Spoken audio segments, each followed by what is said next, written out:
Hello, everyone. Welcome back to Gdansk for Week 6 on the ISU Junior Grand Prix. I'm your host, Ted Barton, and last week we were here at the Solidarity Cup, and now a mostly new group of skaters to join us for the Baltic Cup. 134 skaters from 41 nations will continue to strive for personal best scores and some for spots at the Junior Grand Prix final in Torino in early December. Today we will see the women's, pairs, and men's short programs, and we begin with 49 women from 36 countries. The women's short program starts right now.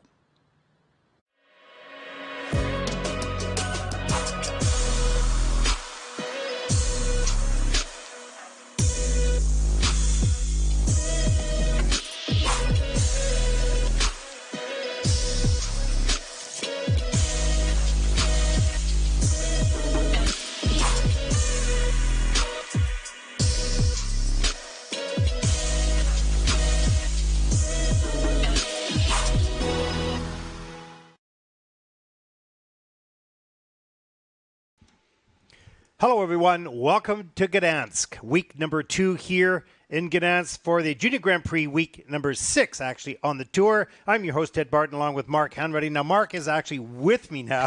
He was supposed to be at home in Nottingham, but he flew back last night at the last minute to get in. So, Mark, welcome to Gdansk. Yeah, excited to be here. It feels like I never left. You did for 3 days. There's a look at our judges for the women's short program, 49 entries. Quite the journey last night for you, eh? Yes, the Wi-Fi gods didn't want to play for remote commentary yesterday, so thanks to the amazing work of the ISU, they managed to get me on a flight, and despite almost missing my connection, I scrambled into the hotel after 2 o'clock this morning. And 1 hour's sleep, and you're here, so all good to go. We'll work together to keep you caffeine-filled and all pumped up as we look at the first group taking to the ice for their warm-up. Seems like 49 is the magic number for entries in the women's competition. I was really hoping for 50 to break that big number. We haven't had that. I don't think I've ever had that at the Junior Grand Prix, so we didn't make it. We're at 49. And it's all good. But we're down 7 entries from last week with just 17 dance teams as opposed to 24 from last week. Still, a full 3 days. Yeah, excited to see all the disciplines represented. And again, more diversity in the skating nations. I think more skating nations this week, a few less competitors. Yes. 41 different nations being represented here. We have an entry from Kuwait, I believe, this week. Amazing. Yeah, so lots of different countries, and so interesting to see the sport of figure skating growing around the world. And, of course, we've often talked about such a wide variety of standards when they've come here, but many of those developing nations don't have a lot of ice time, may not have a lot of coaching, etc. So they're just getting started in the sport. So that's what we can expect here. And of course, we, value every single skater's efforts and passion for our sport. And it doesn't matter what country they come from or how long they've skated. If they're here, they have to be at least 13 years of age, of course. And they love the sport just like anyone else. So it's been interesting along the way. Yeah, for me, Ted, on my travels last night, I would try and watch the various different social media updates from the various skaters around the world. And no matter what skating nation they come from, and no matter what level of technical proficiency they have coming into the event, their social media tends to be filled with updates of their skating, giving indication that for all of these athletes, regardless of the result that they'll have in the Baltic Cup, skating accounts for a massive part of their life and their whole being. Yeah, I know. It's a great passion. Once it's addictive. Absolutely. Once you start skating and competing, it's really addictive. And we treat a huge responsibility we have, I think, to treat each one of these athletes with the care that they get from mom and dad, actually. Yeah. So, but it's so interesting to see such a wide variety. You don't see that on the seniors. We're looking forward to the Senior Grand Prix, of course. That's really exciting as well. But you don't see quite the variety of nations or of skill development. As we touched on in the previous weeks, just so conscious that the different nations being represented and the different standards being represented just serves to help us appreciate more, perhaps, not just everybody's different stories we get in here, but also then the true excellence of the very, very elite. The opportunity to see a wider spread of standards helps to appreciate the top level as well. For earlier groups, of course, not in the case of the short program, of course, because it's an open draw, but in the earlier groups, you see how difficult the sport is. Yeah. Because, the skaters are struggling a little bit more. They may not have the same skating skills and balance and or difficult elements, and so it looks more difficult. When you get to the best groups, it looks, oh, that looks easy. I think I'll just go down to the local rink and do it. But you can't. So when you get to the seniors, it's pretty remarkable athletes, that's for sure. Even having watched so much great skating with you for the last few weeks, thinking, oh, maybe I could triple again. Yeah. And then I wake up. Yeah, the body says, no, not going to happen. But you're on dancing on ice, so you're still skating. Still managing to skate. Although, having been here with you for the past few weeks, I haven't skated for a long time. This is rare for me. Well, listen, there's still some room in the men's event, so yeah. we'll just stick you in there. Goodness. Yeah, I can't imagine it. Triple axel. When you're young, there's the Canadian cheer team. Oh, they're all decked out there with their hats and flags and great team camaraderie this season. It's wonderful to see. Yeah, that's been a highlight, hasn't it?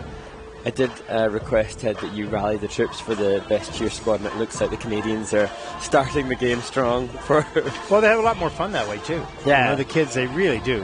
It's difficult for some of these nations that don't have a lot of skaters here. Yeah. For us, this is our largest team. I think 15 we have fielded here in Gdansk for week 2. And Americans always have a pretty good-sized team as well. So, they just cherish us. I was looking back at some of the footage.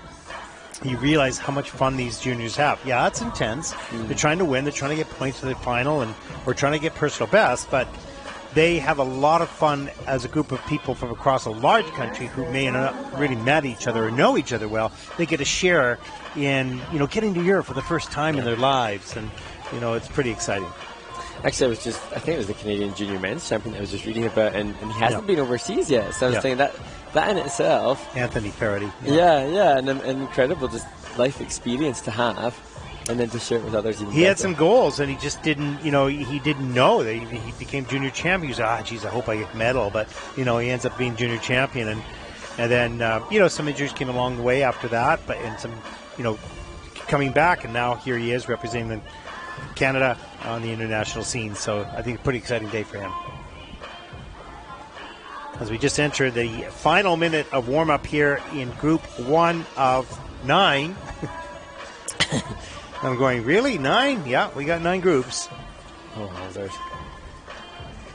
But, last week, Mark, I didn't find it difficult to get through the 9 groups for the fact that I found everybody interesting in their own way.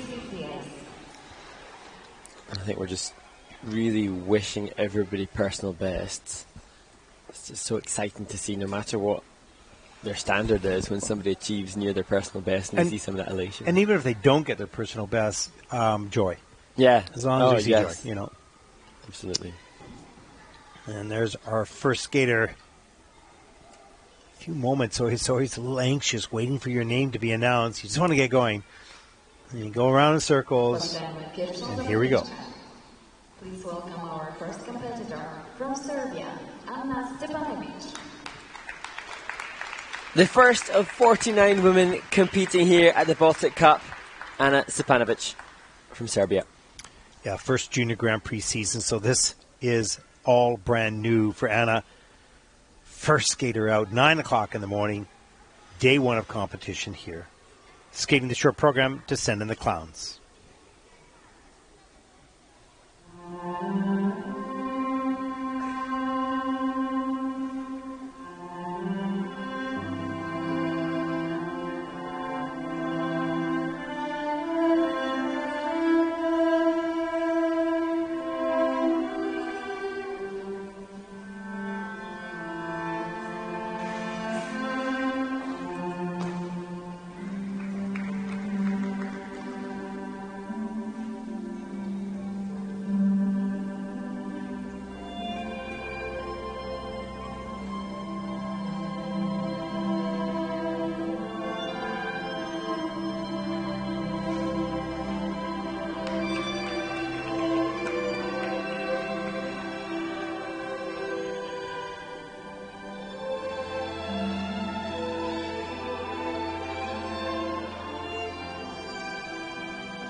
Well, a nice start to the competition for Ana Sapanovic from Serbia, 14 years old. Really patient approach to this program. Of course, the music is nice and easy and calm.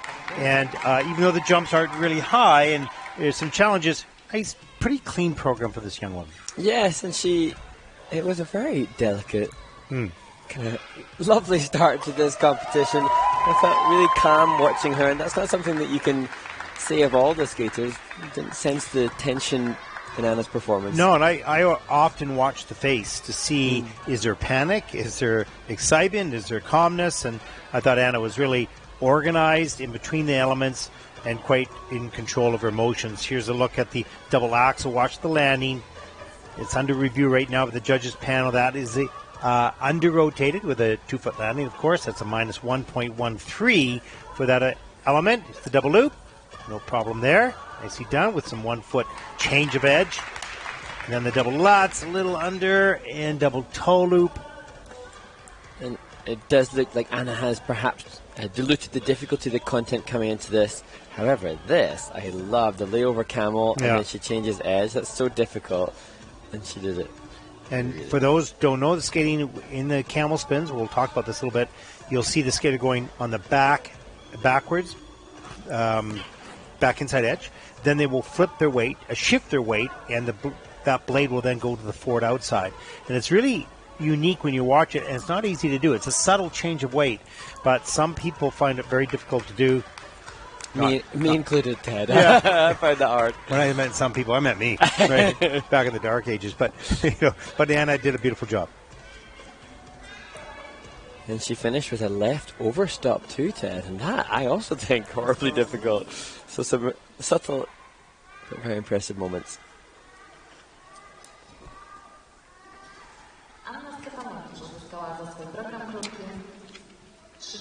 Well, for Anna, it's a 33.01. 2 thumbs up, a little heart as well. Quite happy with that performance, as Anna's the first skater out in this competition. Yeah, I loved it. She enjoyed it. She had a good time. She's happy. That's the reaction we want. Can't ask for more than that. That's awesome. And the reason that the Canadian cheer team is here for 14-year-old Hetty Shi. This is her very first Junior Grand Prix event. So pretty exciting to be here. We'll skate the short program to New Moon Twilight.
Well, really nice job done by Hetty Shi of Canada. First time out in the Junior Grand Prix. You can hear the Canadian team. There they are with their hats on, cheering their teammates.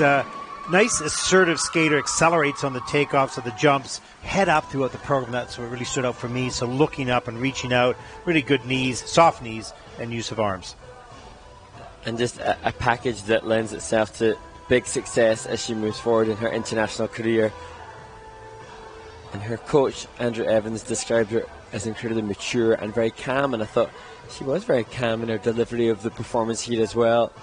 Similar to Anna Skapanovic from Serbia, who performed as the first skater out onto the ice, Hetty had an understated calm. There's the triple toe loop on the back end of the flip, just a little bit on a lean, but steps out and quickly gets back on the program. Good momentum coming down the ice. Watch the arms.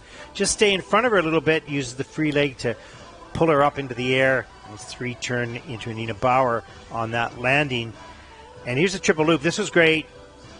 Great speed in to that jump and through the air and on the landing as well. So nothing is under-rotated in the program. Quarter on the triple toe loop and a quarter actually now on the loop. That's been corrected by the technical panel. But still, overall, really a nice performance. And here we see the step sequence element for Hetty, and that coming in at a level 3, and I thought at this point, Ted, there you could just see little moments of awareness of the need to present and exude some confidence towards the judges. Yeah, it's funny because she thought, oh yes, I need to reach up in here. It's not all natural yet, but it's coming along really rather nicely. Yeah, you can see that. Yeah. Almost step-by-step educational process manifesting in all of her movement. Aware of it, just, yes. and you don't almost want to be aware of it, you want to have it just built into you, right? And that just takes time. The score, please.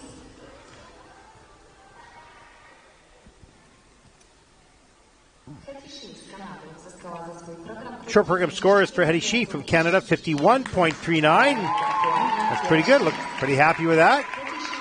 And that'll put Hetty into first place after the second skater early on in this competition.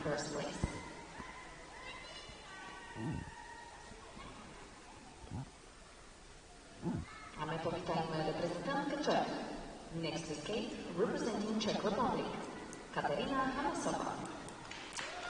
Katerina Hanusova, the 13-year-old, in her second Junior Grand Prix, skating for the Czech Republic. 20th in week 2 in Ostrava, skating the short program to What About Us by Pink.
Well, what a nice, clean, tidy program for Katerina from Czech Republic. So, you know, beautiful elements.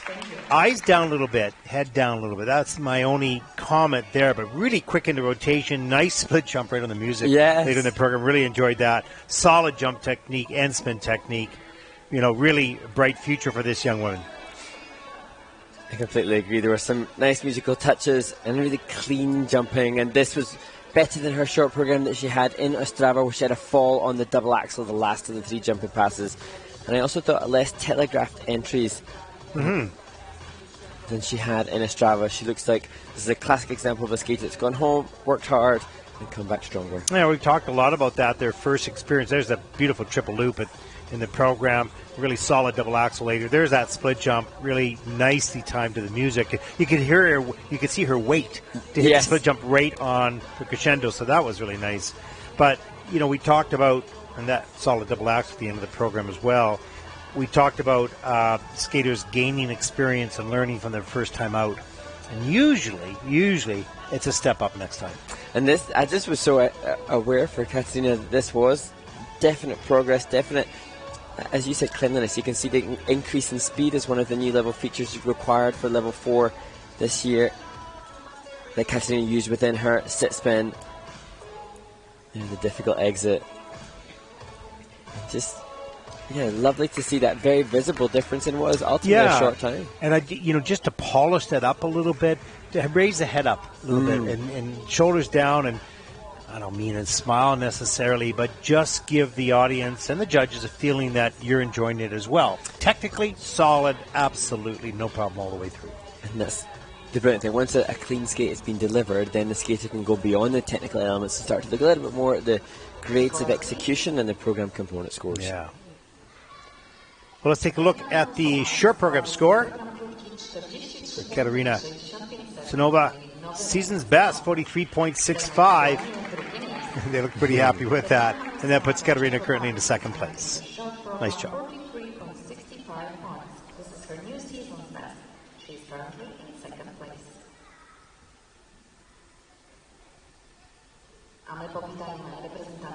The first of the returning medalists from their first Junior Grand Prix this series, 13-year-old from Korea, Minsol Kwon. First Junior Grand Prix season was second event. Silver in Ostrava week number 2, 62.73 personal best skating the short to Gdansk Makova.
Wow. What wonderful detail. Just a little skater who skates big to big music. You know, just beautiful knee slide too, right to the music. Oh yeah, before the double axe, I think it was. Yes. Absolutely outstanding.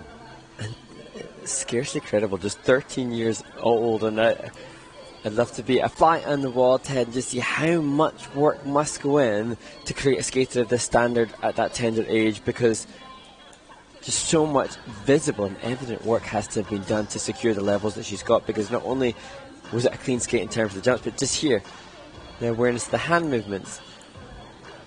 There was some sentimentality in the expression as well, so many details tapped into, and this skater had a clean skate in Ostrava. She had all level 4s at that event, and the same here as well, level 4 for the steps and the 3 spins, which is incredibly impressive. There's that knee slide, that switching directions right up to the double axel. Such maturity for such a young person. It's extraordinary. But a skater like this, as she enters the triple flip, reloads, triple toe loop, no problem. Great patience between those two jumps, which is really critical. Is that such maturity for such a young skater? It looks as if she wasn't taught.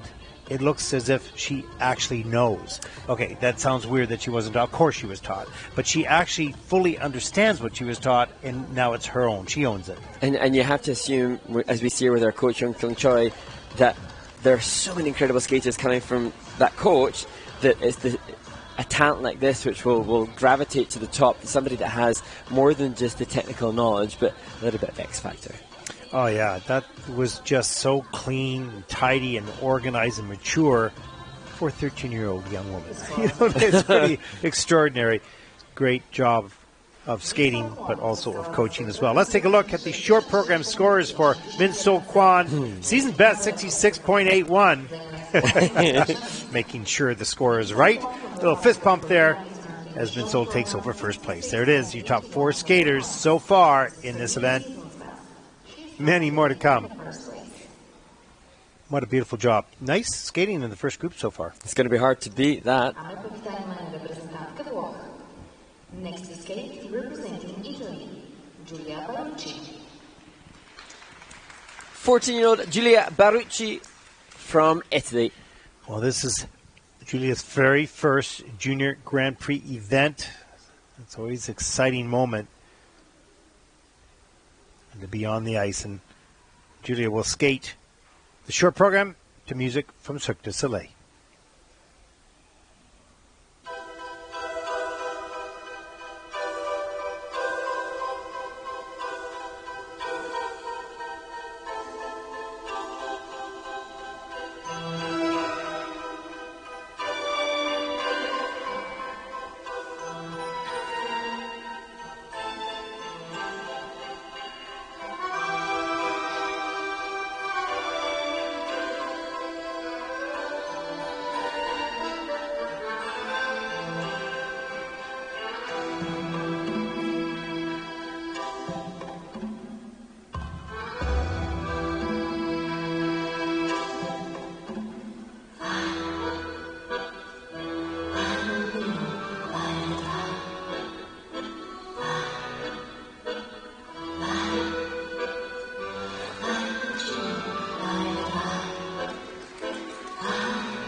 Well, Giulia was all business at the first part of the program, had some challenges, of course, with the technical elements. We'll take a look at that in the replays. But once the step sequence got going, you could see her open up a little bit more and perform. And it's such a delicate balance for these young skaters who want to do it all, but, you know, the thing that they know best are the jumps and the spins at the time.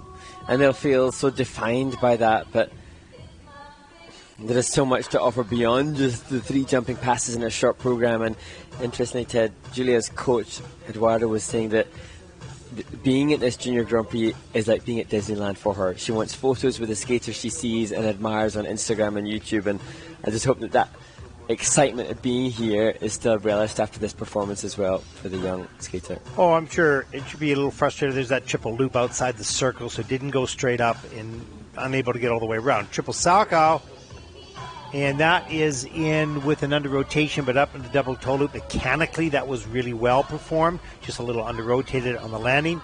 And there's that little back Charlotte spiral, if you will, into the double axel, which hooked around on that takeoff edge, under rotated, and has to go down, unfortunately. But this is a very, okay, they're all young, but this is a very, I would say, I don't want to say inexperienced, but somewhat lacking experience. First time ever in the Junior Grand Prix.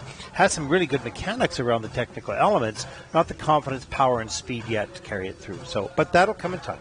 And even just knowing that she reveres some of the skaters that she's competing against gives you an indication of the enormity of the occasion for her, just to know she is competing here alongside some brilliant skaters she's been watching online, and she absolutely deserves to be here. She's definitely a contender of the future. Yeah, absolutely. You've got really nice work already done, but not the mileage yet. And it is, you're right. She admires skaters that are already here in the juniors. How charming is that? But now that admiration will turn into determination to close the gap. Absolutely. You know? Yeah, and having been in this group, Giulia will have been alongside Minsol Kwon from Korea, who leads, and that will have offered her a brilliant opportunity to learn. Yeah, when they look at somebody else doing it and say, well, they can, why can't I? 35.16 for Giulia Barucchi of Italy. That's 4th in the short program, pardon me. And there is a look at the top 5 on our leaderboard. Early on in the competition, just 5 skaters have already performed. And we will enter into the warm-up for Group 2 right now.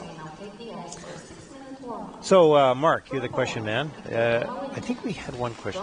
Yes, we have had a couple of questions coming in. One of the topics is just about the fact that we are back in Gdansk at this brilliant arena, and that just thanks to the ISU's ability to...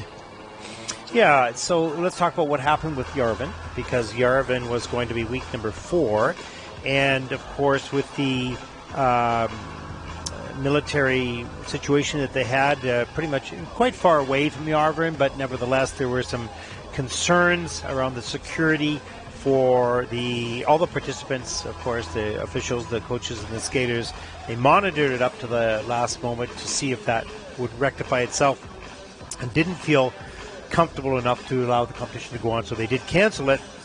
Therefore, all those skaters that went to Yarvin, where would they get their second or their first competition? That was a problem. Do they try to do one later, 1 week later, maybe in Enya, or go somewhere else? They felt that the only way to make this work is to absorb all those athletes from Yarvin into the final 3 competitions, of which Gdansk was one, and then Enya. Now, the reason Gdansk had 2 competitions is because Grenoble was scheduled to be on the first week of Gdansk, and they had to withdraw as well. They had some logistical problems and could not execute that competition. And it's just, for me, as I said, Ted, I'm just blown away by the organisational abilities of the International Skating Union to facilitate these events, and especially when things like that happen and there are events that have to be rescheduled, events that have to be cancelled, and the implications on the organising committees, just their ability to deal with that so quickly is impressive. Even yesterday, flying me out last minute, the team behind the scenes that make these events happen and make things run smoothly is incredible. Yeah, it's true. For any of our viewers that are volunteers in your own federation that work local competitions, you know how many people it takes to run these things. Now, multiply that on an international level, right? There's not as many skaters. I mean, we have competitions with over 1,000 skaters in it. Here's 157 or something like that. But that's different because everyone, 1,000 skaters, kind of from your area. But this is 137 skaters, coaches, chaperones, officials from around the world. So scheduling their travel and getting them here in the hotels, et cetera, it is extremely complicated, let alone to make the changes at the last minute, which the ISU had to do, and the Polish Federation and the Italian Federation adapted very, very nicely, of course. And the precision of the timing of these events is mind-blowingly impressive, given the many variables that have to come towards to get things to run on time as brilliantly as they do. And I think now the Solidarity Cup, which was held in this arena last week, was a fantastic event, and the organising committee and the arena just so well prepped and well versed now to continue that with this event here, the Baltic Cup. Yeah, absolutely. Now another question here, and this is for you, because I'm far too old. Would you want to compete in World Championships if you could? Oh my goodness, so I did Worlds like 12 years ago. But it's a very interesting question, because I was just chatting actually to a choreographer from Germany, and I was asking him about some of the work that he was doing with one of the skaters here. And unbeknown to me, he said, "Oh, I'm returning to competition." Yotti, and he's a German Olympian ice dancer, and he's returning to competition. And that's the same case that I've heard from some other friends of mine who are returning to put themselves under the competition experience.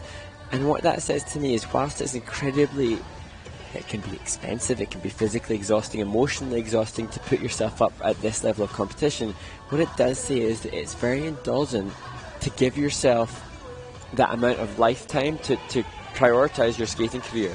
It's quite an indulgence, and there's a part of me that would just love to resume training and try to better yourself day in and day out and have a goal to work towards at World Championships.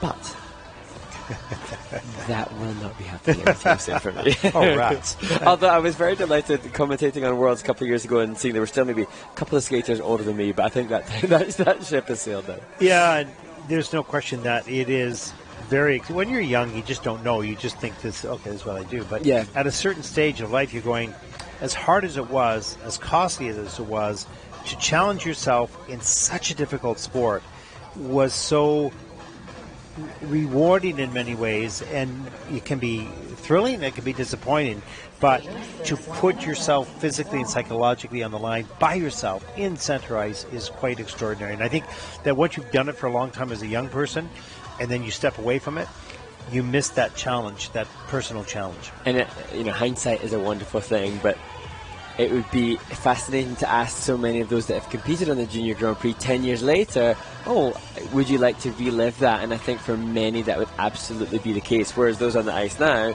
are probably consumed with a little bit of, oh gosh. For me, actually, Ted, I remember every time that I go out and perform, even now as I still do, I think, why am I doing this? I feel sick with nerves. And then afterwards, I wish I could do it again. Yeah, yeah, it's true. The things that make you most nervous and questioning yourself are the things that also give you the greatest thrill in life. Yes, and like having a family.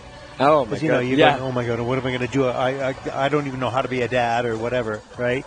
Or even quitting skating and moving on to something else in your life. Those big moments scare you the most, but they also help you, and in most cases are thrilling changes, if you will. Pressure is a privilege. And here we go, group number 2. More questions to come.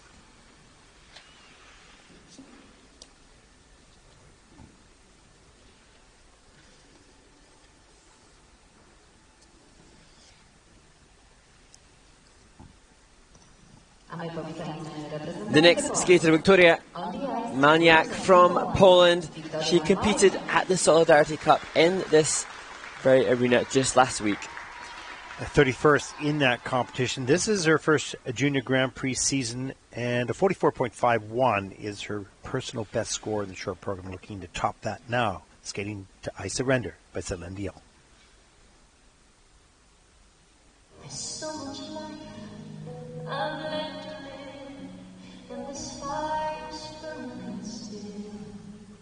When I watch you look at me, I think I could find a way to stand for every dream and forsake the sun and ground, and give up this feeling. What would happen if they ever knew I'm in love with you? 'Cause I surrender everything, feel the chance to live again. I reach to you, I know you can feel it too. We'd make it through 1,000 dreams, I still believe. I make you give them all to me. I hold you in my arms and then let go. Oh, surrender.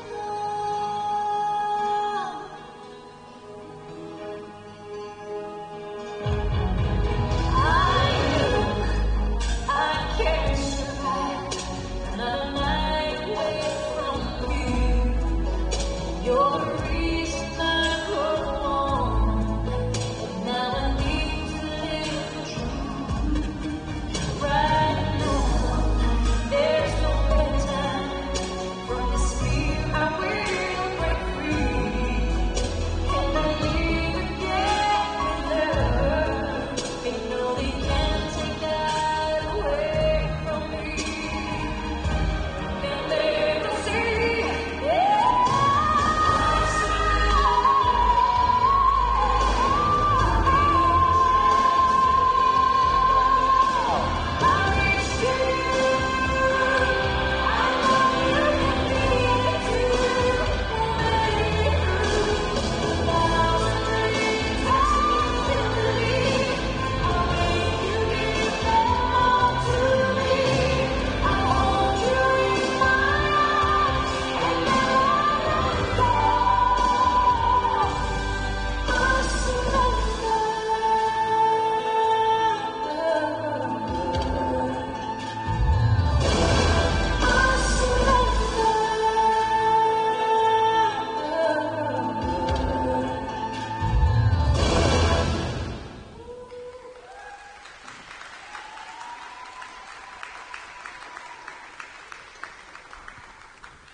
Wiktoria Malyniak from Poland, the 14-year-old, skating in back-to-back Junior Grand Prix assignments, and this a much better short program for her than last week.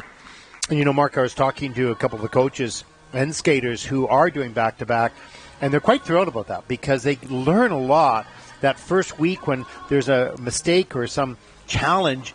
They can quickly get back on the horse and, you know, defeat the negativity, if you will, coming out of that. So I think the back-to-back competitions are actually really healthy.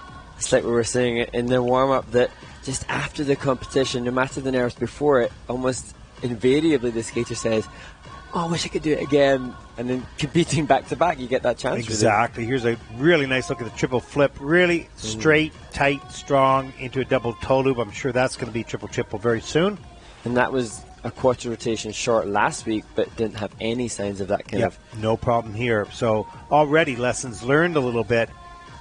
Get back out there and try it again with a little bit more confidence and comfort. There's the triple loop. No problem. Little forward on the landing. Squeaky, but that's okay. Double axel. Good lift on the takeoff. So lots of air time. No issue at all there. And that's just the most wonderful reaction. Yeah, it is, really.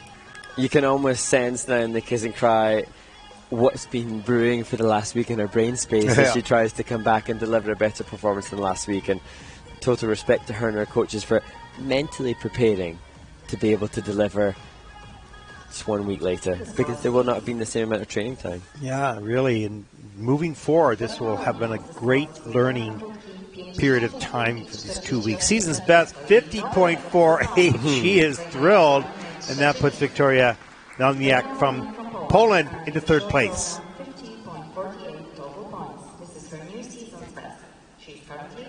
Great job. No, that's a thrilling moment. That's the high that you want to experience again. That makes you keep coming back to the rink at 5 in the morning. And we hope for that same kind of thrill for the next skater, 16-year-old Marianne Must from Estonia. Well, 43.39 personal best for Marianne. This first Junior Grand Prix season, second event, 16th at the Cup of Riga in week 3. Just taking her 30 seconds and her spot to start the program to Voices and Spirits.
A little bit of a difficult piece of music to skate to, I would say. A nice performance. There's some beautiful things in this program, but I was thinking about that all the way through, for over 2.5 minutes. It's not a lot of change of rhythm and difficult to maybe get the emotional interpretation necessary. Yes. And the interestingly, I remember seeing Marianne training and practicing in Riga in Latvia a few weeks ago, and thinking, wow, she's incredibly strong, she's very striking across the ice in practice.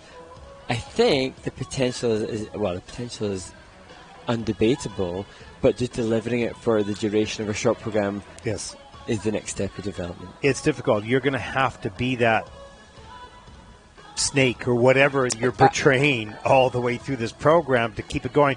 Difficult in a technical program. Nice triple S double toe loop there. And she did do the double loops in Riga, but then managed the triple loop. So the reverse of what happened at her first Grand Prix, where she doubled the opening jump and then tripled the loop, the reverse of that here. And I think as we look at the double axel, although that was good, No, it was beautiful. the triple loop turning into a double did affect the presentation, understandably and inevitably. And a beautiful camel spin here, flipped to the outside edge. And, you know, so it's nice qualities throughout this program.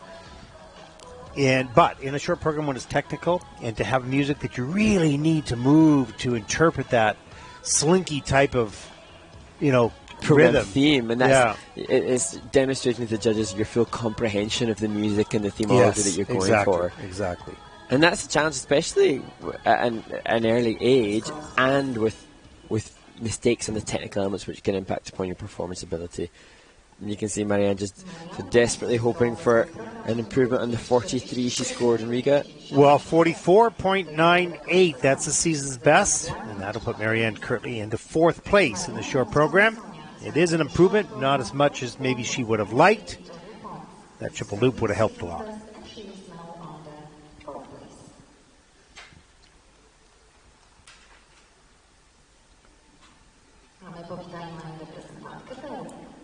Next to skate, representing Peru, Sorami Tanaka. Another skater that we have seen on the Junior Grand Prix already, and this young woman competed in Courchevel, and she didn't have her own skates at that event, so hoping for much better, more comfortable performance here. Yeah, her personal best, 34.50 a year ago in Courchevel.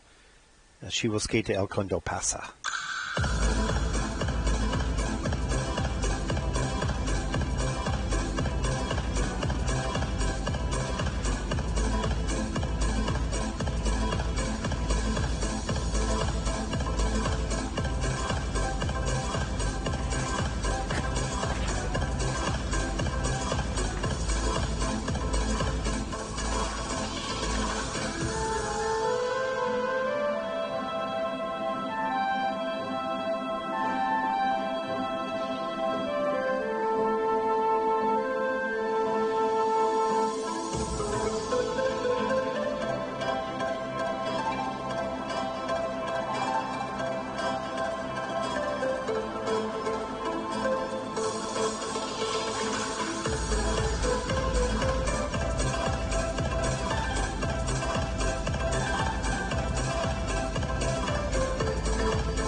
Sorami Tanaka from Peru, and demonstrating immeasurably more comfort thanks to having her own skates here at this, her second Junior Grand Prix event of the year.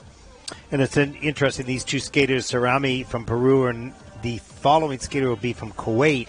So as we've been talking about the expansion of the sport around the world, it's so nice to see skaters coming from non-really skating countries And the growth of ice rinks, I suppose, and the growth of exposure in the sport through the internet is helping in a big way as we watch Sorami go through the program. Here's the double axel at the top of the program, off the end of the edge. A little bit of a lean. That's in as under rotation in the judging system. Still get the basic mechanics were good. And as we approach the back spiral into the double loop, no problem there, of course.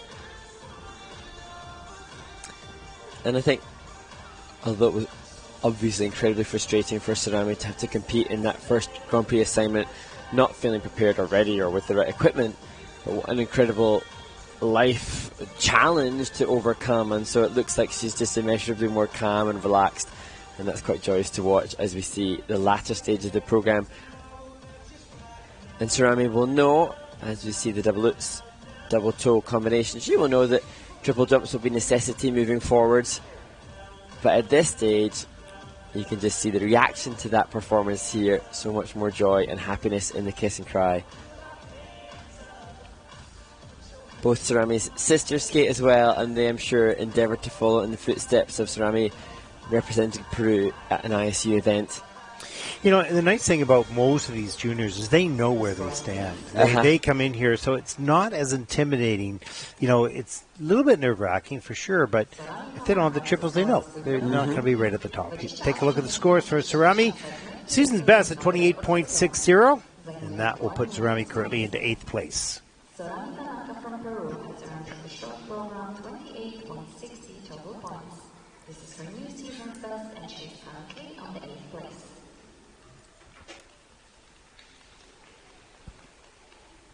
Well, the very first skater from Kuwait. Last week we saw the first skater to represent Egypt. Now from Kuwait, huge moment, an incredible opportunity for Khairya Alkandari from Kuwait. An exciting moment, not only for this young woman, but for the ISU as the world of skating continues to expand. Skating the short program here to Survivor.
The first skater to represent Kuwait, Khairya Alkandari.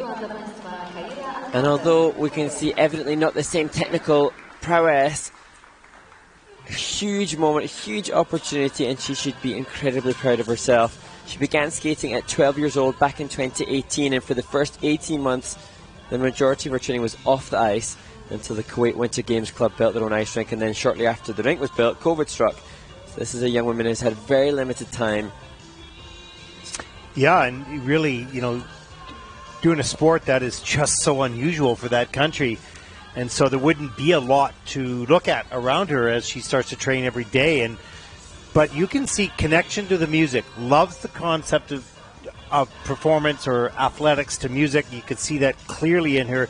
Doesn't have the time to have or hasn't had the time yet to have the confidence on the takeoff of these jumps. You can see that. There's the double salchow, a little hop into the single toe, so that obviously goes in as just a double salchow. But you can see a real passion for performance and enjoying to be out there. Yeah, the beginning of the program. Yeah, pretty intense. Yeah, really exactly, intense and really musical and really well delivered. And I just think it's absolutely incredible. If we consider this as somebody who started 4 years ago and then didn't have an ice rink really for the majority of it, and then COVID struck and prevented her skating in that rink when it was finally built, just to be here competing is amazing. And she's incredibly honoured. She said that she's very honoured to be the first figure skater to represent Kuwait at an ISU competition. And it's going to be fun to see not only her develop, but other skaters in Kuwait because of the ice rink being completed now. Yes. There will be more ice time, and now things beginning to open up a little bit. So Khairya will take this experience back and hopefully inspire others to follow in her footsteps. A 9.93 for the short program. This will be Chiara currently in the 9th place.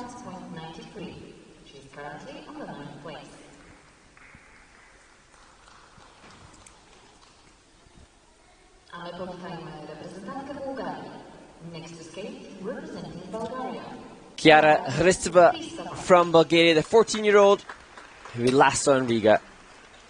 14th in the Riga Cup week. 3:48.14. Personal best in the short program, earning that at the Junior World Championships last year. But looking to improve that score as she skates to the soundtrack from Game of Thrones.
Well, really unfortunate about that pop triple Lutz at the top of the program. So beautiful triple loop, double axel as well. So you can see the jumping skills are there, but that's costly, that pop triple Lutz. And we've seen other skaters who've competed in back-to-back events and used that recent motivation to provide a significant improvement. But obviously for Chiara, she was clean in her short program in Riga, and this not closed largely due to that opening jump combination, which was so much less valuable. But Riga was a number of weeks away. Yes. In the past, so the effect of that competition wears off. That's why I think back to back is really, really good if you can not have to travel too far to do that. Of course, here's a look at the triple Lutz. See what happens. Just opened up on the takeoff. Looked pretty good.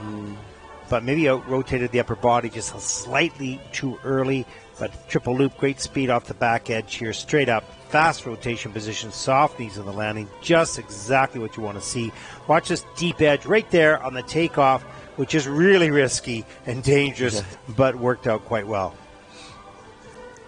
And we can see here towards the tail end of the step sequence, a great entry into the final sit spin at the end of the program, back counter. But Chiara doesn't necessarily have the most well-honed skating skills, so unfortunately that jump combination not working will be pretty costly for her. Her personal best, as you said, Ted, Junior World Championships, 48 points there.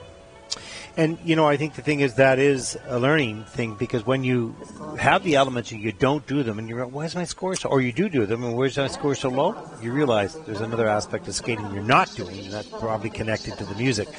42.14 for Chiara Hristova of Bulgaria. That's sixth in the short program.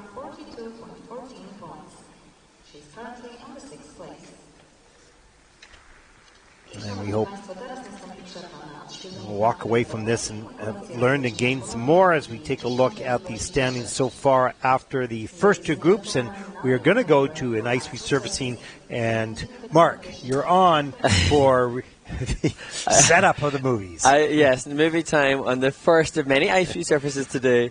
And we look again at the World Ice Skating Day trailer. We'll keep promoting and pushing this fantastic initiative by the International Skating Union, which will take place on the 4th of December this year. Before we look at some of the highlights from the Solidarity Cup last week in this fantastic venue in Gdansk. And finally, a look at the first of today's ISU Elements Explained series, where we head to the International Training Centre of Excellence in Bangkok for a look at the camel spin. So, we will be back shortly. Enjoy.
Forty-nine women competed in the largest competition we have seen on the Junior Grand Prix series so far, with Chaeyoung Kim from Korea opening her short program with a glorious triple lutz, triple toe combination that helped her secure the bronze medal position going into tomorrow's free skate.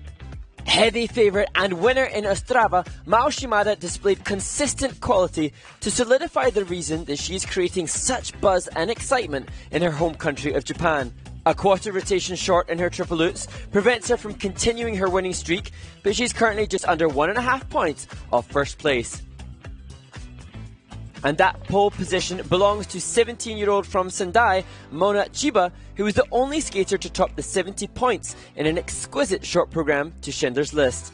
Fabulous skating skills were met with level 4 on all elements to lead the field in her first ever Junior Grand Prix. The largest pairs competition of the Junior Grand Prix series so far took place today in Gdansk at the Solidarity Cup, with Siereva and Kopta from Ukraine securing a 2.5-point personal best to find themselves in third place after the short program heading into tomorrow's free skate. Students of 2018 Olympic champion Bruno Masso demonstrated massive improvements since their first Junior Grand Prix just 1 month ago, with a whopping 12.5 points new personal best, putting them just over a point off first place for Francis Oksana Vuyamoz and Flavien Gignot. The leaders lived up to expectations as favourites entering the event, with Anastasia Golyubeva and Hector Giodopoulos-Moore winning the pairs short programme with a score of 58.03 points. The reigning World Junior Silver medalists start the season with aspirations of turning that World Junior Silver golden by the time of the Junior World Championships in Calgary next March. The final event of the day saw 28 skaters compete in the men's short programme, and Italy's Raffaele Francesco Zic followed the success of his compatriot Nikolai Mamola, who won in Riga, to amass 70 points, a new personal best, and third place after the first section of the competition. Exquisite skating saw America's Joseph Klein gain the highest programme component scores of the event. Easier jump content didn't stop him securing silver medal position at this stage, thanks to truly beautiful movement in his I Hear a Symphony short program by Cody Fry. Francois Pitot won the men's short program convincingly with the highest score of any skater for the entire day, getting 72.22 points in his medal short program. He enjoys a 2-point lead and a day off before competing for gold in the men's free skate on Saturday.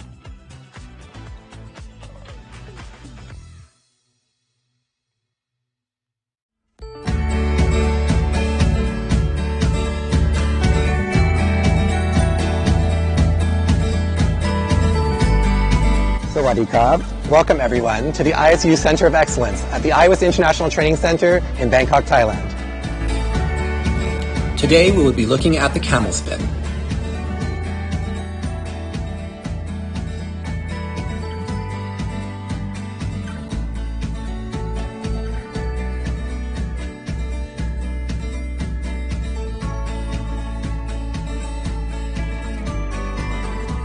Let's take a look at the camel position. The knee of the free leg should be higher than the hip, with good turnout and toe pointed. Both legs should be completely straight. Your torso should be parallel to the ice, with a slightly arched back. For a basic position, have your arms extended to the side. To work on your balance and a strong position, do a spiral down the ice, keeping your head straight forward and your core strong.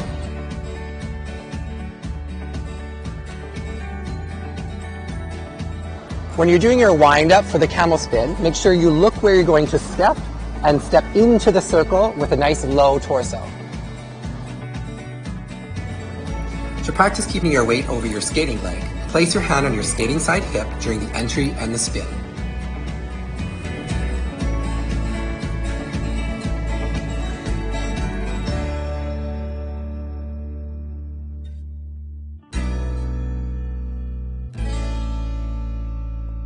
Kapun Kab. Thank you for joining us at the ISU Center of Excellence at the Elyce International Training Center in Bangkok, Thailand. Please stay tuned for more videos from the ISU. Sawadee Krab.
tsunami Karolina Bialas. The following skaters may now take the ice for a 6-minute warm-up. From Japan, Ayumi Shibayama. From Republic of Korea, Jia Shin. From Republic of Korea, Siwoo Song. From Uzbekistan, Sofiya Vidrina. And from Switzerland, Sarina Joos. Welcome back to Gdansk in the Olivia Arena for the third group in the women's short program here at the Baltic Cup 2022. We're just getting wrapped up and into our blankets. Yeah. Beautiful arena on the. They've done such a wonderful job here, Mark, on the decorations. Of course, you can see the banners, ISU speed skating and figure skating on the walls, and the rink boards as well. It is a little chillier in this rink, we have to admit that. And so therefore we all get sort of wrapped up into it, but done a wonderful job to coordinate with the ISU, absorbing the athletes from the cancelled Yarvin competition. And here we are in week 2 and group number 3. Now, do we have any questions coming in? Yes, we have got some questions. I think they are a little bit directed again at myself. One of them, how was your late trip back to Gdansk? So yesterday lunchtime, we deemed that it was better for me to be on site. So a flight was booked, a bit of travel up from Nottingham to Manchester, Manchester to Copenhagen, and then a mad dash in Copenhagen airport, and then Copenhagen to Gdansk to the hotel, and now I find myself here. Not quite sure how that all happened, but here I am. Yeah, you were running through the airport, you were telling me a little earlier, and your heart was pumping and your legs were burning, and you thought, oh, I just got a workout. That was my reenactment of what it felt like to do a short program run through last night. Yeah. Copenhagen airport was completely empty, and I thought I'd missed my flight connection, and then there was a late call for the last passengers, and I had no qualms in huffing and puffing my way with nobody around. I was with a lady going, would the Mark Hanratty please get on the airplane now? Hurry your backside up and get over to this gate. Yeah, but it all worked out. You're here, and I know you've only had about an hour's sleep, and so we'll be feeding you some caffeine intravenously throughout the day and keep you going. But you've got lots of energy, so I don't fear not. We have every faith. We'll have every faith. All 49 women will skate wonderfully and keep us entertained magnificently here in the Baltic Cup. And many of the skaters have competed last week at the Solidarity Cup, and some of the skaters as well, notice, will have competed at this event last year as well. So returning to Poland, some of them to celebrate what was a brilliant competition for them last year, and then good vibes attached with the location. And other question was, what location have you visited on the Junior Grand Prix, and what has been your favorite so far for you? Because you've been there. You've been in the I've been around a lot. Yeah. It's difficult to pick. What I will say before I pick my ultimate favorite is that I've been so massively impressed by the way in which the rinks are transformed into these incredible stages for this elite competition. All of the venues have looked brilliant, and the host federations and the organising committees have done a magnificent job of looking after us. What I would say though next is that however, a little bit scared to say it when I'm not in the location that I'm about to select, but the first Junior Grand Prix of the series in Courchevel in that mountain backdrop, that's pretty stunning. Yeah, I would think that most athletes and coaches say that even as difficult as it is to get there, because it's a 2-hour trip from either Geneva or from Lyon to drive up that hill, and when you wake up the next morning and you look out your balcony and you see these majestic mountains and fresh air and a beautiful facility, the arena with really the glass. Gorgeous. Oh yeah, no, it's quite something. It is an experience. So yeah, it's always a great time to visit in Courchevel. Although I do gather that the final event of the Junior Grand Prix series in Enya is going to another spectacular location. I won't be there. I definitely don't think. Definitely don't think. I don't think I'll be out there. So you'll have to report back, Ted, how magnificent it is. It is. We've got beautiful drone shots and pictures from our previous 2 visits there, and it's really in the middle of. I don't mean the middle of nowhere, but it's not a big community around there. It's very small, and all of a sudden this beautiful arena emerges on this little bit of a hill overlooking the rivers, or it's on the river bank. which, by the way, has a lot of fish in it, which I wish you enjoy. could go. Yeah, and surrounded by wineries and beautiful, wonderful people helping that competition delivery. And it's always a nice way to sort of finish. So, and wonderful food as well. So, yeah, great for our production team as well. So many Italians surrounding us, who I'm sure will be glad to be. We're surrounded by Italians here. Everybody, everyone's going to be comfortable there, right? they'll be able to help keep you well fed, I gather. Yeah, let us know where to go. Well, last minute of the warm up in group number 3 of 9. So we're moving along here. And then this next group of skaters, we have some entrants who definitely intend to find themselves in medal contention after the short program. We look ahead to see Ayumi Shibayama open this group, and she won the first women's short program of the Junior Grand Prix series so far this year. She was triumphant in Courchevel. She dropped from first place after the short to second overall, but she's definitely a strong contender. And here. looking to be in the first 2 to stamp that ticket to the final in Torino. So this is an important short program skate right now. I'm hoping to skate clean. Really, that trip to Torino is in her hands. And of course, Mia Hamada, talked to her a little earlier this week, and she's following the juniors a lot this year. The 14-year-old from Hyogo, Ayumi Shibayama from Japan. Well, 67.09 personal best in week 1 in Courchevel.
Well, great music, Mark. Just a beautiful all-round program, except the big mistake at the top of the program.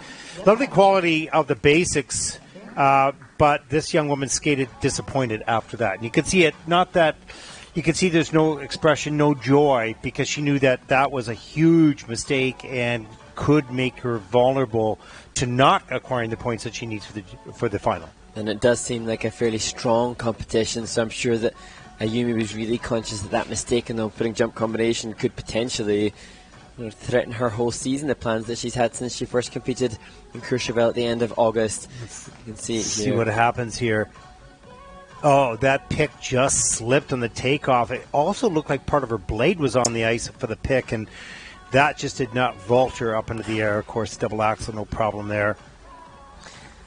And what Ayumi does have, as we look to see the triple loop, is a foundational quality of skating skill that will facilitate her still having higher points than those who have skated clean. And I think that might be hard for others to comprehend, is that Ayumi made that big mistake in the jump combination. Probably of all the skaters we've seen so far, this is probably the least strong skate for that individual. However, as a result of the flow that she has and the quality of body movement she has, the program component scores will help her stay in contention. Yeah, all the other aspects, and the GOE and the other elements. So certainly the quality of this skater, even with one mistake, is still going to get relatively good scores, but not as high as she would have had she skated completely clean. And of course, that is always the goal and the desire for the athlete.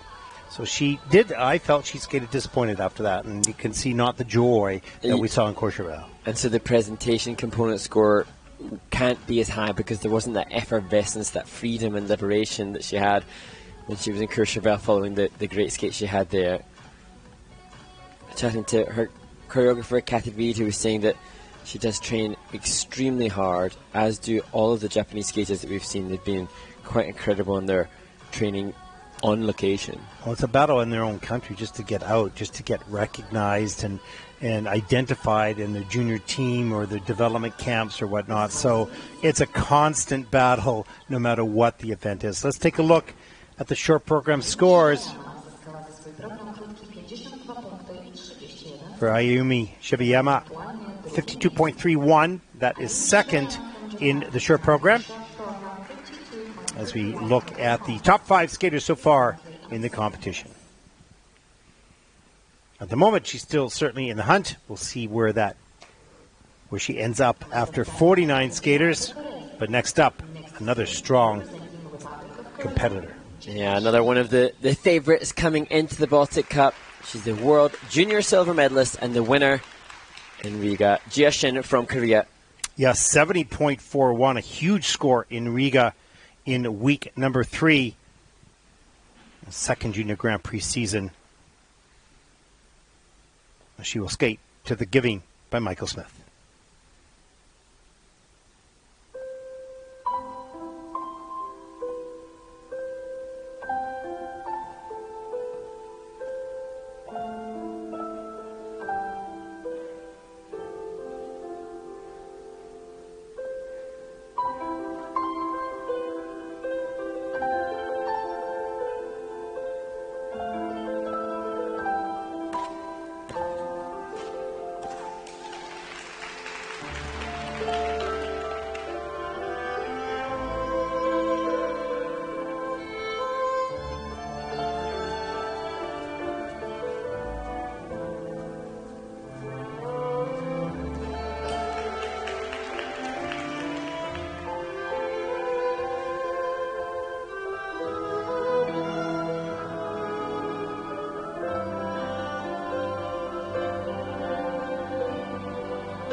Was such a high-quality skater. Every step was okay, except the fall in the foot in the step sequence. We'll take a look at that.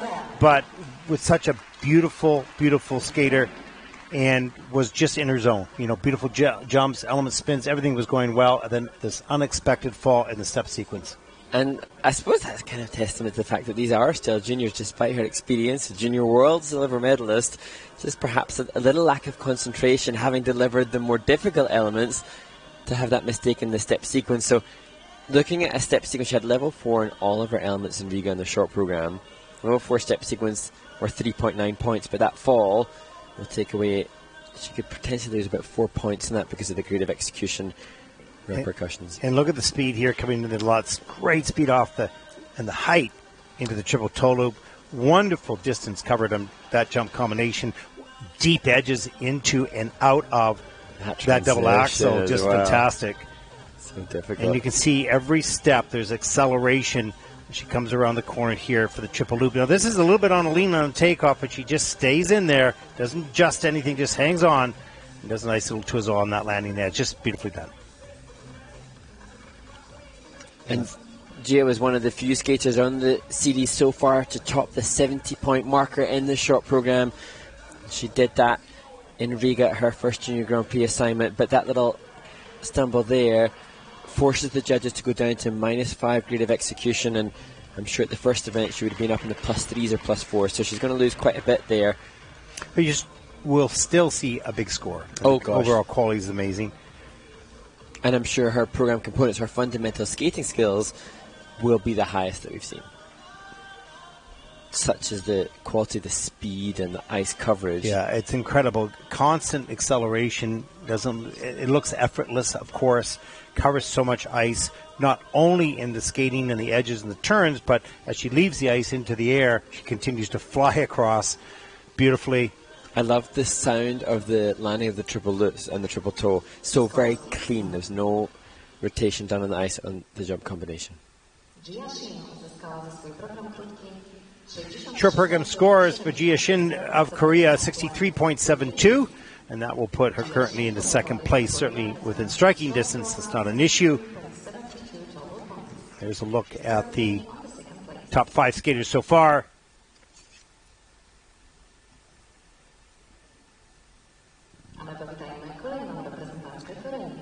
The third woman representing Korea here at the Baltic Cup in her first Junior Grand Prix assignment of the season, Siwoo Song. Yeah, 50.74 personal best back in 2021 last season at the Cup of Austria. She will seek to stay in the top group with her compatriots from Korea as she skates to A Beautiful Storm by Jennifer Thomas.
Siwoo Song from Korea. What wonderful quality, Mark. Yeah, and it's just hard to comprehend the depth of the standard of the women coming out of Korea. And I thought what was particularly wonderful to see when watching Siwoo was to see not only her coach's reaction, but also to see Minsol Kwon, the current leader who trains with her ringside, cheering her on. Yeah, just great energy on the step sequence after the jumps were done. Terrific work with the musical phrasing. Let's take a look at some of the elements here in the program. Again, great attack throughout. You'll find that in both the Korean and Japanese skaters. No holding back, that's for sure. There's a triple Lutz, reloads the triple toe loop. Watch the landing here. This looks to be downgraded, and it's just under-rotated actually in the judging system. There's the double axel, arms are back and through on the takeoff. And not perhaps the same quality of skating skills as Jia Shin that we've seen, the World Junior silver medalist, but Siwoo really delivering here and giving her absolute personal best, and I think it could be a massive personal best for Siwoo. Her current PB comes from the Cup of Austria last year in the Junior Grand Prix Series, and that was 50 points there. Yeah, she's definitely going to top that score here today. It was a great success for Siwoo. Assertive and took control. Absolutely, and we saw her coach in the resurface break, and her coach is just continuing to deliver so many skaters, and I love to see the reaction of the coaches when they see all of the hard work that they and their students have done rewarded with big personal best. And she saw that with her other charge, Minsol Kwon. Will she see that with Siwoo here? 58.63 for Siwoo Song. Korea, that will put her currently into third place, and they hesitated. Little fist bump there, and then they're thrilled. Top three so far come from the same country, Korea.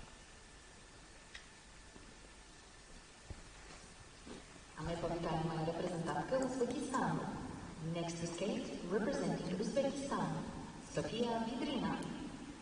The next skater from Uzbekistan, Sofiya Vidrina, 13 years of age. Born in Tashkent. This is her first Junior Grand Prix event.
Well, Mark, here's a really perfect example of the variety of skaters and how much experience they bring to the ice. Sofiya, just 13 years of age, a very young and in her early stages of development, but still a really good program for her.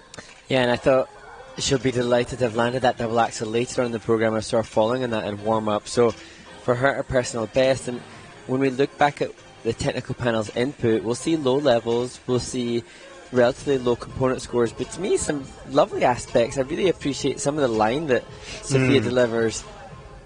Worked her arms beautifully with the music, felt the music, was working with it. Here's the double loop, hands above the head, good soft landing, nice extensions there, really patient on that landing, beautifully done. And here's that double axel near the end of the program, tight around the corner.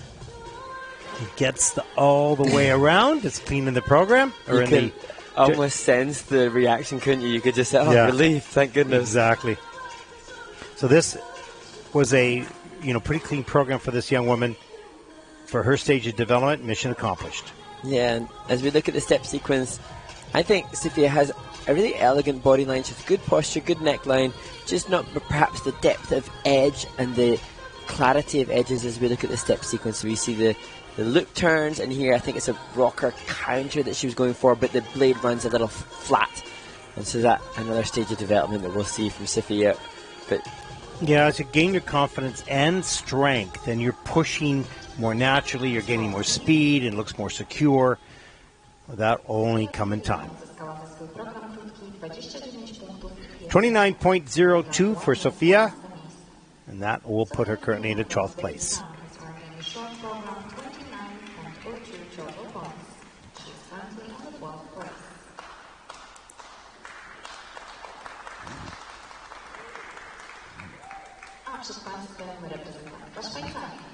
Next to state, representing Switzerland, Sarina Joos. 16-year-old Sarina Joos. Second junior Grand Prix event this season, skating to après-moi.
Some really nice work with the music. Yeah, I love the Regina Spektor music, and it does lend itself to good choreography because there's so much punctuation.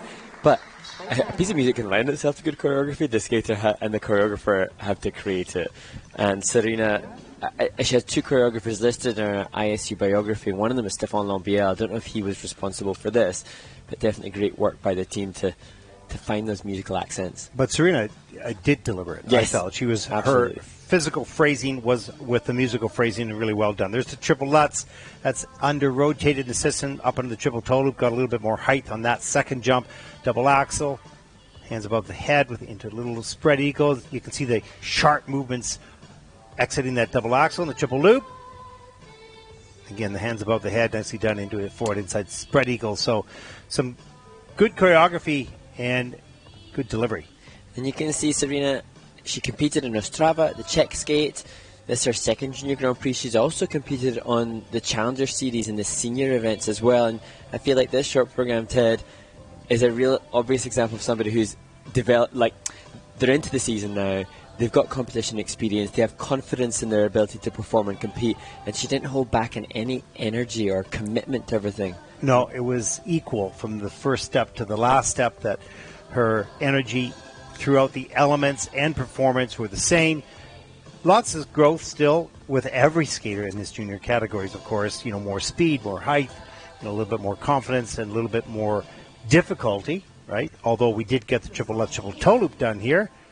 That's a minimum in seniors. Yeah, absolutely. So consistency is impressive, and that lends itself to more progress in training. 53.79 for Sarina Joos of Switzerland. That's 4th in the short program for the moment. She's currently on the 4th place.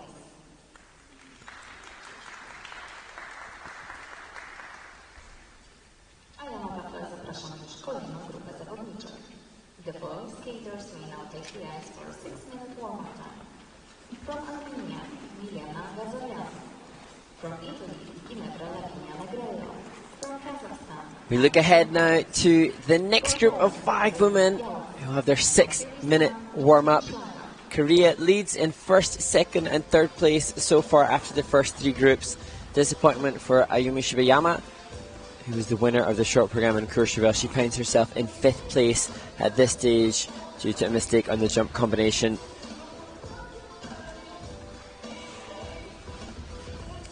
Any questions there, Mark? So, well, no, I think we've kind of covered a lot of them. I think many of the fans and viewers around the world just really fascinated, like us, to see the variation in standards, and I think those tuning in struggle perhaps sometimes to comprehend there can be such a discrepancy. Yes. But what everybody doesn't necessarily know is that not everybody comes into this event with the same amount of time. If everybody came into the event having started at the same age and having had the same amount of training time, we'd see much more consistency. And also the qualification to get here. I mean, it's not as if the seniors, you have to qualify to be at a certain level to be able to qualify for a senior Grand Prix, which you might see on television or on the internet. But in juniors, age of 13. And if your federation is a member of the ISU and your federation sends you to this competition, then you can compete. So you're going to see vastly different standards of skating. But this is a developmental series, and it's so important for everyone to be involved and get some experience seeing each other, these young skaters coming from non-skating nations, to be able to skate with the likes of the Korean skaters and the Japanese, the Americans, Canadians, is huge. And for some of the skaters, like the Koreans that lead the field at this stage, if we look at the results so far, we have 1st and 3rd place at this stage, and they train together. So they train together. We have to assume they train regularly and repeatedly. Interestingly, we get the chance to see many of the coaches in the venue and in the rink. And I think I need to start brushing up on my Korean to have any chance to extract more intel on what happens in the training rink there. But you're pretty relentless in English. I mean, you're going to get it. Don't worry about it. You just keep asking them. It's all good. I'll find a team leader who's got translation skills. But if we know that 1st and 3rd place at this stage train together, we then assume that is a huge motivation to push each other to big progress. Some of the other skaters we've seen, here today from Kuwait, who are not exposed to that level of quality on a daily basis. So they come to this event with their eyes wide open, and this event for them serves as much a training, well, more of a training opportunity and a development opportunity than it does for others who train with world-class skaters every day. Well, in a lot of cases, you learn more from what you see than what you're told.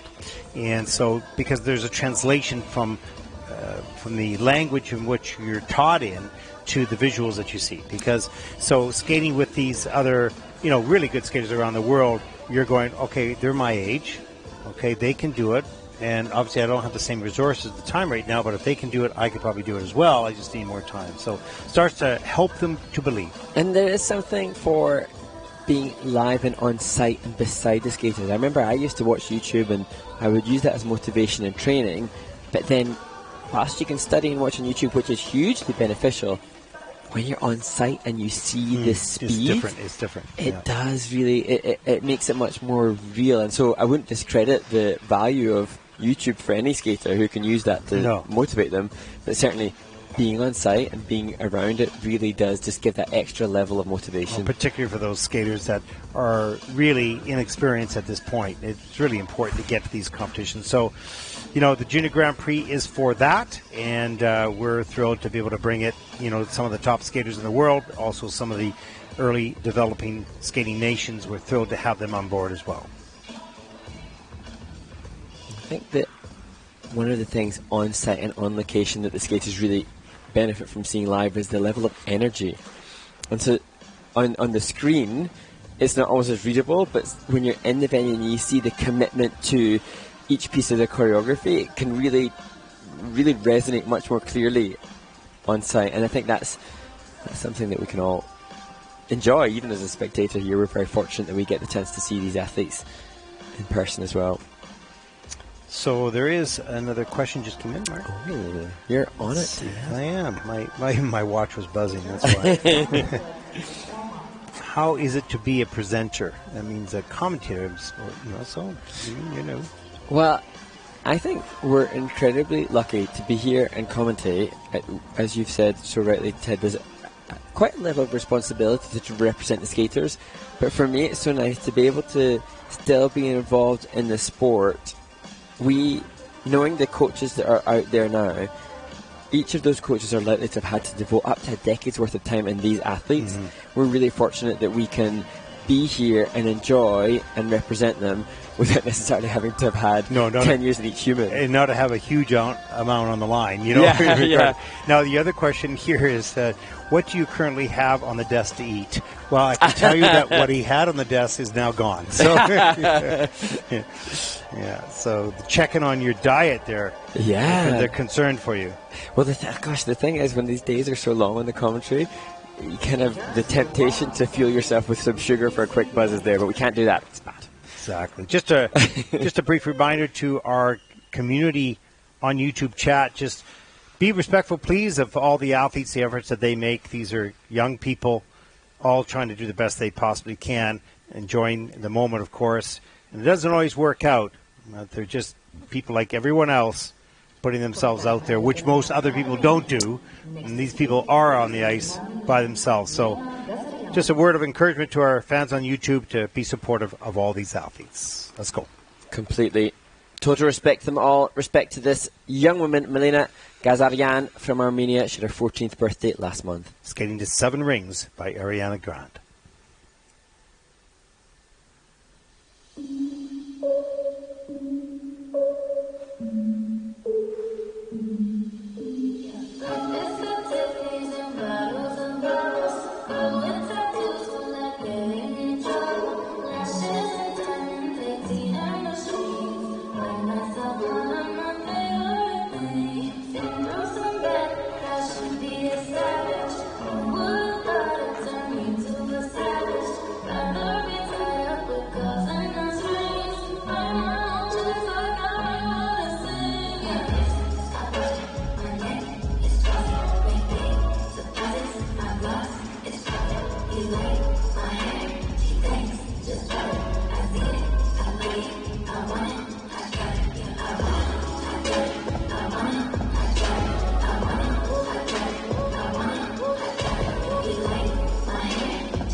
Milena Ghazaryan from Armenia, the 14-year-old, finishes her short program to the Ariana Grande music choice. And I think, Ted, wonderful that Milena has picked a piece of music that I'm sure she has enjoyed listening to all season long, preparing for this competition.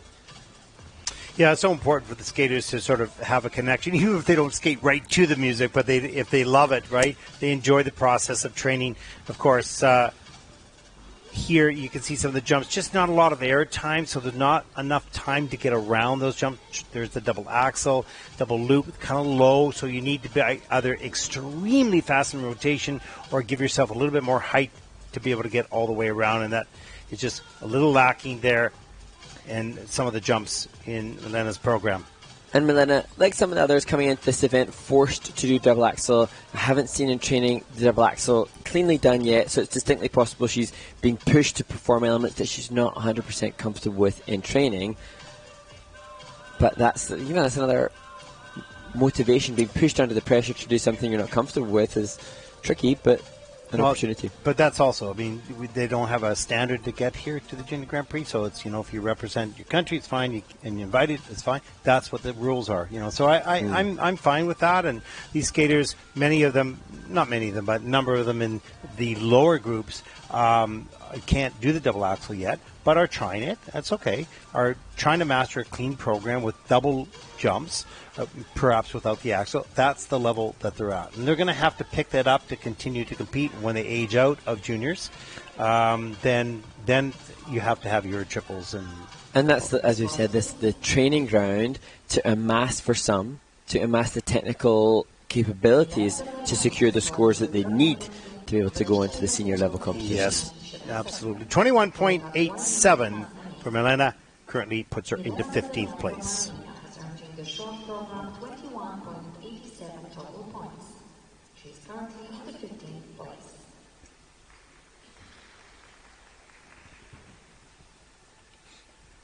The second competitor from Italy in the women's short program so far, Ginevra Lavinia Negrello. Second Junior Grand Prix season, first event this year, fourth at the Senior Nationals, 59.55 personal best, the World Team Trophy back in 2021. So it has some senior experience as well. I'm looking to skate clean right now. Adios, Nannino by Astro Piazzolla.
Well, there's some beautiful performance qualities to her, Mark.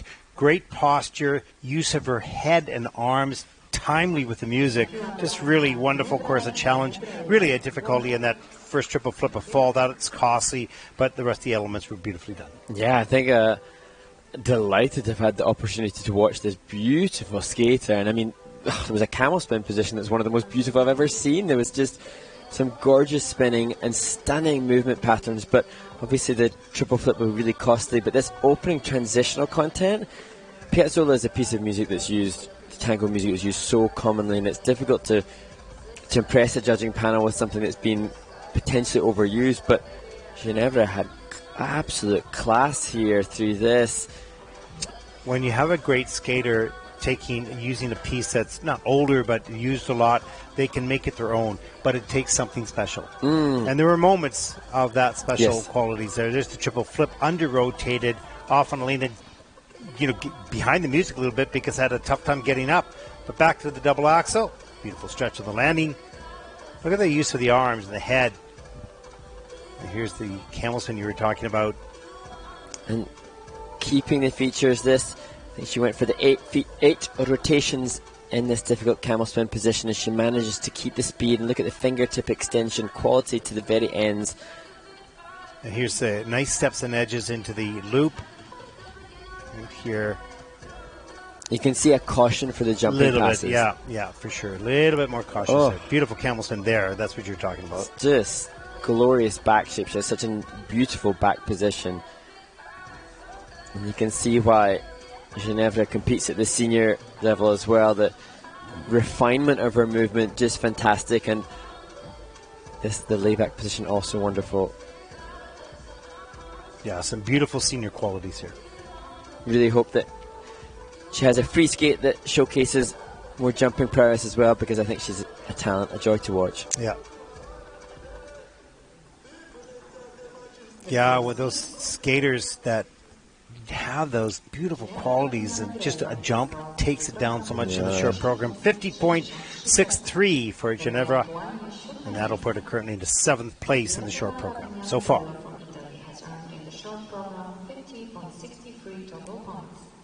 Currently on 7th place.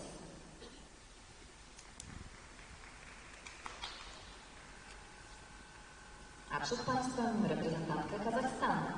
Next to skate representing Kazakhstan. The 15-year-old from Kazakhstan, Anna Levkovits, takes to the ice. 48.07, personal best of the short program, earning that last year at the World Junior Championships, skating to Supermassive. Black Hole by Muse.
Well, a bit of a different approach here for the short program, a little harder music. Yeah, and interesting because Anna last year skated to Ludwika Einaudi, the pianist, and she had Nutcracker for her free skate, and this completely different theme choice. But I really respect that. I mean, these young people need to learn the different,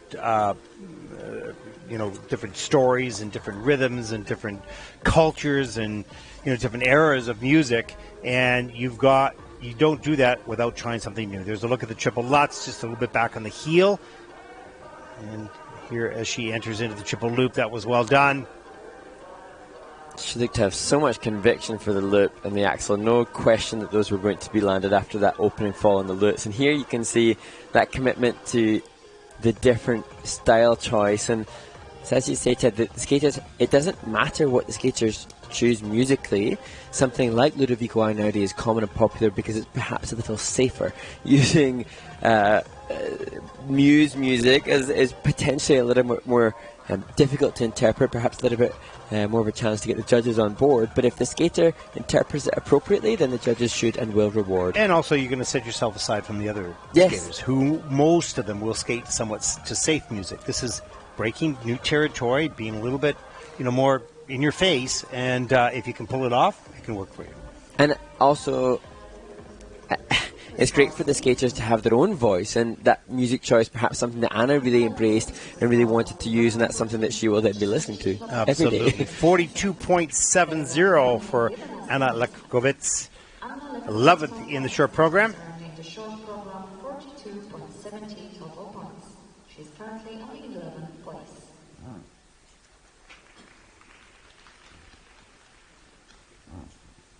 A my powitamy reprezentantkę Polski. Next to skate, representing And Poland. the second skater representing Poland, 18 years old, Karolina Bialas. Second event, 27th in Riga, week 3, 4th at her junior national championship, 47.41, personal best from last season.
Well, there was a good start for Carolina, Mark, with the triple toe, double toe loop, really solid. And then clearly, I think, a downgrade on the triple loop, but then the single axel. So frustrating. Yeah. And Carolina did compete in Riga. And in Riga, she delivered in the short program. She was 22nd in the short program and then dropped 5 places after the free skate. So it's possible that then a lot of the training time is being devoted to the free skate and perhaps then not able to rely upon the strong short program she performed at her first Junior Grand Prix of the year. Yeah, some really good skating skills, so some nice qualities there, but when you make those 2 mistakes on the jumping passes, it really dilutes the overall program to a certain degree, unfortunately, because, those are just maybe a total of 4 seconds of the, of the program, right? So here's a look at the triple toe loop, double toe loop, good confidence and speed going in, no problem. And she looked so self-assured on that. There was no question over that triple toe early in the program. Watch the foot of the landing. It's just, forward there. So that is a downgrade in the system, double axel, and pops into a single. And it does seem, I suppose, if there are viewers watching our YouTube coverage, for those that aren't skaters themselves, what may seem just barely even recognizable, but that rotation that is done on the ice, when the blade doesn't land, as we say, backwards, then the implications on the score are pretty massive. So a triple loop, when landed forwards, loses its value. And the technical panel and judges know when there's a problem with the landings. They don't know what to do, to what degree, but they have replay. And they'll go back and take a look at that and say exactly when did that blade touch the ice. Was it forward? Was it a three-quarter? Exactly where it was. And then there are different varying reductions based on the lack of rotation on the jumping element. The short programs for Karolina Bialas from Poland, 36.22, and that will put Karolina currently in the 13th place. Karolina Bialas from Poland has earned in the short program 36.22 total points. She is currently on the 13th place.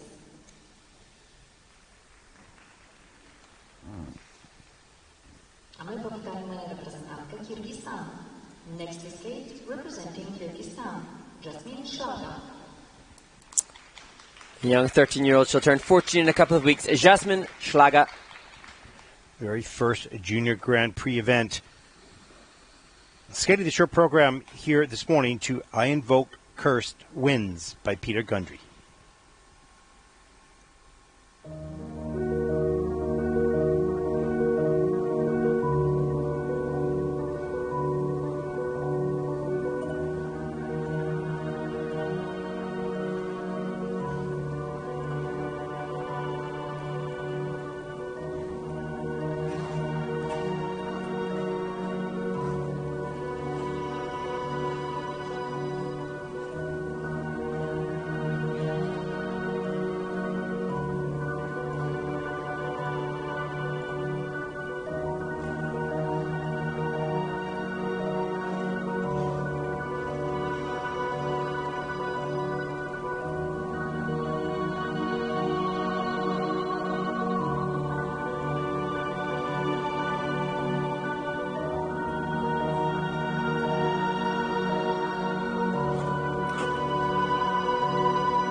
Well, Mark, sort of dark and ominous music a little bit, you know. Pretty intense. Yeah, pretty intense. A little too bad about the axle. Went back on the heel on that takeoff and had to single that, unfortunately. Nice triple sow double toe loop in the middle of the program. So, you know, some nice work on those elements. But, you know, music choice is so important. Yeah, and it's interesting. I don't know of many skaters from Kyrgyzstan, but I certainly think that Zhasmin has good quality skating skills. The triple salchow was good quality jump element, really and some nice. great spin stuff as well. So lots of potential. Not maybe the music choice that I would go for, but I have to hope and assume that Zhasmin really feels and connects with it, making training every day, day in and day out, a little bit easier. And we did talk about it's good for these athletes, as we watch the double loop there, to do different styles. We can't be hypocritical on ourselves here. Right? So absolutely. Here's the triple salchow. This was beautifully done. Great flow off the edge, up into the double toe loop. Really nice. And if we take a look at the axle coming up, you'll watch the transition, but then you watch where it goes back a little bit off the heel, and the leg slips out from underneath her. So that was unfortunate. But, these skaters trying something different all the time and finding what they're comfortable with and growing with that piece as well. And you can see in the spin feature position, good speed, great positioning, and that's hitting correct boxes for judges for grades of execution. A little wobble in the I-spin feature there, but a very all-rounded skater, really well-trained, well-packaged, well-taught student. Yeah, good basic skills. No problem there. Some more work to do, as all these skaters have, of course. And I've no doubt that... Oh, that's great. I love that. Yeah, happy in the kiss and cry. No doubt that Zhasmin will be working on the more difficult triple elements as well. Yeah, and the mechanics are all there. Not Definitely. a problem. All set up. Let's take a look at the short program score. 33.62, and that will put her currently into 15th place. Yeah, great. Enjoyed the experience, sending some love back home.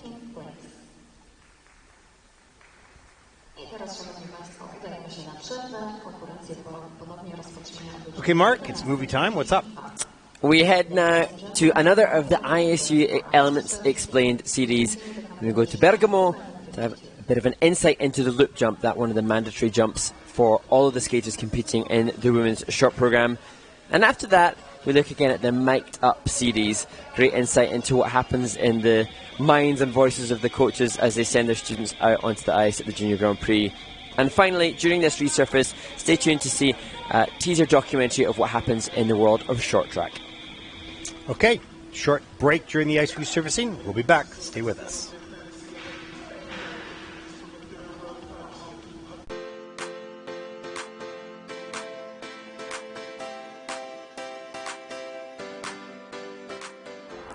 Hello everybody and welcome to the ISU Center of Excellence in Bergamo. My name is Franca Bianconi. I'm a figure skating coach and an ISU technical specialist. Today's topic will be the loop jump, which can be single, double or triple. In any case, it's a very, very interesting jump and basic jump for figure skaters.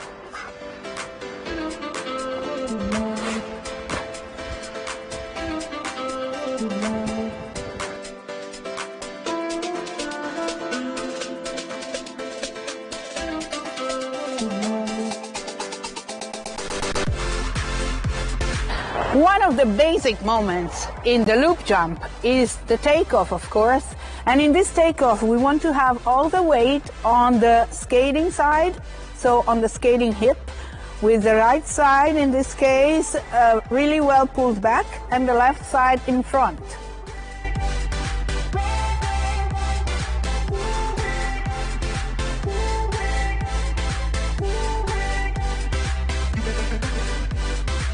So once we are very good with the alignment on a good outside edge and the weight on the right side, on the skating side, we want to bend, of course, and then stretch for the takeoff. And when we take off, positions of the legs, movement of the legs is important. The right leg is pressed down while the left leg is coming up in an H position. So this is very important to hold this H position.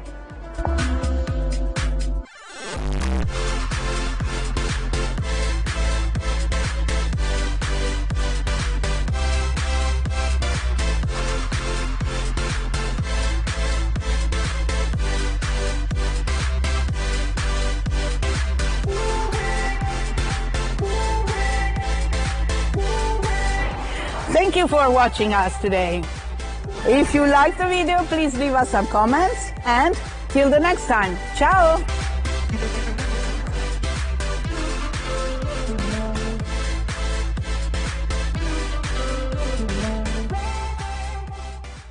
Took your time on that entrance really nicely, right? You used that backward outside edge perfectly.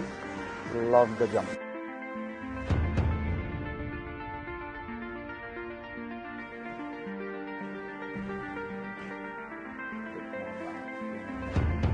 You know, keep warming up. You don't want to get tired, but you want to be really warmed up. You don't have to rush through the warm-up because you've got a lot of time. You've got to kind of make sure that you understand that, right? That you're going to have that spike of energy, right? So you need to kind of go, okay, take it easy, right? After you do that solo, yeah, perfect. Perfect timing. Almost there.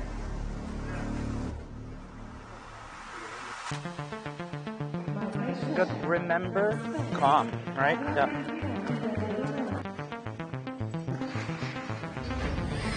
Looks very good, David. Yeah. It's fine. Remember, you've got adrenaline, right?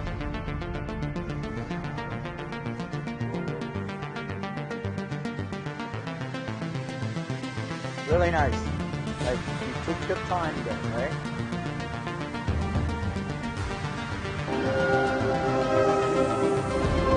Ah, that was unfortunate.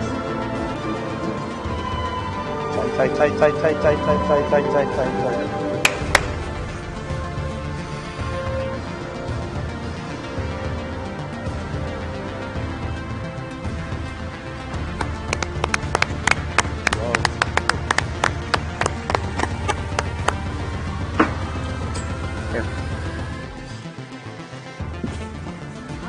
That was a rough skate. You have no three. You missed 3 of them. You understand that? Axel, combo, and your footwork. That's it. You know what I mean? So that's not gonna be a lot of points. But look at this. Look.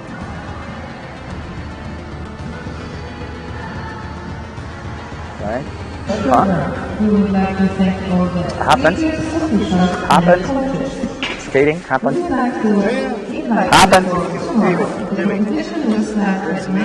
You're so lyrical at the end of the program. They have those mistakes. They just get away from you. This is an experience they don't like. I get that. You don't like it, but you're going to learn from. You won't let that happen again. You're a really good skater. You didn't skate well today. That's it. Move on. Warm-up was excellent. Like, you were so on that warm-up. Yeah. You're a good skater. You're frustrated because you let it go, but you won't do that again. Yeah. You make a mistake here and there, but that's okay. That's okay. Great support for the athletes through the good days and the bad days. It's so important because we're not just teaching skaters. You're not just teaching skaters. You're teaching people. Absolutely. You're teaching people. You're giving them those skills that they can later use in life.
The following skaters may now take the ice for a 6-minute warm-up.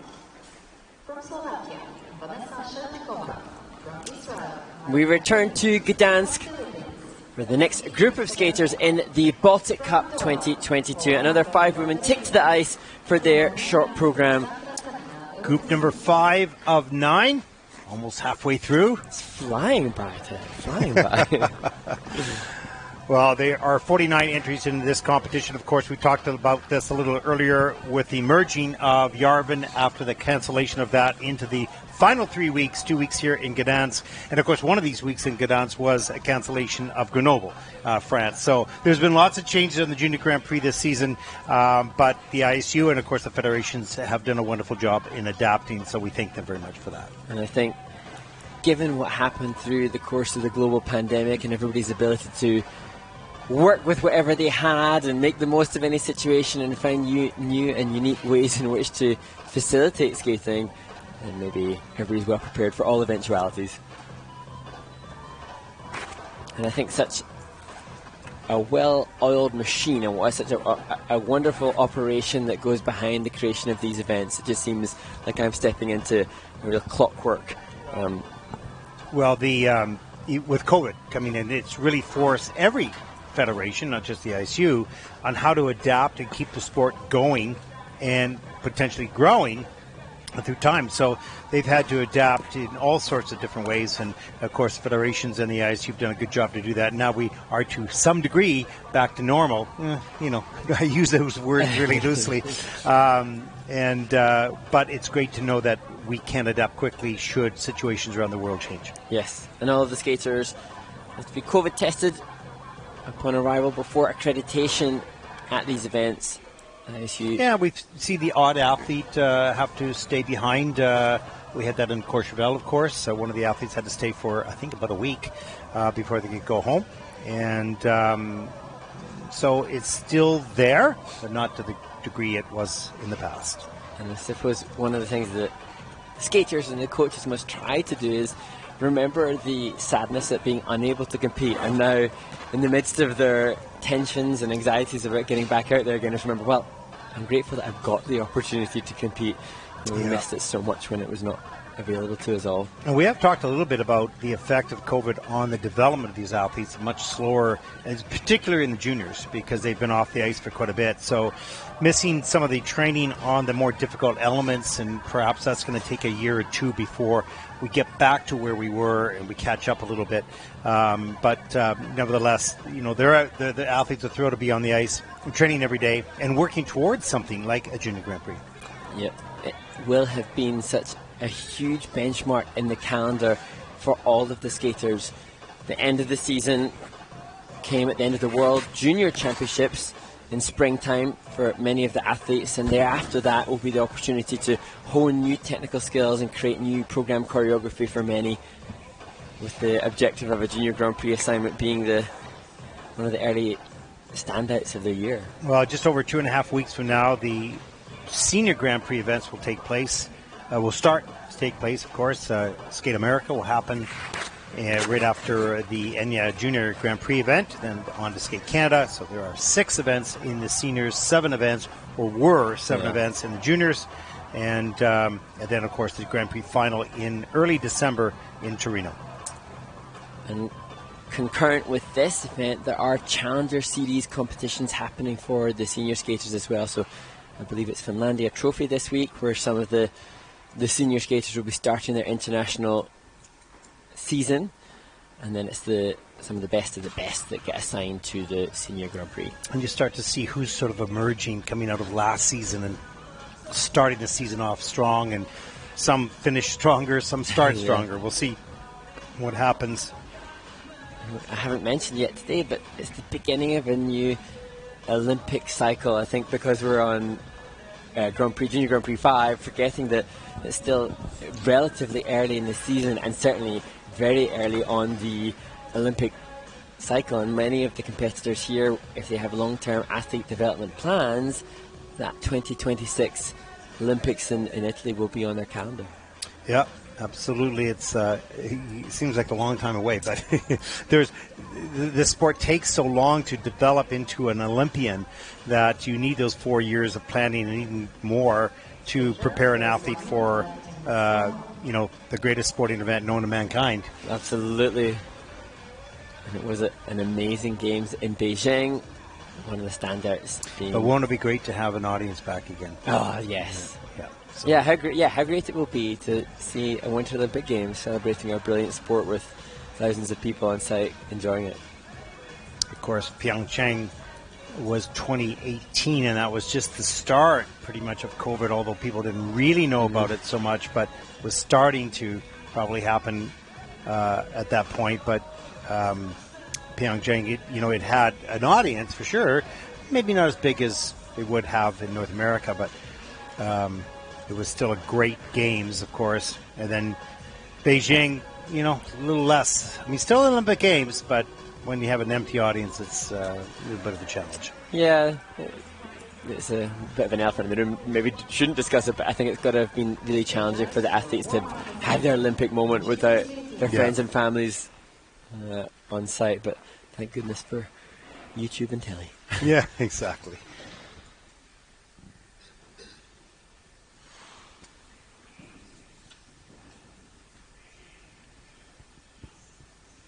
So 4 of the women have left the ice, leaving the stage for the Slovakian representing Slovakia, Vanessa Selmekova. As 15-year-old Vanessa Makova has final words of wisdom from her coach.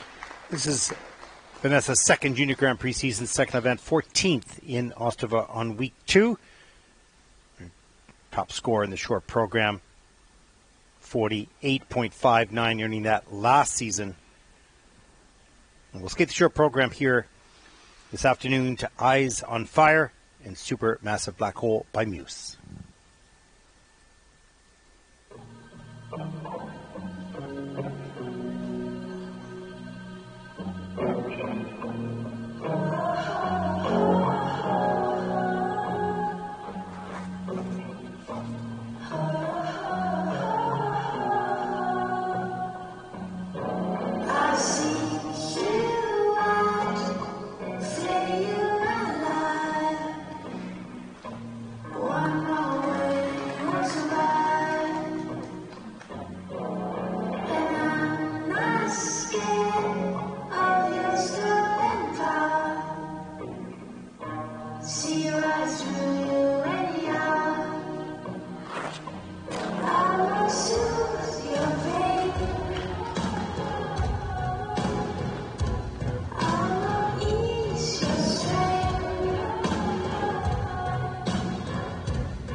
very, very quick in the rotation, this young woman. My gosh, she's quick, which is just awesome for her because multi-rotational jumps relatively simple for her. It looks, anyways. I got a little bit tired halfway through the program. I felt like slow down a bit. There certainly seemed to be, I thought, a little bit of hesitancy into the last double axel. Having had the triple loops and triple loop done cleanly, I think she was just desperately keen to make sure that she did all she could to guarantee all the jumps were successful. How quickly into rotation that triple Lutz was, and as we will take a look at the loop, leaving the ice, watch how fast the left leg folds right into the right, or reverse, sorry, opposite direction. But so strong, straight, and tight in the air. Those 3 rotations, no problem. And the rocker counter twizzle as an exit, trying to do all she possibly can to push herself for the best grades of execution. And Vanessa did compete at the Junior World Championships in Tallinn. She was 35th there. So as we see her do her combination spin, she and her coaching team have been working hard to ensure that she pushes to get that top 24. Here's that double axel. As you say, fast rotation. Yeah, and upping the technical content, triple S, triple toe loop will be a great help. Yeah, for sure. And her coach, Yogi Chernyshov, is both coach, choreographer, done a great job with the student, and they'll be eager to try and push up in towards the 50s. So last year's top 24, 24th place at Junior Worlds was 51.75 last year, and it's the top 24 skaters that get to compete in the free skate at the ISU Championship. Yeah, you've got to be in the 50s, mid to high 50s to really guarantee yourself, and even then maybe not. Yeah. It all depends, right? So that's the benchmark that you want to be looking towards to have give yourself a chance to qualify for the Junior World Championship. So we'll see what score comes up here. Of course, 48.59 personal best, 46.62 season's best. And it is a season's best right now, 47.75. Still a little bit short of that 50-point mark. We'll need to work on that. That's 9th in the short program for Vanessa. The short program, 47.75 total points. This is her new season's best, and she is currently in the 9th place.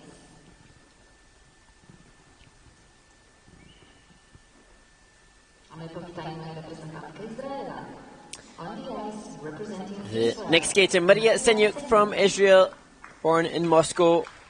17-year-old, was 5th at the European Youth Olympics. Second Junior Grand Prix season. First event this year, 19th Junior Worlds, National Junior Champion. Skating to some beautiful music by Andrea Bocelli, 52.20 personal best.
A really nice job by Maria, present in the moment, I felt. And funny enough, it looked like she was singing the song. Oh, really? Did you notice that? I didn't notice that so much, but I like that. I appreciate that. I might be wrong, but it looked like she was.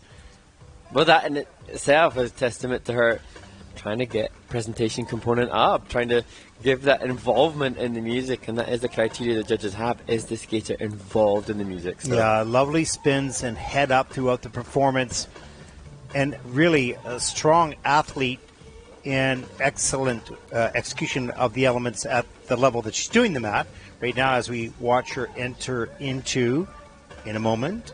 Giving you lots of intro. There you go. You got it. Here's the triple flip. Good speed and power on the takeoff all the way around. Gets the free leg back just in time. And nails the double toe loop as well. And this double axe, a little cautious coming in here, but sails off the end of the edge.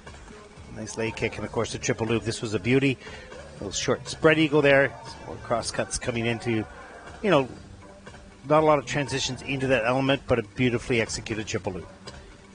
And Maria, I saw she skated and performed in Ilya Averbuk's show last winter with the likes of Evgenia Medvedeva, the two-time world champion. So she's had great performance opportunities and experiences. Yeah. And you can see that in her. You can see the confidence in her skating. That's absolutely right. Wondering where she got it from, you just told us. And I'm sure, having placed 5th at European Youth Olympics, Maria has her eyes set on one of the later groups. Just the lack of triple-triple could be costly. Yes, 51.01 for Maria Saniak from Israel. That's 7th in the short program. 51.01 total points. She's currently on 7th place.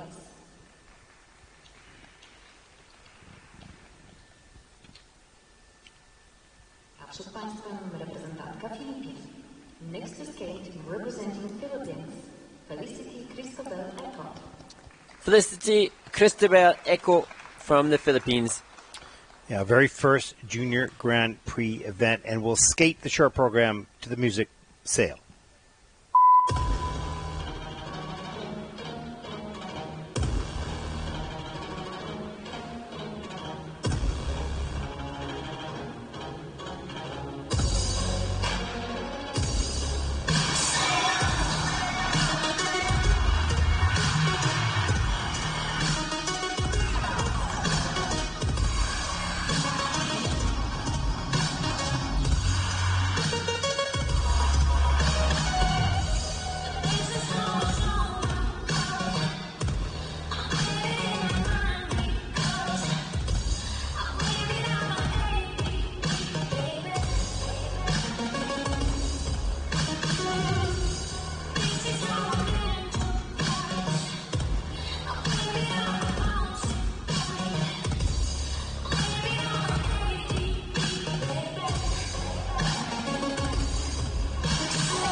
Felicity Cristobelle Eco from the Philippines.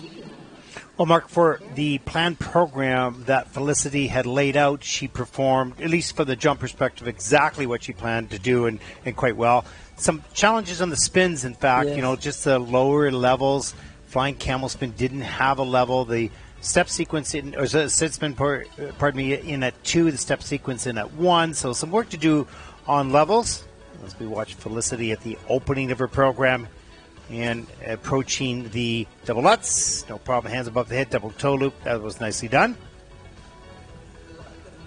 On the double axel right here, a little bit of a straight edge, but gets the double axel done, hooking it around the corner a little bit. And then the double loop. Nice. And of the 7 elements, the skaters have some semblance of free rein. The double axel, the most difficult of those that she did. But the flying camel here, you can see, I think, not enough rotations done in the camel spin position to have that element called. So relatively easy loss of marks, which will be a good opportunity for her to improve. But interestingly, Felicity competed at the Sea Open at the start of September, and she had 23 points there. And it looks like she's going to improve upon that.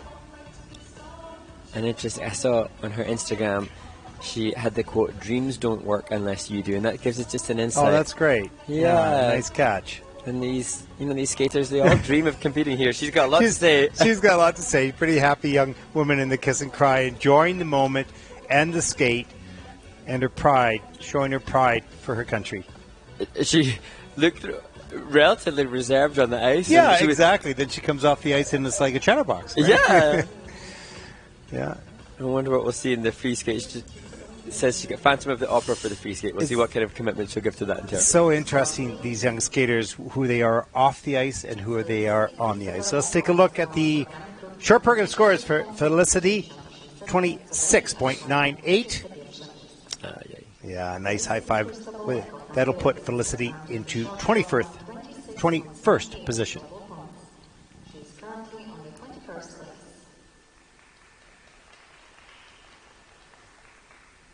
Americana representante Andorra.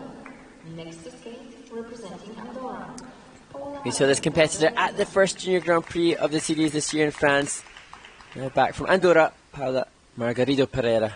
17 years old, 32.58 personal best, skating to Carmen by Stroma.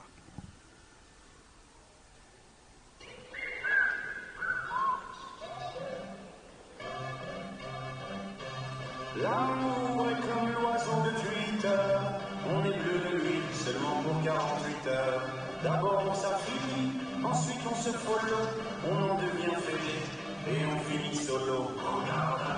Et à tous ceux qui vous like, que les sourires en plastique sont souvent des coups d'hashtag.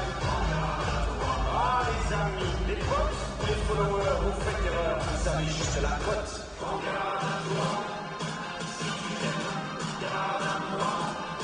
Si je m'aime, garde à nous, garde à eux, garde à vous, et puis chacun pour soi. Et c'est comme ça qu'on s'aime,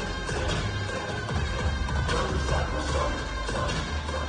Et c'est comme ça qu'on s'aime, comme ça qu'on somme. Et c'est comme ça qu'on s'aime, comme ça qu'on somme, et c'est comme ça qu'on s'aime, comme ça qu'on somme.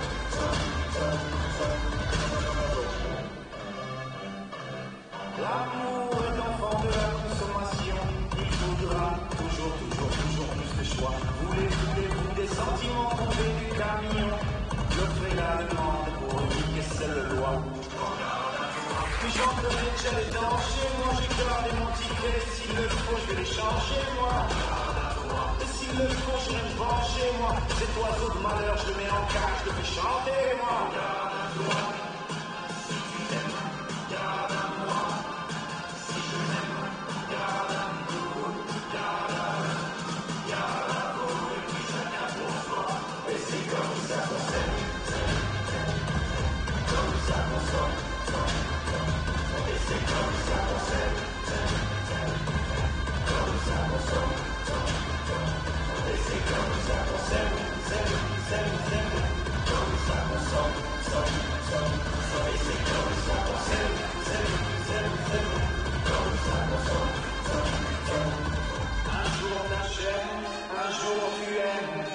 jour tu jettes, mais un jour tu payes. Un jour tu verras, on s'aimera, mais avant on crèvera tous comme des rats.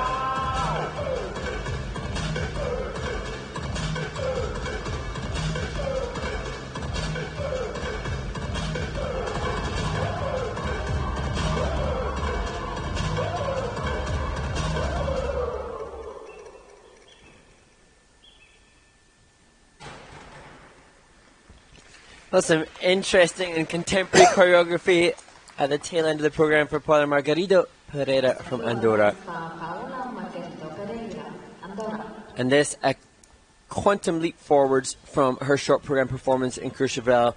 She had a fall on the double axel at that event, and it was a quarter rotation short.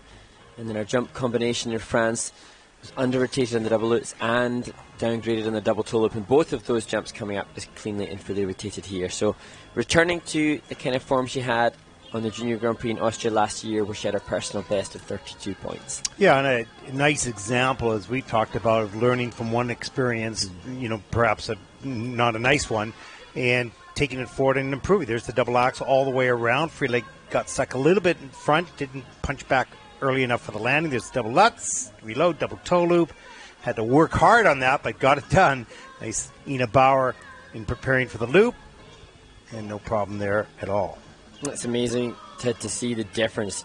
The Courchevel event was the tail end of August, and just, such difference having not seen her training for the last 6 weeks. Yeah, it's true. In Courchevel, both last year and this year, I looked at the first, I thought, boy, I wonder if this is going to be very strong this year, right? But it always takes a while to get going. They've just come off their summer schools and are entering the fall season. Although they're trained, they're not trained deep enough into their year to really have the confidence and consistency that they require at an international competition. But every week, as we go on the Junior Grand Prix, it all gets better. And with every passing run through, more confidence and more commitment to try and push not just the technical element score. We've referenced the better rotation here for Paula, but also the increased speed and ice coverage and commitment on the other program components that the judges have to give. Yeah, and that just comes to confidence and comfort level. Short program scores for Paula. Season's best, 29.04. And that will put Paula currently into 19th position.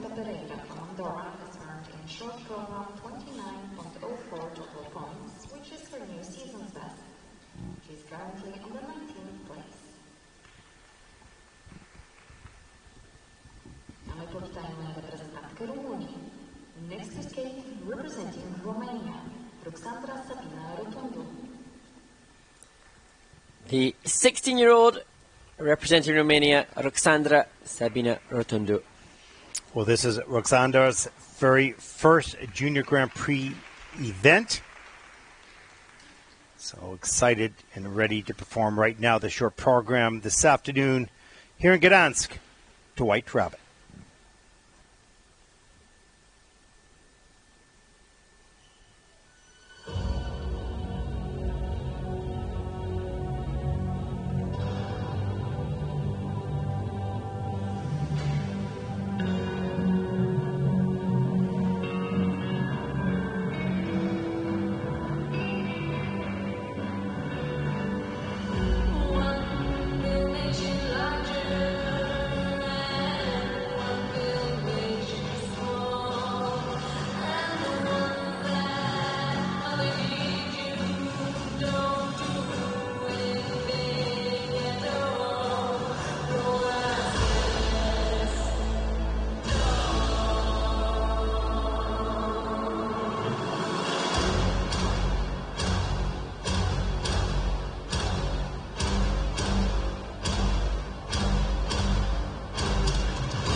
Well, Mark, there's a number of skaters in the event so far that would be in the double category. In other words, they do double combination, double axel, attempt perhaps, landed or not, and a double loop. So they're not trying the triples at this point. That's where Ruxandra is currently in. Of course, popped the axel, unfortunately, off the top of the program. And there's really a group of juniors, both in men and in women, that are at that stage. They're not into the triples yet. And here's a look at the pop axel. She bent down really low on the takeoff, looked like she was going to do it, then just opened it up and it didn't materialize at all. So look at the flying camel spin. It's that the skater so often is consumed with the thoughts about the most difficult jumping pass. We see here double loops, double toe, but relatively comes from a bit short on rotation, I think, on that, as we see the double loop. But so often the brain space can be taken up with thoughts of the most difficult jump, and it can, certainly for me, I remember it would dominate all my thoughts before the program, and sometimes the brain can work mind games on you just as you go up into the jump. And that it does. I mean, for those of you who've never skated or jumped, it's impossible to describe what the psychological process is when you're young and you're on the ice and you're going for this difficult element of which you know that if you do it, you're going to feel great, and if you don't, you're going to feel disappointed. And then if you don't do it, carrying that disappointment while you have to be thinking and looking forward. Very complicated psychologically to handle all that. Completely, and those who hesitate are lost, they say. So then there's that temptation to hesitate and pull back, but unfortunately then that can result in what we reference as a pops jump, and that's where the rotation isn't made in the air. And the coach is standing by the boards knowing exactly what's going on in that head, but not able to fix it quickly. It takes time and the right words and emotion. Let's take a look at the short program scores for Ruxandra from Romania, 25.65, and that will put her currently into 23rd position.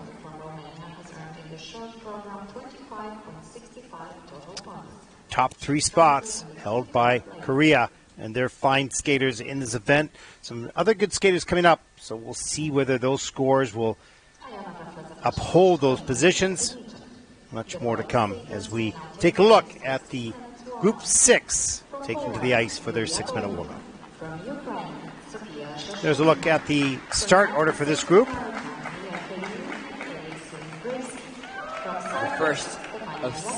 first group of 6 skaters. Up until this point, it has been 5 skaters. Of which you were lamenting, just from a viewing perspective. It's always nice to have 5. 5 seems to be a perfect number, but that will make more groups. So. Yeah, true. Yeah, exactly. Maximum number of skaters in a warm-up. So we don't have any more questions coming in here, Mark. You have to beg the audience. Let's go. I think it's time to make our plea, Ted. So please check out the International Skating Union's social media channels. You can find us on Twitter and on Instagram. I think across all the social media channels, and we would love to hear from you.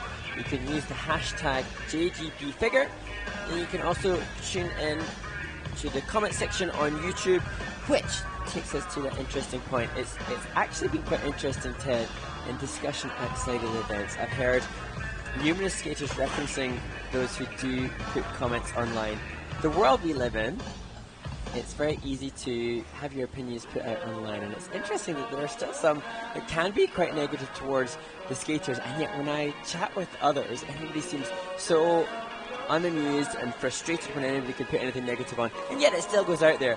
My assessment of the situation might be this, Ted, that those that put the negative comments online might never have done this. Oh yeah, totally. And also I think there's an element of perhaps, having your opinion is not the issue, but putting it in a mean way against another person, I don't understand the concept. I just do not understand that concept. I think, it's fair game to say, oh, I really enjoyed that music, or I didn't like that music, or caution me with this. That's the nature of our sport, and that's absolutely fair game. But to have the context of meanness towards a person who you probably don't even know in a sport you've probably never even done, not everybody, of course, it's a concept that I don't understand personally. But I do either, but it kind of fascinates me that there are people out there sending it in. So let's just encourage that. Well, this is a new world, and everybody is a commentator, I guess, or a journalist. So that's the way it is. We just encourage people to be a little bit more positive, for sure. and look at the good. And recognize, we have to be honest, a poor skate is a poor skate. 3 falls with 3 falls. Disappointment is disappointment. And we need to report that accurately, but never in a mean sense. All of the skaters have such bravery in putting themselves out there, but I think on the Junior Grand Prix especially, because they're young people just finding their way in life, never mind on the ice. Yeah, can you imagine the people who do write stuff like that, having someone else analyze their life negatively and having it out there online? If you haven't had it yourself like that, then you don't know what you're doing. So, it's a bit of a challenge. But anyways, we're encouraging people to be positive. Wow, look at that. We have some treats coming in. Wow. Yeah, thank you, sir.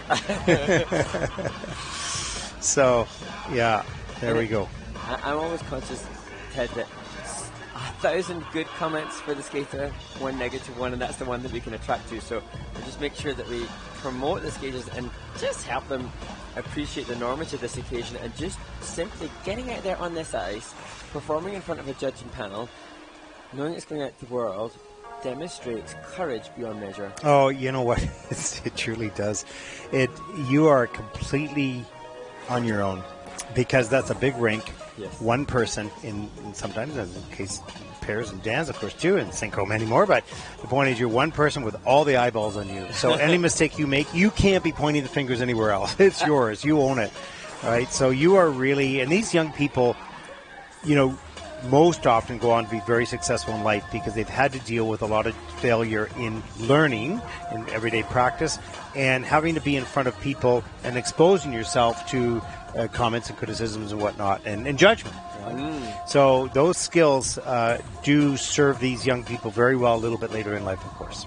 Yeah, the life lessons learned from the get up again philosophy. Look at you. You're dancing on ice, and you had told an interesting story about commentators that had commented on your skating when we first met, and that you wanted to help commentate to bring a more positive, because in those days it was quite controversial and my experience of competing at ISU championships was, I can't say ruined by the commentary, but it was definitely one of the overriding memories is of infactual and negative commentary, and that really did. It wasn't nice, and it did shape my experience, and I don't want that for young people. No. Who wants that for young people? No one does. It's different to have, where we can, constructive comments, but they employ coaches for that. You brought a good point up the other day. It said it's not as if these kids are getting $14 million a year, like a soccer player or a football player would have, or a hockey player or whatever. These are just young people just pursuing their passion, right? So, and we know that not for all, depending upon the federation and their association, but we know that for many of them, their families go at great financial strain and expense to get them out here. So, reward and kudos to not just the skater, not just the coach, choreographer, but the whole network. It's like a village that makes these performances. Yeah, it is. It's true. It's extraordinary when you really dig down deep. Well, here we go. The start of group number 6.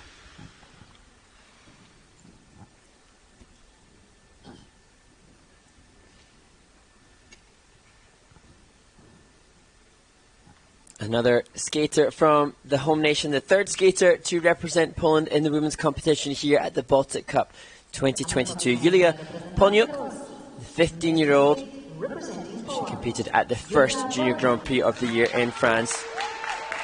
And took 19th place there. Personal best of 40.31 in that competition in Courchevel. Will skate the short program here at home to Tango in Ebony by Maxime Mervka.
absolutely love the attack by this young woman, the freedom and attack throughout the program, full body commitment, change of pace in the steps. You notice that real serious change of pace. Just really wonderful to watch. And we were talking on the last skates about the debate to whether or not to hold back a little bit and try and go for clean. This young woman looked like she was all guns blazing. I don't think she could hold back. I don't think that's in her nature. Some skaters are like that. They're full attack all the way out, and you live or die by the sword on that one, right? But this was just beautiful and engaging, really a wonderful performance. And you can see the commitment to the choreography right off the top of the program, and using the phrasing of the music, matching it with the movement. Good speed here coming up. She had under rotation on that in the first Junior Grand Prix of the year, and -5 from every judge. Not here. No.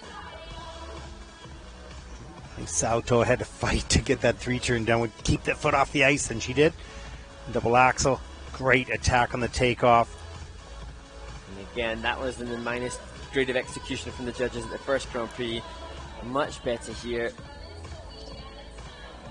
Other things showing progress. The step sequence here coming at level 2, level 1 in France. Yeah, and maybe in France she held back a little bit and said, okay, I can't do that again. I got to go for this all the way. And there's your learning process from Junior Grand Prix to Junior Grand Prix.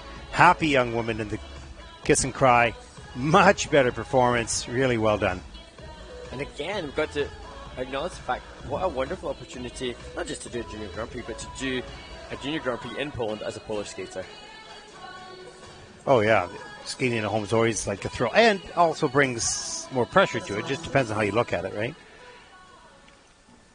This woman looks like she loves the pressure. Absolutely. 30.31. 40.31 is a personal best, but season's best, 45.48. So that's a big improvement this season. And that'll put Giulia currently into 11th place. This is her new season's best, and it brings her currently in 11th place. A przed Państwem reprezentantka Ukrainy. Next to skate, representing Ukraine, Sofiya Shashunkina. Sofiya Shashunkina from the Ukraine. One in Kharkiv, skating the short to matrix.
really strong change for combination spin to finish the program for Sofiya Shashunkina from Ukraine. Yeah, really unfortunate on the two elements, both falls, the triple loop and the double axel. Those will be quite costly. Good opening with the combination triple saw double toe loop. But again, carrying sort of the load of that, disappointment through the rest of the program with those mistakes. And I think it's just competition experience as we look at the triple salto double toe that helps you battle to strive for the program component scores when you know that the technical element score has had issues like this. A little slower rotation in the air. You can see the free leg is away from the landing leg, a little loose in the air, slower rotation, and therefore it doesn't get around. Watch the double axel, watch the legs in the air. And this is a bit tighter, but still a little loose, not all the way around. Can't get the free leg out to stabilize the landing. That free leg needs to be going backwards as soon as you make contact in order to keep the weight right over at the landing foot.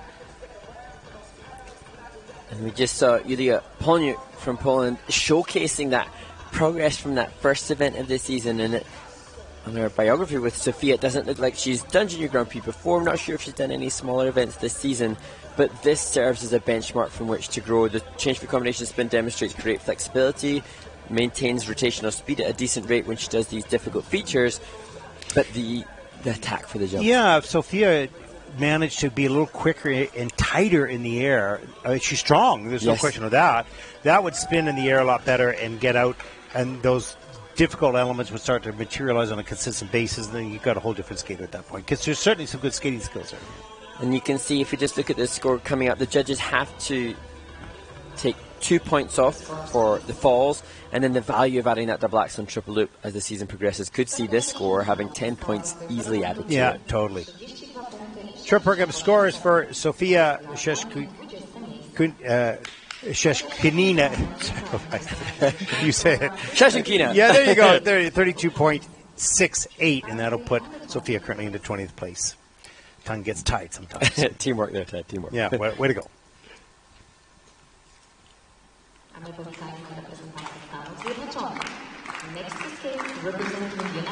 The next 14-year-old taking to the ice was just off the podium in Ostrava. Mia Callan from the United States of America.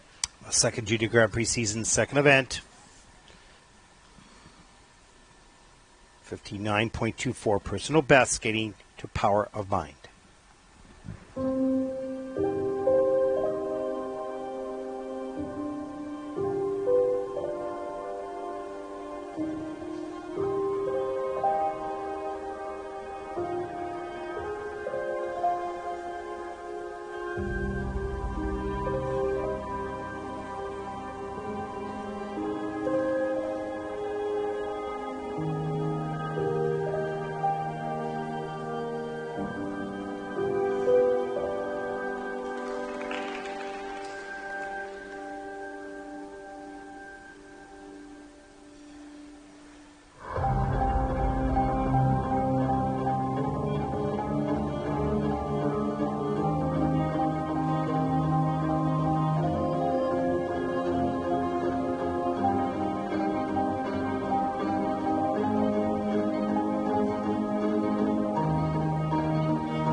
Well, really wonderful arms and extensions by Mia Kalin of the United States.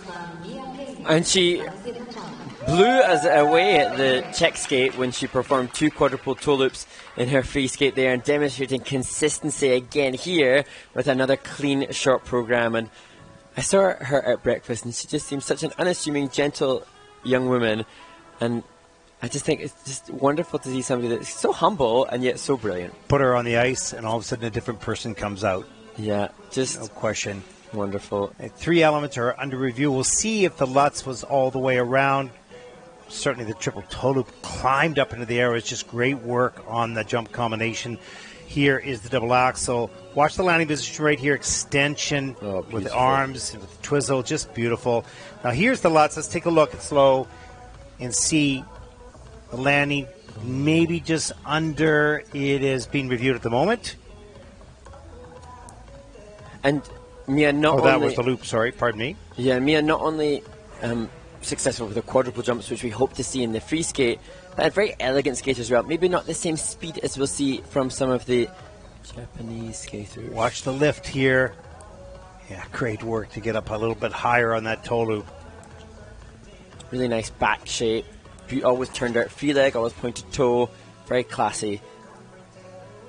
Yeah, those little nuances, those little differences of detail really help to develop a quality skater. They may not have the same power and speed at the moment, but as that gets, accomplished with the refined detail, all of a sudden you've got a full package in seniors.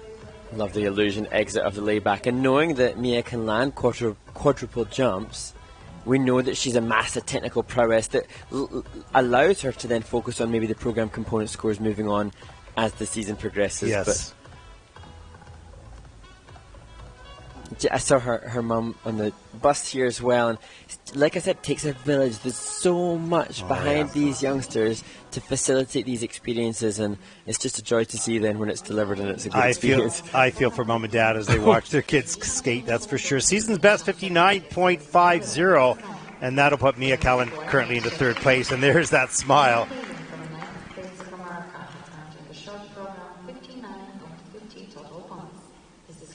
And she moves Siwoo Song of Korea down from 3rd into 4th place, cracking the Korean stranglehold on the podium so far. 15-year-old Elyce Lin-Gracey from the United States. Beautifully elegant. Very delicate skating. Second event this fall, 8th in Ostrava, week number 2. 56.15 personal best skating the prayer.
Well, some really nice choreographic work by Drew Meekins and Jeannie Isley, and wonderfully performed as well, but a big mistake technically.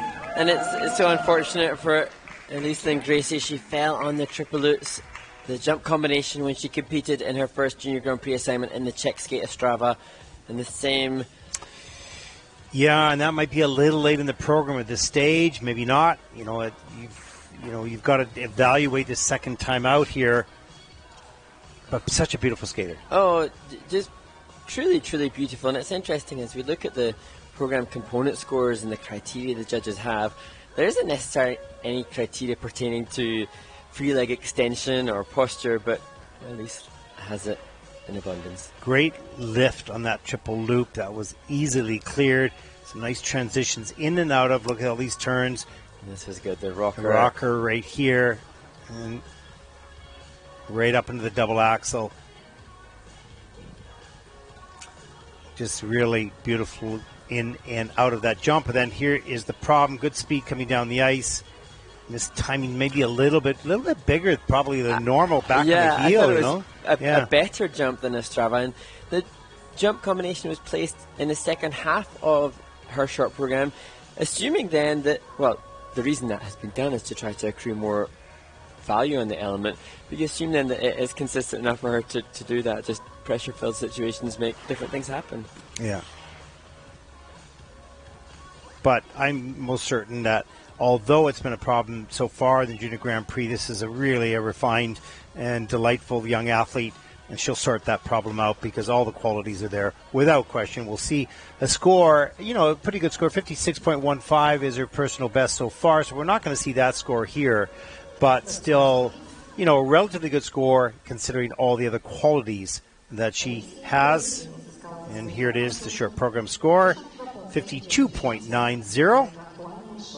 And that will put her currently into 6th place.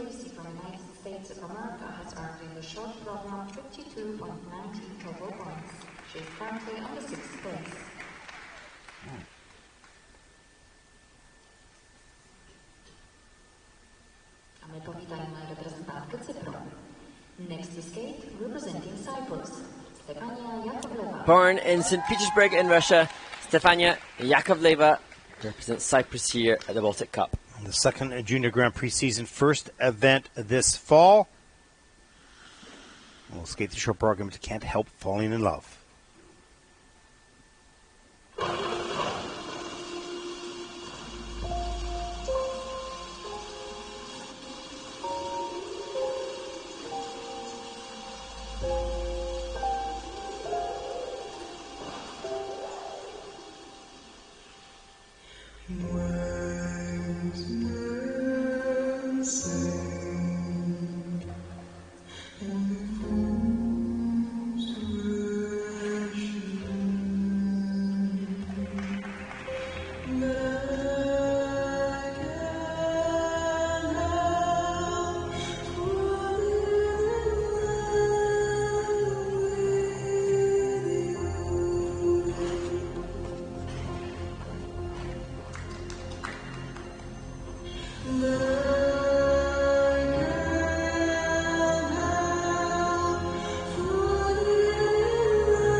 Well, you could see on her face at the end a little frustration with that kind of weird double axel near the end of the program. Just sort of opened up and gone on a lean. I was so conscious, Ted, of the beaming smile on the landing of the jump combo, and then the flying camel that followed. I thought the concentration started to lapse a little bit, and then obviously either fatigue or concentration or focus just lost for that double axel, and you can see her recanting it now as she comes off the ice. Yeah, just when you think you've got it. It doesn't happen, and I've done the hard part. Well, that's a skill to learn, to keep your focus all the way through. Take nothing for granted. Don't think, okay, I got this, I'm in the moment. Here's a look at the Lutz. Kind of a different pattern around the circle. Nice clearance on the double Lutz, a little tight on the landing on that corner. And here we will see some steps coming into the loop. Straight, pushes straight up. No problem all the way around. Again, over-rotated slightly, so it makes that landing curve tight as opposed to gliding out. And the double axel, like, turned too much on the takeoff. You could see that edge just flip over. And then that hesitancy of, well, I won't I. This, the difficult exit of the spin, and the consideration at the end. Yeah, it's something you learn and have to relearn in many cases, is never take anything for granted while you're going. Wait until the last moment before you begin to, in your mind, celebrate. Being in the moment, being in the moment for, being in every second of a nearly 3 minutes worth of short program performance. Easier said than done when your heart's racing and your legs are pounding. And it's complicated because you kind of want to go with it if it's going well, but then you don't want to get out of that thinking, I got this. Right? It's so true. You want to enjoy, but then you can't throw away anything. Fine balance. Short program scores for Stefania, 43.41. That's 16th in the short program. And there's a look at your top three so far, with Stefania in 16th position.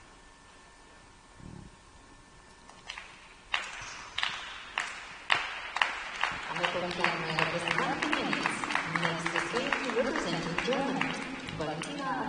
14-year-old Valentina Andrianova from Germany takes. Well, the first Junior Grand Prix season, second event this year, 10th in Riga, week number 3, with a 45.33 personal best, skating to Brockett Hall.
Well, I love Valentina's attack throughout this program, both on the technical elements and on the choreography.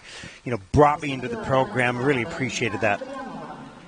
And such nice, clean technique, that triple toe, double toe. Although easier in difficulty than the triple lutzes that we've seen for many. Just nice, good quality technique. It's a good strategy, though. You know, take what you can do from a technical perspective and then add that performance and intensity and attack, and that's exactly what Valentina has done for a nice all-round program here. I'm sure the difficulty will improve throughout the season. Consistency again from this young woman. She was 14th in the short program at Riga and then climbed up with an 8th place in the free skate there. Look how low on that triple toe loop into the double toe. Beautiful. And here's a look at the approach for the loop. No problem.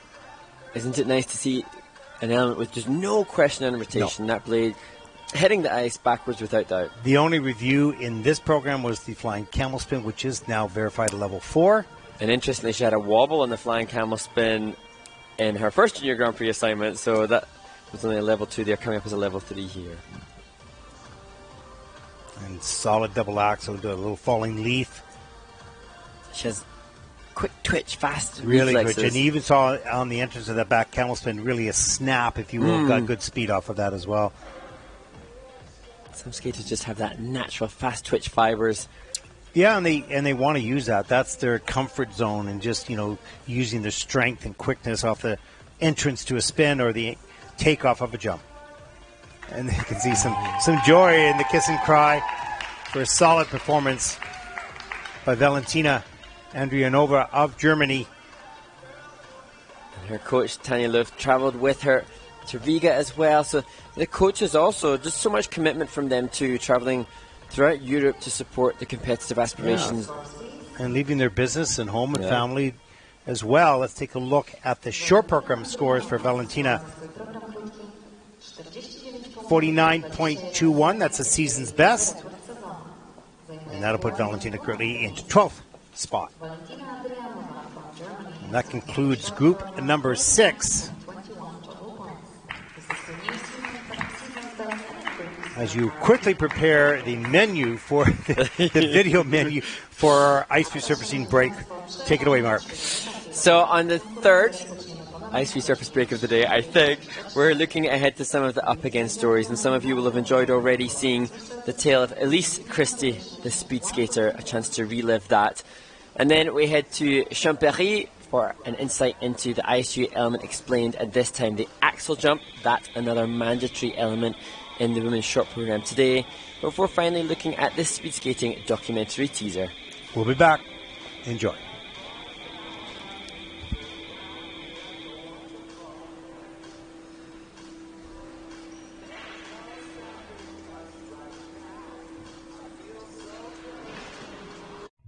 My name's Elyce Christie, and this is my up again message to my younger self.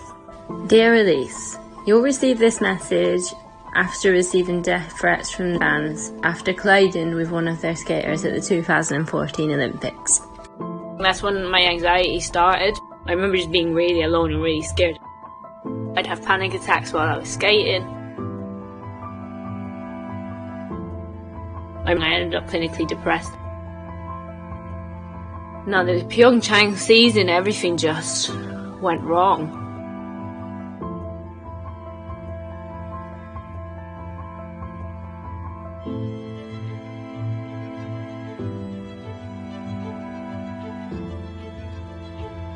Only thing I could think about was it was over, you know?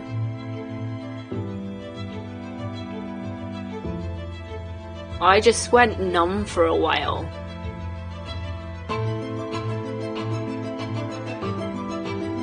I had sacrificed so much for it.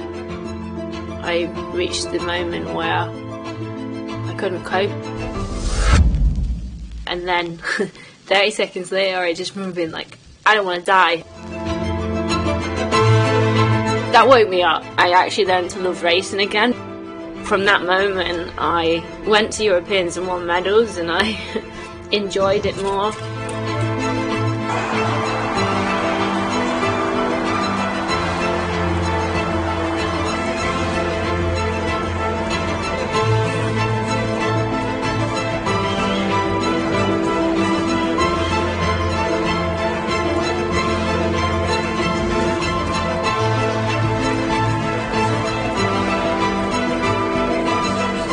But, you know, I believe that it's all happened for a reason. I've become like a face of mental health.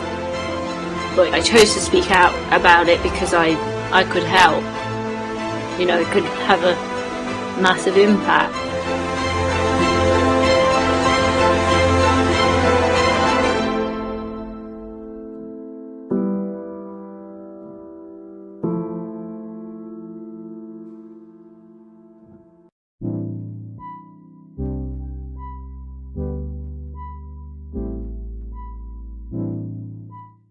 Hello, my name is Stéphane Ambiel. I'm from the Center of Excellence in Champéry, Switzerland. And with me today we have my colleague Angelo. Together we will introduce you the axel. The axel is one of the most difficult jump out of the 6 jumps. The particularity is that it's the only one that jumps forward.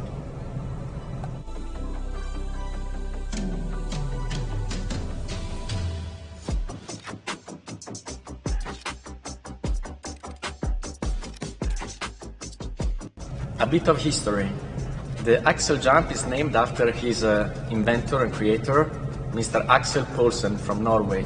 He performed for the first time this element at the World Championship in 1896. That means in the 19th century. Axel Poulsen actually was more famous as a speed skater, and in fact, he performed the axel with speed skates for the first time. As we said, the axel is the most difficult, one of the most difficult jump, but it's also the most important because throughout your career you will have to perform it in every single program, from the young categories to senior, since it's mandatory also in the short program and in the free program. So here is a tip for you. For us, a very important key point in the axel jump is the direction. Direction of the axel jump is mandatory forward, and that's the most important thing if you want to perform a good axel. In order to focus yourself on this technical key point, we recommend you to practice the axel jump from a standing still position without speed. In fact, without speed, it will be easier to focus on direction.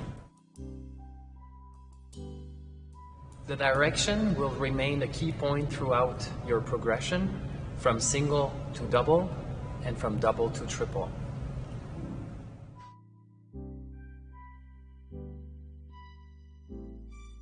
In particular, avoid to go inside the circle with your jump. When you're doing the axel from a standing still position, try to find a target in front of you and aim to the target in order to keep the direction forward.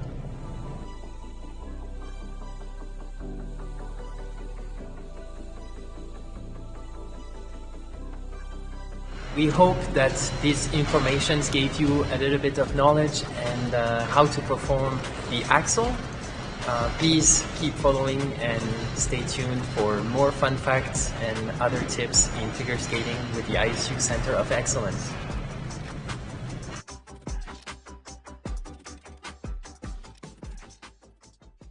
We're all speed skaters, and that's what we train to do. And when you're training for kind of nothing, when you can't skate, then what's the point? Mentally, it's a bit hard when you can't do the things you want to. Forget how many months or days we were in lockdown. I know it was talked about, we might have a bubble, we might do this, didn't think too much of it. It's also good to show the world that not everything is impossible in these times. In my head, I was thinking, oh my God, like I want to go home because I don't feel ready for this.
Karolina Bialas. The following skaters may now take the ice for a 6-minute warm-up. From Mongolia, Misheel Otgonbaatar. From Lithuania, Daria Afinogenova. From Poland, Noelle Streuli. From Estonia, Elyce Lin-Gracey. From Switzerland, Sofiya Shashunkina. Welcome back to the Baltic Cup 2022. We're heading out into the 7th group of women taking part in the Women's Short Programme on the 5th event of the Junior Grand Prix Series here in Gdansk, Poland. Minsol Kwon leads the field from Korea. She's posted a score of 66.81 points.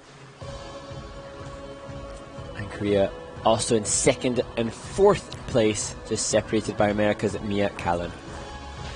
Now, Mark, you're correct in saying it's the 5th, but I've always called it the 6th because there's supposed to be 7, but one got missed. So all confusion about... No, it's me. I'm confused. Oh. I'm not actually confused. I'm just calling it differently. Yeah. Seems... I'm a little sad that it might be coming to an end soon, Ted, the Junior Grand Prix Series. Lots more coming this season with the seniors. Yes. You're going to be active in that as well. And we've got up until December participation in some of the senior events, of course, the final as well in Torino. So we're really looking forward to that. I think I've been spoiled with this Junior Grand Prix experience, being on site and seeing the skaters, seeing them training and practice in the venue. And working with another person, too. Which is probably cumbersome for you in some ways. No, it is immeasurably more enjoyable. Yeah, it's great. I like it doing it either way, but it's certainly a lot more fun chatting with you, bringing up ideas and topics and fielding questions. And yeah, I think we do have a very niche sport, and there are so many amazing facets to it, but not many people in your life that you can chew it with. Yeah, and also it's difficult to explain the complexities of this sport and the journey these athletes have over many years in a very short period of time and by one voice. So having a conversation of which other people get to listen to in some ways might be a better way of delivering it. Yeah. I mean, I've spent my... But we need questions. Oh, yes, true. Send the questions in. Do you know what? As we head towards the latter stage of the Junior Grand Prix, send all the juicy questions you want. No holds barred. Oh, wait a minute. Who said that? Really? We can always choose to not read them. Yeah. Yeah, there you go. But I suppose very conscious that the viewers enjoying the ISU Junior Grand Prix YouTube coverage may come from very different skating awarenesses, and United have devoted really all of our life, I think, to figure skating, and we've lived it, we've breathed it, we've slept, eaten the skating, and sometimes we forget that the life path that these athletes must take to get here is pretty all-consuming.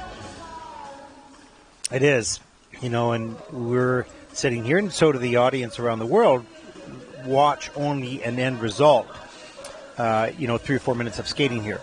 But the journey and the commitment, as you've talked about so much, of the family and the siblings. Think about that. Some of this is an expensive sport, and some, families, some of these young people have great support in the family, but the siblings might not have support. It might do something different, right? And even then, I've heard of stories very, very recently of skaters who's a skater who has found their love for the sport.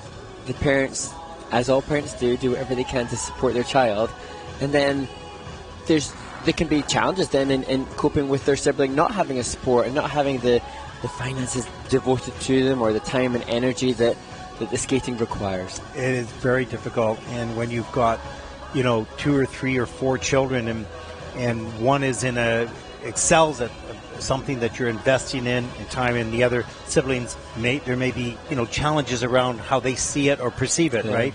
So it is a fine balancing act by mom and dad and brother and sister and any of these skaters in the sport to appreciate and make sure they appreciate the effort of the rest of the family and the support of what they're doing. Yeah, the constant juggling of family life, but I mean, there's one thing that is for absolute sure is that any parent watching this, as we look at the 6 skaters on the ice now, the overwhelming pride just must be incomprehensible. Hearts pounding out of their chests. I wonder, it's certainly pride. There's probably an element of fear.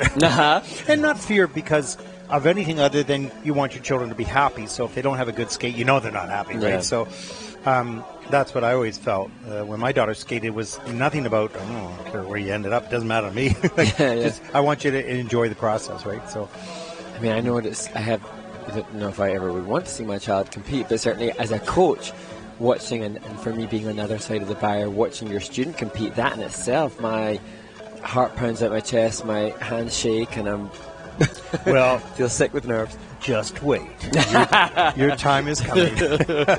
You got 2 young children, and they're going to be doing something in life. If it's, it doesn't matter what it is.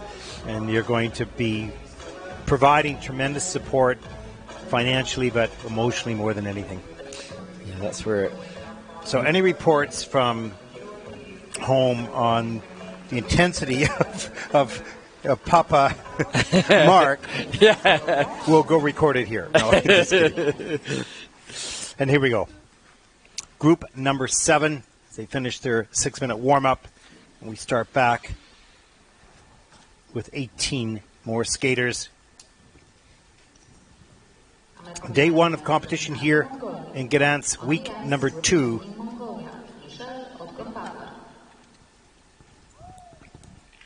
And the first skater to compete after this warm-up. Now, this is the second call. We've just been notified that this skater is not here so far. They will announce the skater as usual. She has 1 minute to show up. If she does not, then we will continue to. They will withdraw her from the competition. They will send the next skater out on the ice to have a bit of a warm-up, and then we will continue as usual.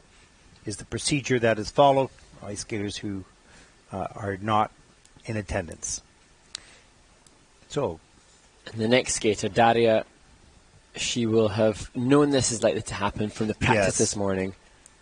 So I'm sure she's prepared mentally for this odd change in events and proceedings as she waits out this minute before she takes to the ice. Yeah, she would have been aware even on the warm-up because that skater would not have been on the ice. And since the skater has not shown up, she is withdrawn from the competition. And Daria will have just a bit of time to go on the ice and get the feel this, just to make sure that the pacing of the event is not disturbed for the skaters who are here by the skater who is not here. And there's a look at the withdrawal of Misheel.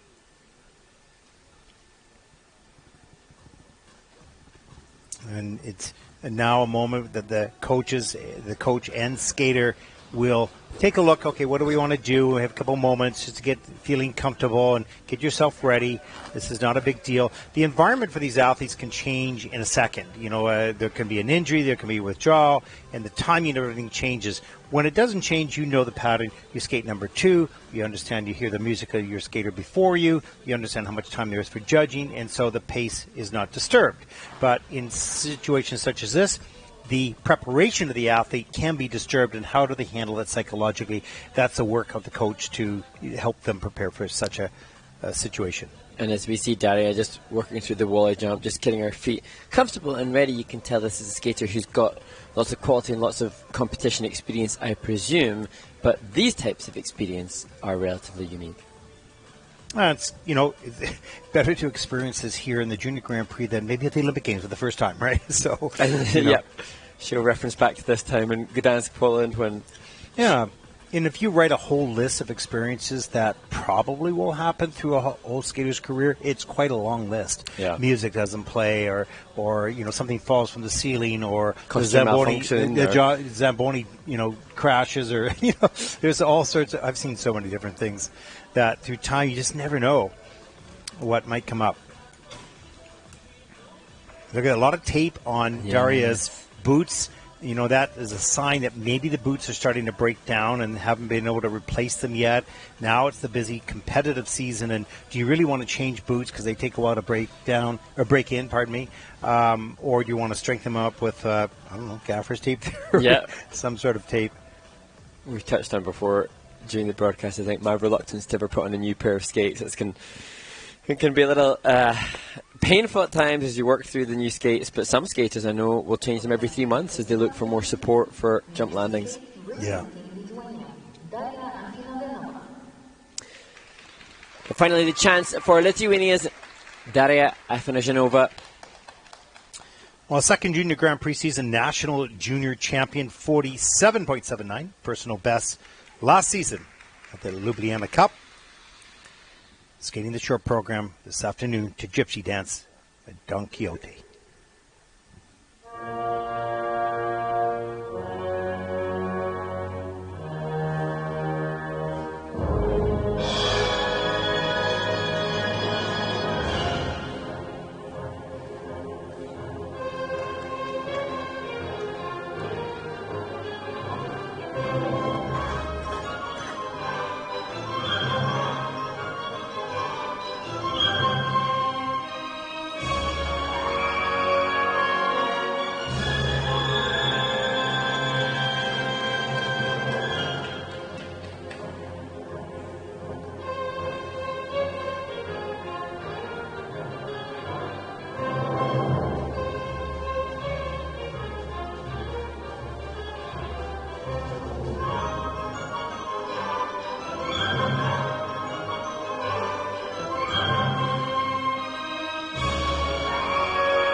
Great piece of music. Yes. Love the energy in that.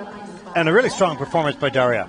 Yes, Daria showcasing the reason behind why she's been successful as a senior as well. She competed at the Lombardia Trophy and looks every bit ready for the step to the senior ranks. Still only 15 years old though. Age eligible to continue competing on the Junior Grand Prix for some time. And you see the commitment to the storytelling from the start and the Don Quixote music.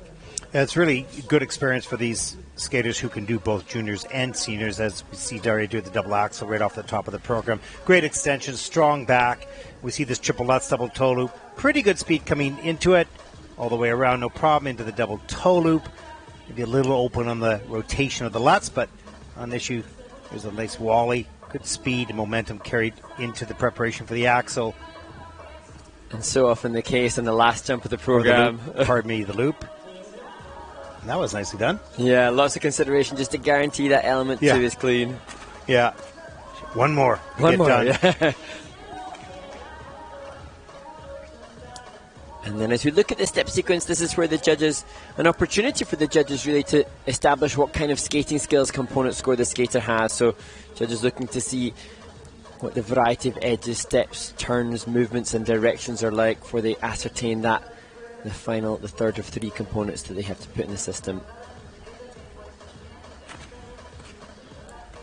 And Daria did well last season. Her personal best in the short program comes from the Ljubljana Cup, where she scored 47.79 at that Junior Grand Prix assignment just a year ago, looking to try and break that 50-point barrier. As we said, the top 24 at Junior Worlds last year scored 51, the high 51s. So that a benchmark for a skater in their progression towards trying to be one of the top juniors in the world. And her personal best 47.79, so not far off. We'll see how this program, this was a really good program for Daria, and she might come close. We'll take a look, 50.20, so that puts Daria currently into 12th place and breaks that 50-point mark. We want to build on that as the season progresses.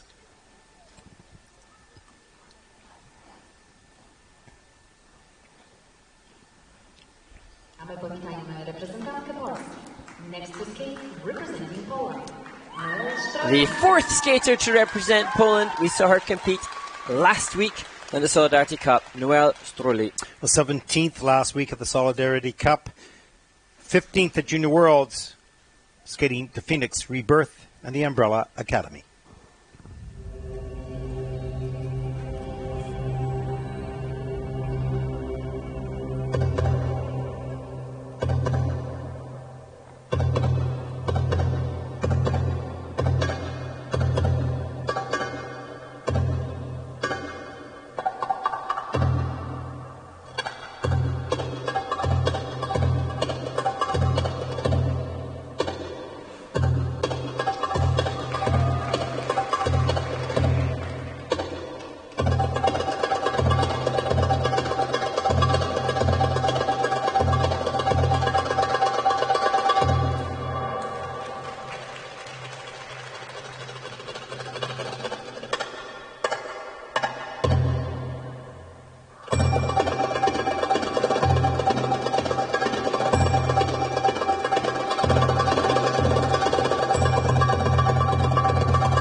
You know, Mark, interesting.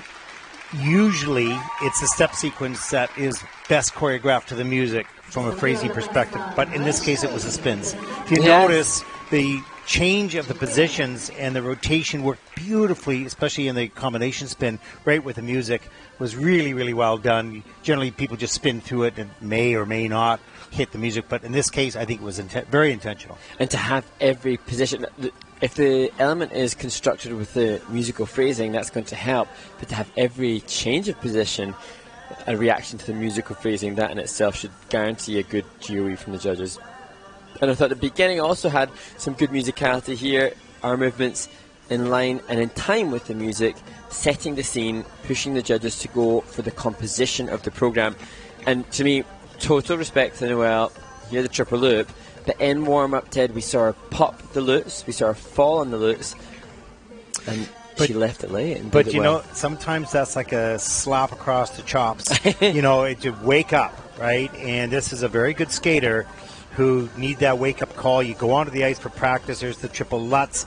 Recoils into the double toe loop and did not want that to carry over into the program and made sure it didn't. So great job by Noelle here to straighten up after the warm-up and deliver on cue. And that's a whole nother facet. We look at the layback spin, the Bielmann feature, the difficult position, the choreography of the end. So many aspects go into the physicality of our sport, and that whole mental aspect is another layer completely. And that obviously looks very strong for Noelle, having had the difficult warm-up and then coming back mentally strong to guarantee that loop. Everybody listening and all of us have a couple, maybe hopefully only two, but they could have 3 or 4 voices in their head, yes, which are constantly arguing, right? So it gets really complicated. Let's take a look at the short program score for Noelle Streuli from Poland. Season's best 54.83.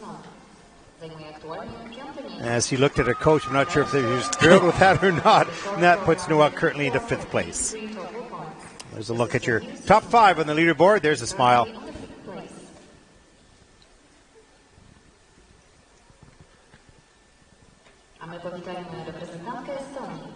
Next to skating representing Estonia, Maria 13-year-old Maria-Elyce Lin-Gracey. She was just off the medals after a wonderful skate in the first Junior Grand Prix in Courchevel. Yeah, just 4th in Courchevel, week number 1, 54.06, season's best, personal best in the short program. And we'll skate to the beautiful music by Michel Legrand from the summer of 42.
You know, Mark, a skater can have a beautiful piece of music, a beautiful costume, beautiful choreography, and skate beautifully, but if they don't connect the emotion of that, then it doesn't work.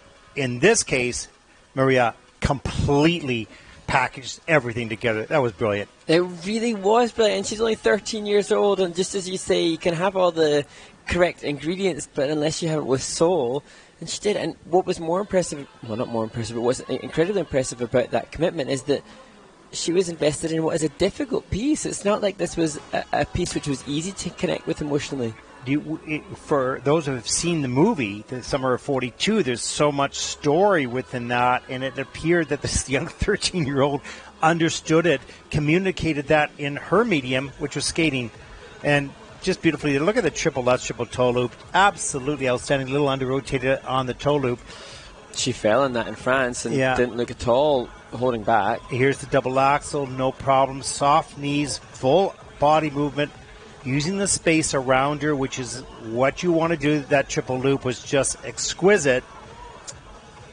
And also, we have seen lots of brilliant Estonian skaters on the Junior Grand Prix, but even just the butterfly, the lift and the fly and that difficult flying entry, every aspect, every element was well taught, well trained, and she looks incredibly well trained coming to this event. Looks like there have been many run-throughs, and she has no doubt she can deliver. And I wanted to mention that the Estonian Federation's done such a brilliant job in hosting events. Yes. That's one thing, obviously 3 last year, but in this season, in the number of past seasons, the skating is getting better and better, and that is credit to the coaches and the federation. Smaller country, smaller skating federation, doing brilliant work.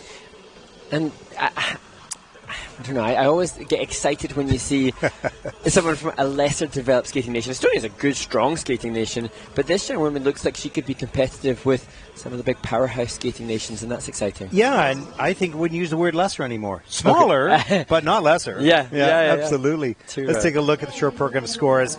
Beautiful skate, wonderful performance. Season's best, 57.92. That's 5th. And she's kind of happy with that. This young woman will gain a lot more points in the future. If she continues her ascent in this sport, we're all going to reap the benefit of that by watching brilliance on the ice as we did today. Carry on. Continue to pursue your dreams. And hopefully they'll unfold. The next skater from Switzerland, another 13-year-old, Sophie Jolene von Felten.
Well, no question Sophie will be disappointed with that first technical element, but really liked the attack throughout this program, not fazed by the mistake of the Lutz, parked it behind her, and moved forward throughout the program.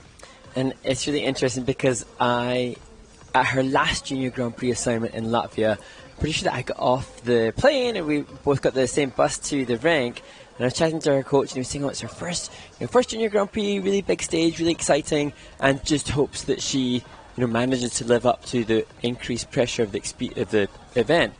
We fast forward just 3 weeks and this young woman looks totally at home, unfazed by the enormity of the occasion. Yeah, completely unfazed and taking the lessons of her first Junior Grand Prix, moving it forward. And I really like the fact that those skaters who can park a mistake and make adjustments along the way, continue to perform at a high level, even with a mistake, that's a huge skill to have. Massive, and that sometimes can come from the parenting and the education system, how they approach mistakes and failure. But she fell on the triple lutz in Riga, she popped the triple loop in Riga, and so now, although there was the mistake on the triple lutz, this should be sizably bigger score. And it's almost positive insofar as she looks disappointed still, so we're going to add 10 points from Riga and maybe next time add another 10. Well, she looks disappointed, I would say, but also determined. You can read in the face and the body language of these athletes, whether they're phased, how phased they are, or to what degree they are affected by the program that they just skated. And this looks like a very determined young woman because she knows she can do better and she's going to want to prove it. Yes. And that pushes you forward. Let's It's take exciting. a look at the scores. The short program for Sophia Jolene von Felten of Switzerland. Season's best 44.06. That's 19th in the short program. But with that jump combination would have been significantly higher, well into the 50s. And that's yet to come in the future competitions this year. She's currently on the 19th place. Mamy powitanie reprezentantka Australii.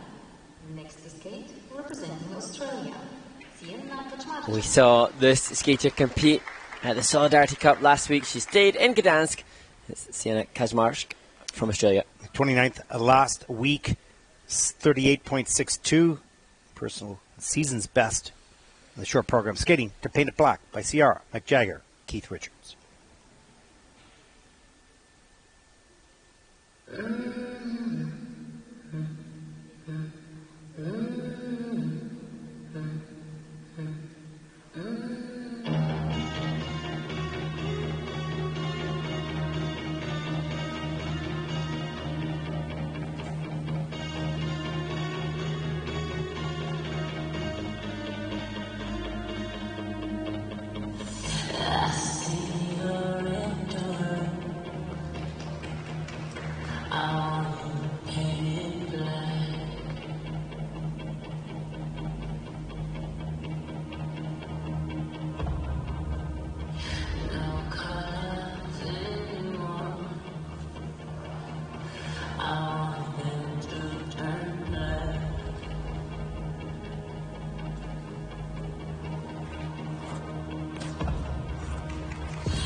Nice transitional content to close the program for the Australian. Sienna has been here in Gdansk. Interestingly, Ted, she competed at the Sea Open at the start of September, and then last week here in this arena, and she posted a score of 38 at both those events, showing some consistency.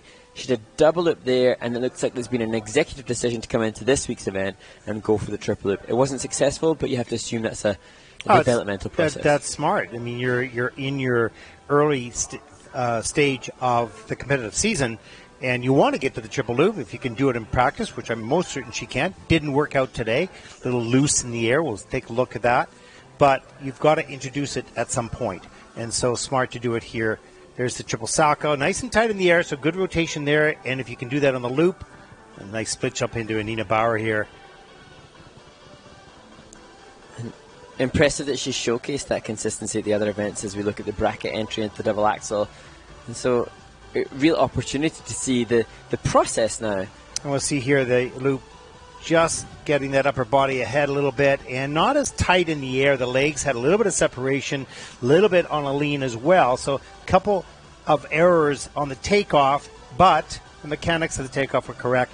Execution could be better. So now, having seen how the technical panel review that, they consider that downgraded, and the consequence on the technical element score will be less than. She could have done the double loop again.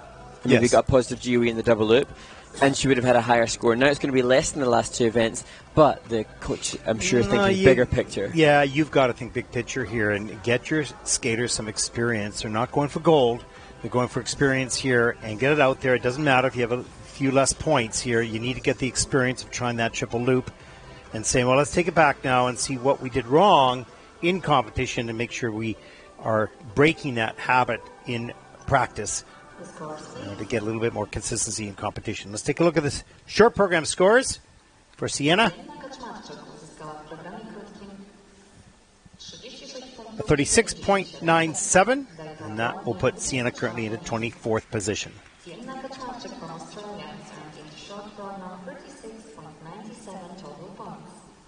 currently on the 24th place. And entering the ice right now, group number 8 out of 9. We're getting there, Mark. I know, can't quite believe it. You're waking up now, right? Maybe that's dangerous. yeah, exactly. My octaves go higher, my speech quickens up. That's okay. That's all good. That's excitement. There's a look at the start order for group number 8. And possibly one of my favorite pieces of choreography that I've seen on the Junior Grand Prix so far this year. Looking forward to seeing Danish skater Babette Hansen Ostergaard, who I thought had some really unique movement in her short program when we saw her compete at the first Grand Prix in Courchevel. She only trains 3 hours a week. Really amazing what some of the athletes do on such a vastly reduced training time compared to others. Yeah, I just want to give a shout out as well once again to the Polish Figure Skating Federation for the incredible work they've done to not only absorb extra skaters but absorb an extra competition. They weren't supposed to do 2 in a row, supposed to go to Grenoble, but they said, okay, we'll do 2 in a row. Then Yarvin got canceled and they had to absorb all those skaters. If you can just imagine coordination of picking up all those people at the airport from all over the world, getting them into different hotels, and then those that stayed, us included, from week to week, had to shift hotels as well, and it's just incredible. And these, and not only the organization, but they come into the rink, they sit there and do the announcement in the cold, and they organize and make sure the flower girls or the ice patchers are on the ice, and it is, if you watch behind the scenes, it is truly, truly extraordinary for every federation that does it. But in this case, the Polish Federation coming to the rescue of the ISU and of many skaters as well, and just a huge thank you for everything they've done to make this work. And we can't really take for granted where we are positioned within the venue. We travel to the other side of the rink to the skaters' lounge, and there's constantly food, snacks, drinks available for the skaters. We see then in the gunnels of the rink, we see the preparation for that, and it's just a constant process of continuing to make sure everybody is fed, watered, and feeling Now, did best. you say the gunnels? Yeah, isn't that? Is that like a tunnel? Yeah, like the gunnels, the deep gunnels, the deep. You guys got some weird words. We got some weird words. No, sort of I should come out with my Scottish oh my gosh. vernacular then. No, I won't understand a thing you're saying. Which might be better, I don't know. But comically, we did have a question here about, is it really that cold in the building? The arena itself inside the rink is normal for pretty much for a rink. It's a little damper, but all the rooms don't have heat in them because, the power, energy in the world right now, I think you'll see this happen in a lot of facilities, particular ice arenas. Everybody trying to save some energy. Absolutely. So it just makes sense in this day and age. And so, we're wrapped up in blankets. We're fine. But, you wouldn't wear shorts in our room. That's for sure. No, I'd have to be, put to a bet to be wearing shorts here in this venue. But I'll add to the excitement and the fun as we're wrapped up. Hey, listen, it's all great stuff. We're doing what we love to do. And all you have to do is add on coats. That's all. Yeah. Or heated jackets. You keep showing that off. He looks like, for the fans out there, he looks like a guy out of Star Trek. He's got this little patch or this little metal thing on his chest, and he pushes the button and it turns red, which means it's heated. The jacket is heating up. Now I'll get no sympathy from the fans being able to say it's cold. No, and you still have a blanket on. What's your problem? I know, I'm meant to be Scottish and hardcore, but no. Wear the kilt, then I'll be impressed. Exactly. Well, here we are on group number 8 in the middle of their warm-up. Remember to send us your questions and comments. And really, nobody's done this yet. I really want somebody to do this. Where are you watching from? Like, how far away? Like, is there a country that you might consider as being a bit unusual from a skating country? Yeah, how about Kuwait? We had a Kuwaiti skater. Did we have people watching from Kuwait? Let us know. Yeah, we've had Egyptian skaters from Kuwait.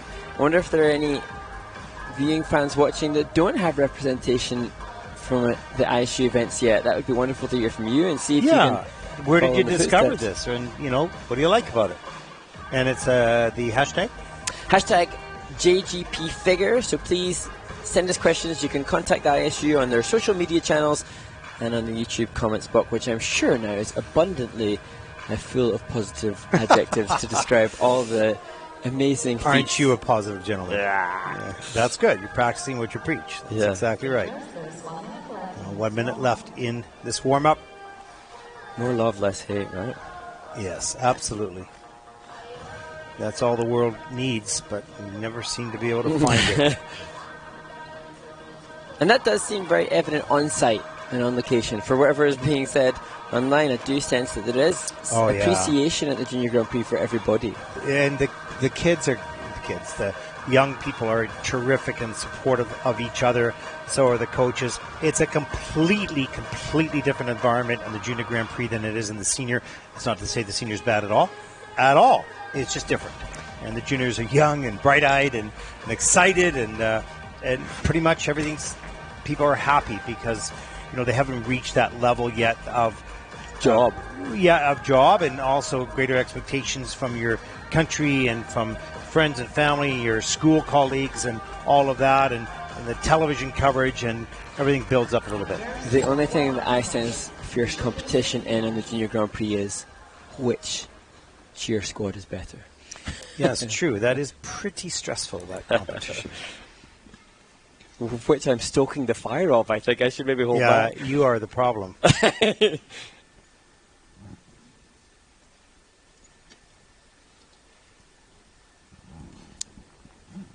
The next skater represents the Netherlands. Julia van Dijk will take to the ice. 16-year-old.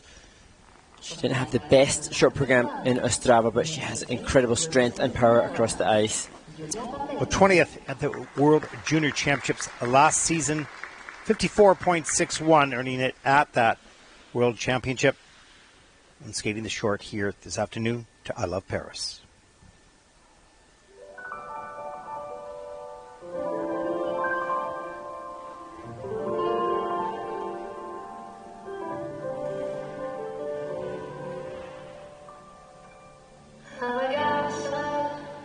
Comme toujours, elle est belle, comme toujours, tous les jours, tout le temps.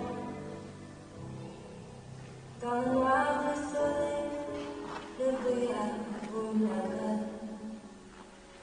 un peu beaucoup passionnant.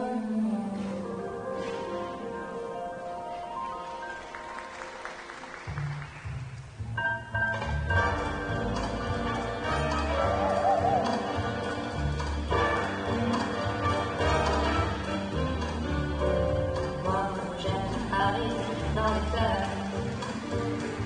Moi, j'aime Paris en couleur. Mais j'aime aussi dans le blanc, dans le feuillet. Moi j'aime Paris, tous les moments, toutes les saisons. I love Paris every moment, every moment of the year. I love Paris, what for Paris. Parce que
si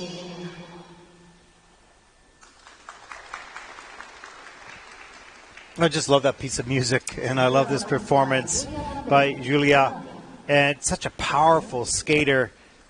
A good music choice, of course. I think it lends it well. I mean, I think it was a smart choice. Absolutely, and she had great choreography from Maya Luther, who found the nuances within it. Music that really did have so much variation within it, and she played to that. Well-constructed, good composition.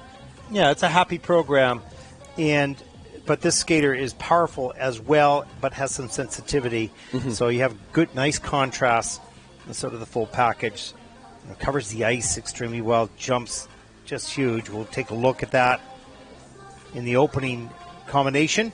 I remember seeing her in Ostrava on practice, and she was warming up this Lutz, and it was just the double was huge in its height. A little bit, almost a challenge to control that height, and I actually think that'll be the height which you see now again on the double axel will potentially make it difficult to get the triples out because it's so hard to maintain flow after that big first True jump. enough, it's going to have to tone down the first one and then push it up on the second one. There's the triple loop as well. Legs a little bit wobbly in the air, but she's so strong. She's able to just handle that and make the adjustments required to land. And we've mentioned earlier, as we look at the step sequence now from you, the little scratch there on the cluster on the back edge of the rocker. But we've talked about what it takes to qualify for the free skate at Junior World Championships. Giulia did that and did that well to finish in 20th place in Tallinn at the end of last season. And Giulia will be looking now to try and push towards top 15, top 10 in the world even. And so I'm sure she'll be working triples. I'm sure this young woman could consider triple axel. That double axel is so big. Oh yeah, it's just a matter now of how efficiently she can get into rotation at the same time taking the elevation. You know, it's just a timing issue, really. And can she hold herself back on the triples? Like, you know, take that first one across the ice, not so high, and then take the second jump up. And it's interesting to see how techniques have changed in the facilitation of more triples.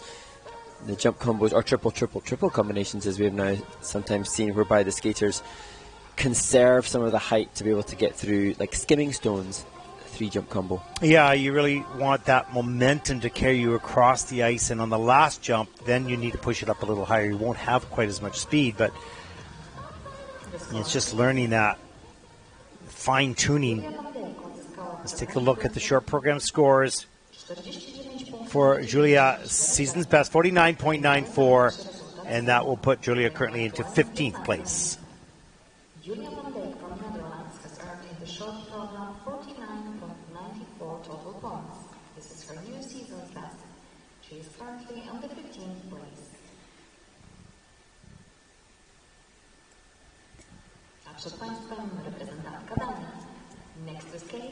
We look ahead to the 16-year-old from Denmark, Babeth Hansen Østergaard, and be prepared for some unique and interesting choreography. Well, second Junior Grand Prix season, second event this fall, 14th in week 1 in Courchevel, second at the Junior National Championship. 48.63 personal best, skating to La Soul by Bliss.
Well, on this day, and we've talked about this relatively often through the Junior Grand Prix, that once the jumps are done, the performance appears, right?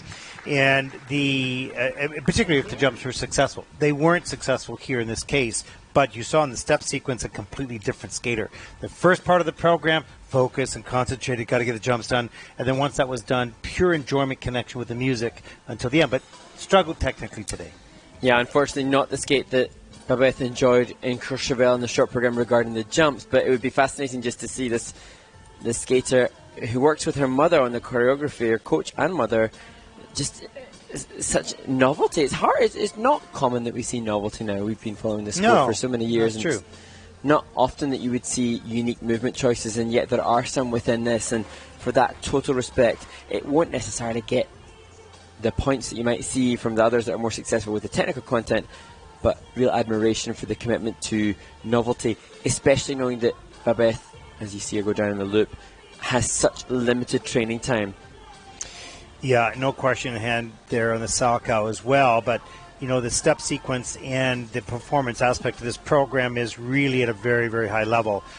This is a sport, and jumping is required. And jumping with less success impacts the overall performance. We know that. It's in the rules. But just from a viewer's perspective, as we watch here in the step sequence, the use of the arms, upper body, kick on the leg, all of this, which you can't hear, is timed perfectly with the music. And that's what you want to do. Yeah, and even there with that body movement within the Euler, the head movement, all of these factors, really impressive. And as I said, Babeth only gets the chance to train for 3 hours per week. That was amazing, that double knee slide with the body movement. Love that.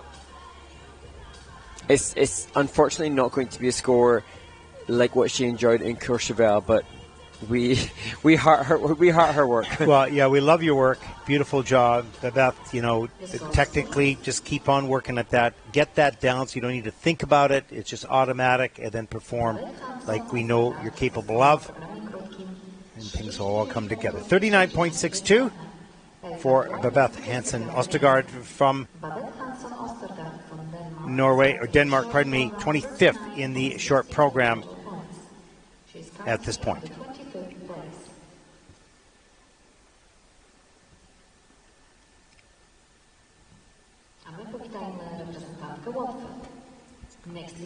Well, utter jubilation and joy at the Riga Cup for Nikola Fomchenkova and her coach.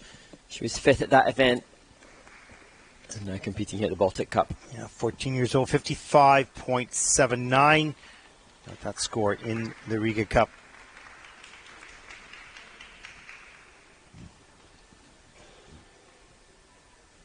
And looking to top that right here.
Well, a nice clean program by Nicola, and good use of the music as well. Lots of work with the upper body. A nice choreography. Yes, and that's one of my notes as well, Ted, as I remarked at the beginning, use of body movement. I don't remember the start position from Riga being that way. Maybe that's my bad memory, but starting in a relatively novel and unique start position, utilising head and neck movement at the start, showcasing to the judges that she has a variety of movements. You can see nobody wants to start from a low position. You've got a bit more effort to exert that thigh burn at the start when you want to conserve your energy. And here there's a head movement here, just showing full body awareness. And there's a lot of skills you wouldn't see that in. You wouldn't see that detail. No. You started the replay again? No, I don't know what happened there. That wasn't You liked it so much. Here yeah. And I thought also a good example of a jump combination that has length throughout both parts of the triple toe, the first elongated rather than a huge first jump. Watch the patience on the landing here. Waits, gets the free leg back, glides, and reloads up into the triple toe. Look, just beautifully done. Good push back on the free leg, stabilize the landing. There's some work. Melina Bauer into the triple loop, which was absolutely beautifully done. And I remember in Riga, Ted, Nicola almost won the practice ice in the morning. Difficult content leading into that double axel, but her energy just commanded the ice on the practice in the morning, and it was just really impressive to see the connection between her and her coach, who, as I mentioned in Riga, was just living vicariously and wonderfully through her student, giving her all the energy that she could. Katerina Latonova in the kiss and cry with her charge. Yeah, she's done such a wonderful job with not only this skater, but all of her skaters. Let's take a look at the short program score for Nicola Ponchikova, 53.94. That's 7th in the short program. There's a look. It's not so far off of third place. So starting to get a little tight in that top group.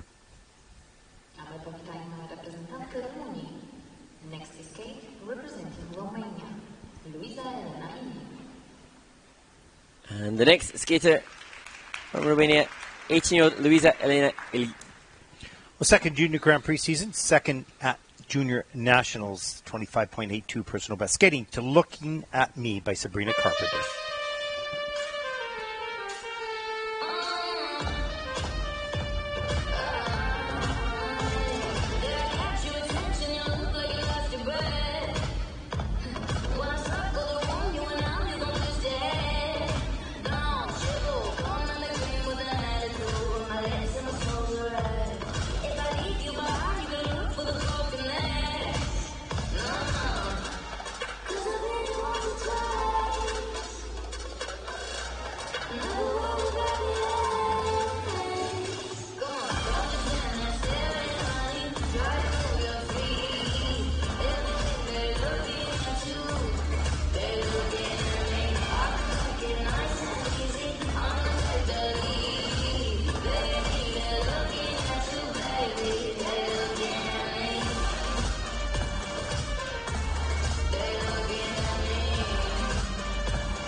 And great musicality punctuated by their arm movements to complete the short program for Luisa Elena Ili from Romania.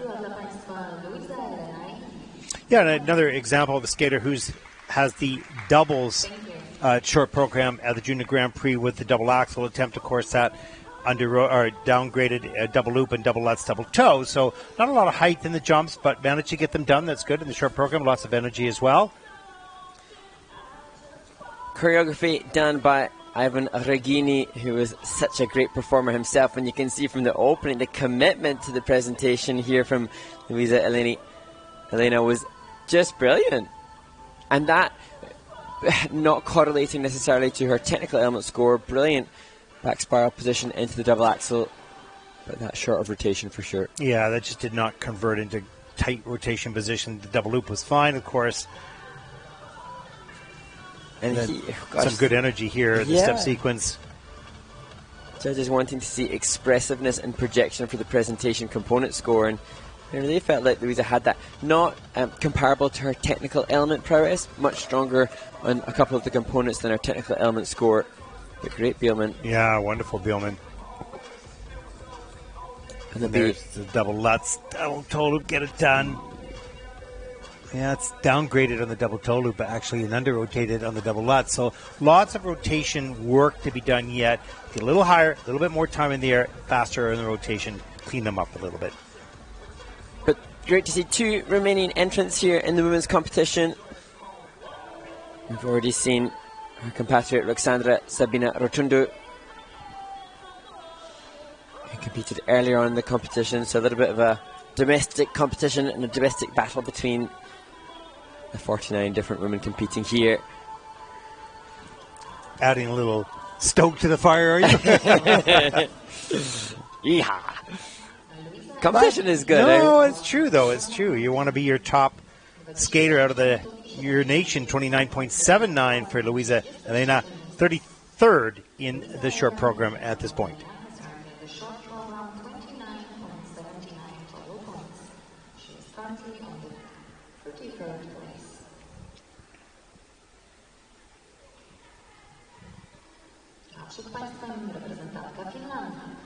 Next to skate, representing Finland, Rosa Repponen. Next skater from Finland, 15-year-old Rosa Repponen. 48.29 personal best in Ostrava. Skating the short program to Champagne Problems by Taylor Swift.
real credit to the coaches in Finland for the basic skating that they teach all of their skaters, whether it's synchronized dance or pairs or singles. Every Finnish skater comes out with great basic quality of skating, and this young woman, Rosa, uses her head and tilts it beautifully with the step sequence and gives you this feeling of connection to that beautiful piece of music. Yeah, and there was a transition both into the double axel, out of the double axel, into the layback, and out of the layback that was just so impressive. Some brilliant command of the blade and use of the glide. And actually, when we saw Rosa, as we see her jump combination coming up here, this was good. The Lutz toe. When she competed in Ostrava, there was great appreciation and love for the music choice. Lots of Taylor Swiftie fans out there. This was just unfortunate, though. Yeah, this did not... climbed up on an angle, not getting her enough height to get all the way around. Probably nails that all the time without a problem. The double axel. Love this. Back 3 turn, forward inside counter. She then steps into the layback and then comes out of the layback on one foot as well. Some good glide. Yeah, and those are the little details that really are subtle in many ways for a viewer who doesn't know skating very much, but they're so important for the judge and for those who are well educated in skating. Nice camel spin here, back inside edge, and then down into the sit spin. Nice speed on that as well. Yeah. Carries the speed all the way through this change combination has been level 4. A relatively clean skate at Ostrava for Rosa secured her that 48.29. She didn't have the triple loop here, but elements look a little bit higher on the spins and steps. So all in all, positives. And when she can combine the two short programs, that from Ostrava and this year, she'll be over 50. 48.29 is her personal best and season's best this year. So this score is going to come pretty close without that loop. So she clearly would have beaten that score had she delivered the loop on cube. Let's take a look. Short program scores for Rosa. 48.22. That's just shy of her season's best. And that'll put her currently in the 18th spot. Not far off. Climbing into the 50s for sure.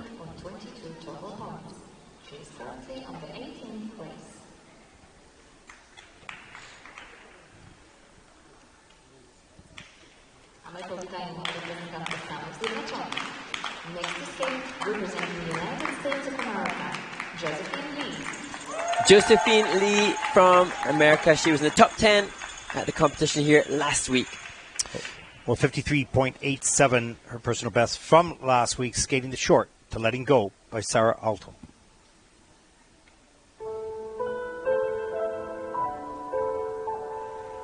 This is the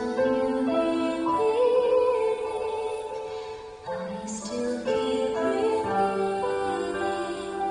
Good will always come from man. That's why I keep on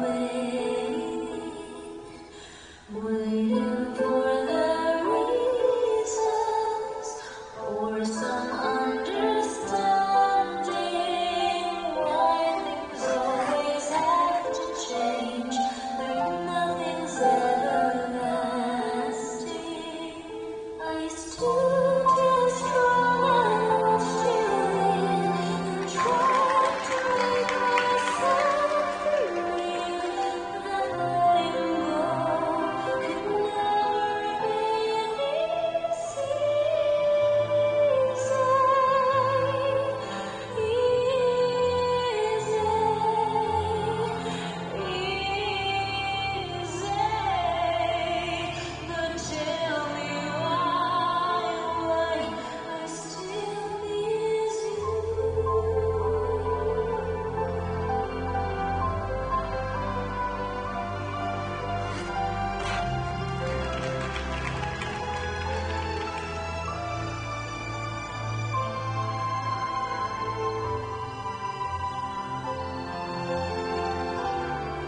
Well, that might be the performance of the day, or close to it, the upper class, I would say. Just absolutely beautiful, delicate, yet powerful and precise.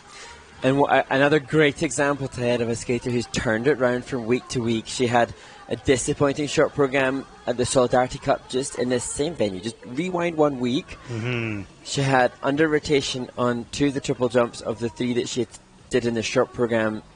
And yet here it's looking like it's going to be much better. She finished 9th overall last week, but the 13th place in the short program kept her out of the top 2 groups. And there's something prestigious to be said for getting into the top group. Today's performance might find her. A great speed in this triple flip all the way around. Triple toe loop. Let's get it. And it is on the quarter. That's okay for the triple toe. And then some nice steps here coming into the double axel, little leg kick. Good speed off the end of the edge. A little knee bend, stretch free leg. And then the triple loop right here. Watch the landing. It is on the quarter. Yeah, a little under rotation, but still overall the quality of the program and performance just really of a very high level. Here you can see the commitment after the split jump there, really showcasing the presentation right at the judges. This is a beautiful layback, side position here, turned out toe, grabs the free leg, goes straight back, there's the back position, and pulling that free leg up, which takes tremendous strength, and the great Bielman at the end of the program, of course, level 4, and that layback spin with a plus GOE of 0.81 in the delicate finishing pose. Shout out to Coach Naomi Narinam, who was responsible for Elyce Lin-Gracey, who currently finds herself in 9th place in both of her charges. Really very elegant. Yeah, and I think you'll see a pretty good score here when we take a look at what's required. I mean, 53.87, her season's best. She's going to beat that score by quite a bit. I need a top of 59.51 to get onto the podium position at this point. We'll see. Hands short clasped. program. Yeah, exactly. The scores for Josephine Lee from the United States, short program. A season best, 61.72, so a great score there, and that'll move Josephine currently into 3rd place. Moving her compatriot Mia Callan down to 4th, but ever so close and tight from all the way from 5th up to 2nd. Lots can, probably will happen in the free program. As we take a break now, Mr. Movie Man, what do we have coming up? So let's have a chance to look back at what happened last week here in this venue with an interview with the Canadian champions, Wyszynska and Bowman, in the ice dance competition. And then we head to the Center of Excellence in China, where we look at the ISU Element Explained series, and this time the Lutz jump, before finally reigniting the excitement that we are sharing about the World Ice Skating Day, which will take place on the 4th of December. Well, the final ice resurfacing in the women's short program. Enjoy the videos. We'll be back.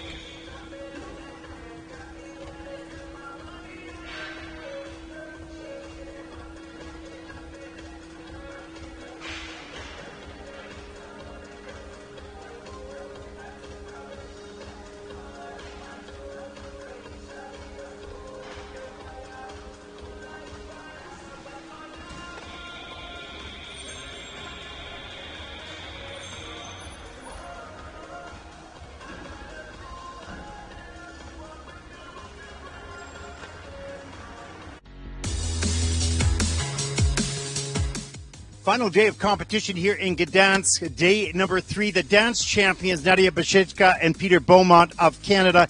What a great pleasure it is to interview you. Congratulations. Absolutely brilliant performance. How did you feel about it? I feel amazing. We're overwhelmed. Yeah, quite a bit. We'll retake that from Worlds, you know. Yeah. We're overjoyed, really. You know, just to skate, you know, 2 clean programs, and especially, you know, with not having to compete in Armenia, that was a bit of a setback. Yeah. So, you know, we got it together real good, and I'd say we put out pretty good performances this week, and I think we're really satisfied. Yeah. You set your goals back at the Next Gen Camp of winning both of the Grand Prix and getting to the final. I know you have high-level goals. you've done that number one here, and you're staying here for week 2 in Gdansk. And what do you do between now and then? How much ice time do you get? Are there any little things you want to tweak for next week? I think we just want to stay steady and just maybe, do the same thing, basically. We don't want to overdo. We don't want to over-practice. And we don't underprices too. Yeah, exactly. We get enough ice time over this week here in Gdansk, and we're excited to explore the city too. I think I'm more excited than we haven't had time. Well, I was just saying we haven't had time to sort of explore the city of Gdansk because we've been focused on this competition. But we have a bit of the weekend and a bit of time between training sessions on Monday and Tuesday. So yeah, we're now a special competition as well because your grandparents are coming from Ukraine. That's going to be very exciting and emotional. Yeah, very special for me. I haven't seen them for a little bit of time since the war started. So very excited to see them and excited to see my dad. Yeah, it's going to be very special. Well, congratulations. I have to tell you that the other commentator, Mark Conrad, was trying to claim you because you're British, but I told him to stop that right now. So congratulations, Nadia and Peter. Outstanding performance. But we'll see you next week here in Gdansk for Junior Grand Prix number 6. The champions here in Gdansk in the ice dance.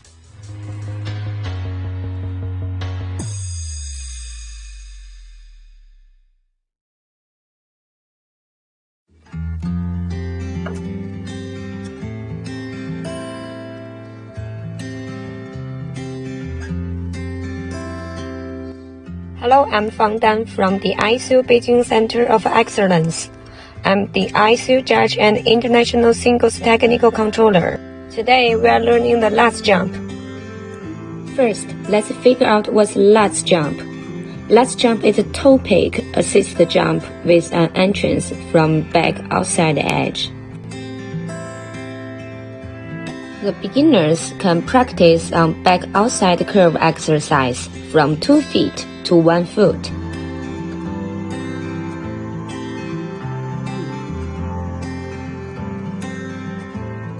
Notice, before the toe pick, keep the left arm straight forward.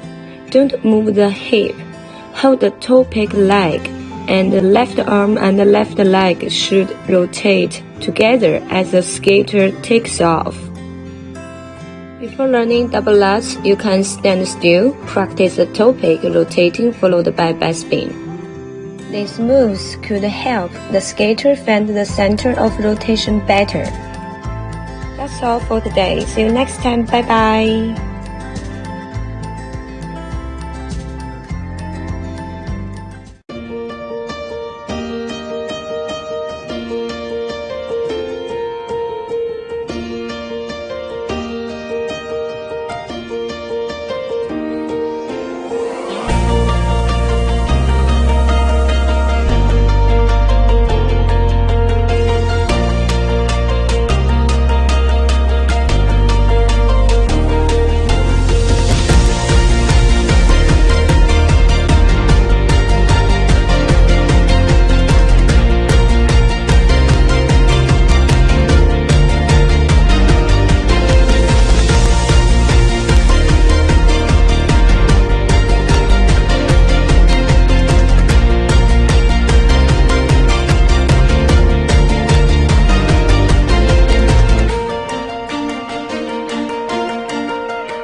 The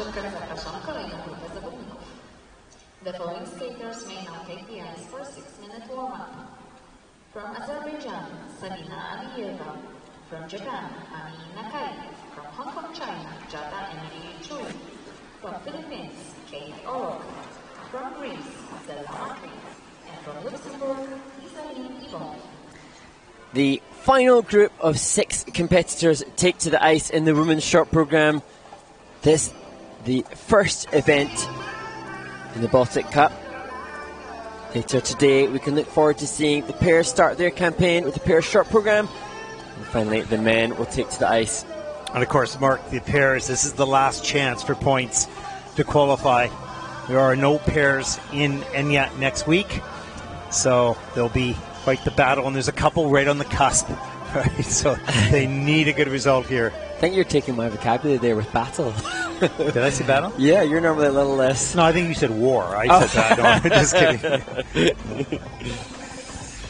Yeah. Makes it exciting. It's fun to see the dynamic change as we head towards the latter stages of the Junior Grand Prix and the implications that has on. You know, and the great thing about juniors is that we've talked about when we're watching these young skaters develop, from nations that don't have a lot of rinks and whatnot, it's a different feeling from an analysis perspective and a viewing perspective. Then all of a sudden we get into, like tomorrow, the final 6 or the final 12 in the women's free program. That's going to be like, okay, this is going to be a competition, like. And it's really exciting at a high level, but we have a large range here, which I really enjoy. Absolutely, and we'll see skaters in this group from a whole host of skating nations with a whole barricade of different experiences. We have skaters from Luxembourg, from Greece, from the Philippines, from Hong Kong, Japan, and Azerbaijan, and that showcases a real wide breadth of different training environments coming into this event. Yeah, and in seniors, you really don't have a lot of countries. I'm not saying there isn't, but it's not as wide as it is in the juniors, of course. So, but that's beginning to change because things have opened up a little bit after the retirements of the number of skaters from the the last quad of Olympics, and now entering the new Olympic phase. You'll see new countries, well, not new countries, but you won't see the same countries, of course, all the time. So it's going to be interesting. The Senior Grand Prix this year, we'll see some new faces. Yeah, looking forward to seeing that, and looking forward to hopefully seeing opportunity for others to step up into the limelight. No question. There is a lot of opportunity now, and if you produce, you'll get it. As we look at charming presentation in the warm-up here. Ayumi Nakai on your screen. She will be one of the skaters trying to push towards qualification for the Junior Grand Prix final. Ayumi was third in Riga Cup. Yeah, it's going to need a second, or first would be best, right, to guarantee a spot, but we'll have to see what happens. Then, of course, at the end of this competition, these 3 days here, you can go on the ISU.org website, take a look at the standings on the ISU Junior Grand Prix and see who's in position, who's already qualified in pairs, but who's in position to qualify. A number of those athletes are going to be sitting at home waiting for, watching this intently to see what happens and see if they qualified for the final. And there are some great resources online just to see all the possible ramifications of results and scores and who needs what to get there, and the skaters will all be acutely aware of what's necessary. It's amazing how many people are out there that are actually doing a deep dive analysis of the scores, of the trends, of all of that. I mean, in the end of the day, we're watching a performance like a viewer would, and we're analyzing from a skating coaching perspective, more or less, and from, judge perspective as well, but we're not analyzing the detail of each score like some people are.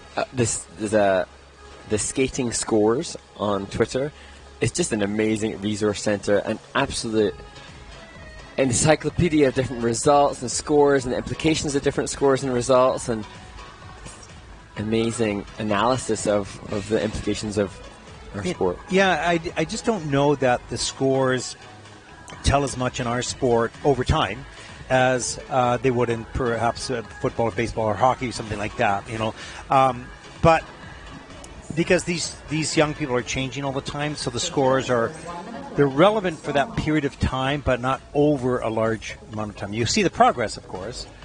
Absolutely, and of course there are times when a skater can feel perhaps they skated better at one event and received a lower score. Sometimes, although it is a universal scoring system, there are some times when GOEs might be a little bit more favourable at an event. Program component scores might be a little bit more favourable. Occasionally, some technical panels may be a little more lenient or are a bit more critical on the levels of spins and steps. So that's exactly true, and I think that's why I'm saying that the scores are tell a story, but they don't tell the whole story. So very true, and that's where the role of the coach has to come in and step in and sometimes give a little bit of a bigger picture to the skater who can cling on to a number at the end of a performance and question it and feel defined by it. Yeah, exactly, and I think the coaches and the skaters can take a look and say that, okay, I felt like I skated much better in this performance, but I had a tougher field. Yes. Right? And actually, I think we can see that perhaps as the Junior Grand Prix has gone on, that the first event in Courchevel and the women's competition was relatively weak, and understandably so, because it was the start of the season. And now, certainly, as the Junior Grand Prix series has continued, consistency is becoming far more evident, and more quality performances, more regularity.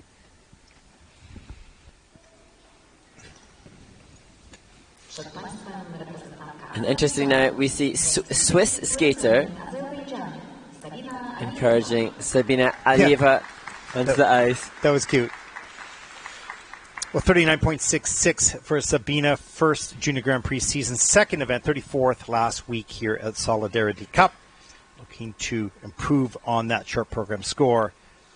Skating to Assassin's Tango and Tango of Errors.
Well, two things, Mark, from my perspective. First of all, I just want to touch that toe pick. Wasn't that brilliant at the end? That was amazing. That was a surprise. And the other thing is that when on the completion of the double axel, although she didn't do a fist bump or anything, the intensity and the energy, because she had done the jumps cleanly for herself, just was double that in the second half of the program. And just another example of a skater who competed last week and just significant progress. And you would think that the skaters that have competed at the Solidarity Cup and stayed in Gdansk to compete here, they wouldn't have been in their normal environment. They'll have had different training times, perhaps even less chance to train. And yet the competition experience from last week motivating and driving the progress here as we see triple lutz double toe to start for Sabina Alieva. And here comes the triple loop jump. Just a little bit of a long preparation here just to focus, and so you don't have a lot of transitions into this jump. Straight down, push straight up, all the way around. A little bit of a tight landing. Of course, you want that to flow out a bit better, but nevertheless, nice and tight and straight in the air. There's the double axel. This is the completion of the jumping passes, and then the energy seemed to just, exude out of every movement. Just really is very interesting. That was fabulous. That little toe pick at the end. And that's, I think, Sophie Jolien von Felten, the Swiss skater who's already competed, and it's possible, I don't know, I haven't chatted to Sabina, but it's possible that having been here in Gdansk last week, our coach couldn't stay for a whole plethora of reasons. But how glorious. That image of two skaters supporting each other from different skating nations is very special. That is all what the junior is about, and we see it more often now. And just a great pleasure to be together and to train together for a while, compete against each other, and enjoy the glory of representing your country. That's a special picture. That really is. And these are memories, and these two young women will probably have this memory for years. It's so special to be representing your nation at an international stage, making friendships with people that I don't know Sabina's. I'm not sure if these two will have met at an ISU development seminar. They'll train together, but Sabina, born in Vladivostok in Russia. Doesn't matter when. The fact they got together. Yeah. And are friends, that's what's important. Let's take a look at the short program scores for Sabina Alieva of Azerbaijan. 39.62. That's 28th in the short program. Nevertheless, it's been a great skate for Sabina. Here, progress made.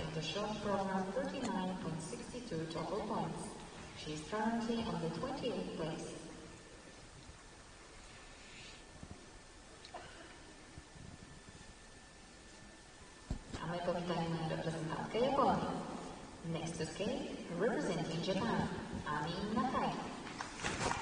Ayumi Nakai, the 14-year-old, she was clean in her short program in Riga. Hopes for the same here. 7th in the Riga Cup, week number 3. 63.87 personal best in the short program. And we'll skate to the delightful music of George Gershwin, I Got Rhythm.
Well, Mark, the music was delightful, and so was she.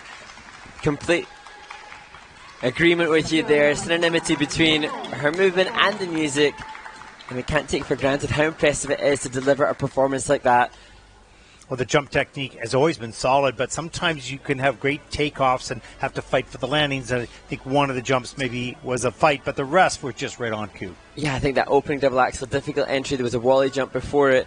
And to be able to fight and show your resilience and your strength to fight for a jump landing showcases the fact that this young woman was out to skate cleanly, not leaving anything to chance. And talk about rhythm. She really has rhythm in her knees when she skates. And with the music, there's that wally, setting up the double axel, gets that free leg back in time. And well done. Actually, interestingly, Amy can land triple axel, so that's perhaps the reason why it's a little bit harder to control the double, because it's relatively easy for her. Triple, that's beautiful. Triple toe loop, no problem. Absolutely clean and clear. And then the triple loop, some nice brackets and 3 turns up. Great flow throughout that whole sequence there. Really good grade of execution. The quality of the back outside edge on landing is excellent. And here, maintaining speed, clean, clear position for the layback. And the illusion being called as a difficult entry in a gorgeous finished position. She's taught by Kinsuke Nakaniwa. Yeah, this program might take the lead here because it was a full package a little later in the event itself, but quality on every single step, spin, and jump, of course. And, you know, great program component scores all in the 7s. Yeah, very impressive. And interesting to note that Amy has been practicing quad lutzes and quad toes. We know we've seen her land. She landed a beautiful triple axel in the Coup de Printemps in March. So showcasing in practice and some events the fact that she's aware of what's necessary to compete in the senior ranks as well.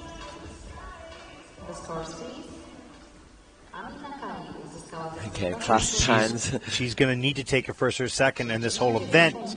Season's best, 69 points. And he is thrilled with that as Ami Nakai from Japan takes the lead. She'll fight hard to retain that in the free program. She looks in shock. Yes, she does.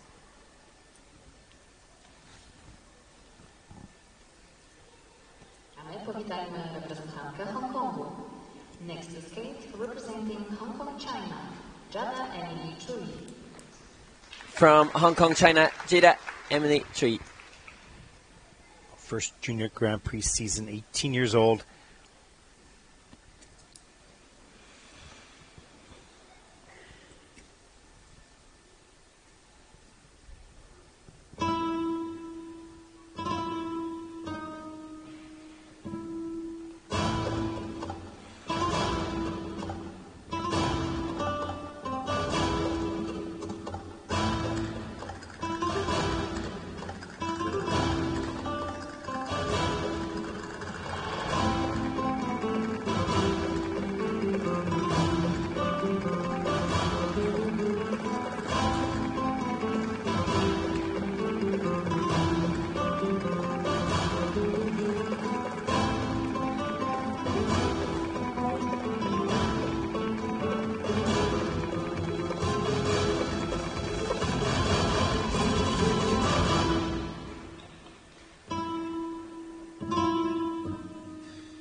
Jada Emily Tree from Hong Kong, China, completes her short program.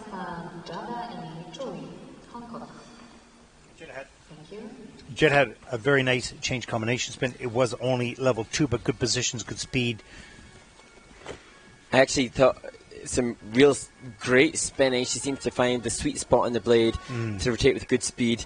And even when she bobbled within the spin, found that sweet spot of the blade to be able to create good speed. It was amazing on the jump combination. We'll see that in a second. The hand goes down, but she still manages to get the double toe loop done. Unusual. Here's a look at the double axel. This did not convert into a tight rotation position, and too slow, doesn't get around and has to go down. But watch here, here's the double Lutz. Hand touches the ice. Not much speed, but gets around the double toe loop. Good fight on that. Double toe was on the quarter.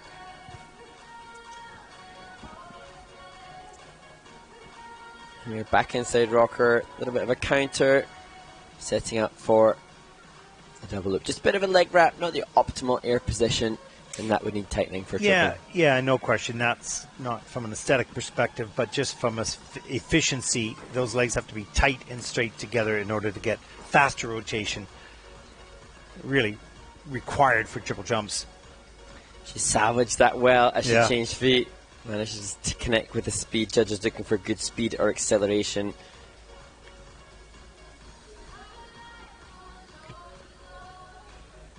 And passionate head back finish position for Jada.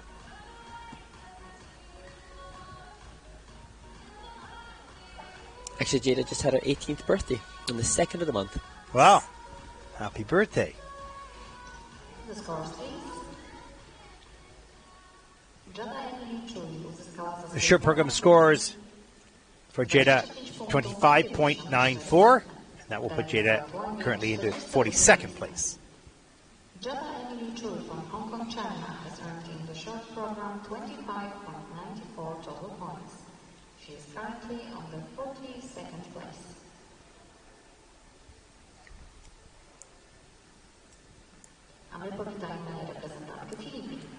Next to Kate, representing Philippines. Born in New York, representing the Philippines, 16-year-old Kate Oro.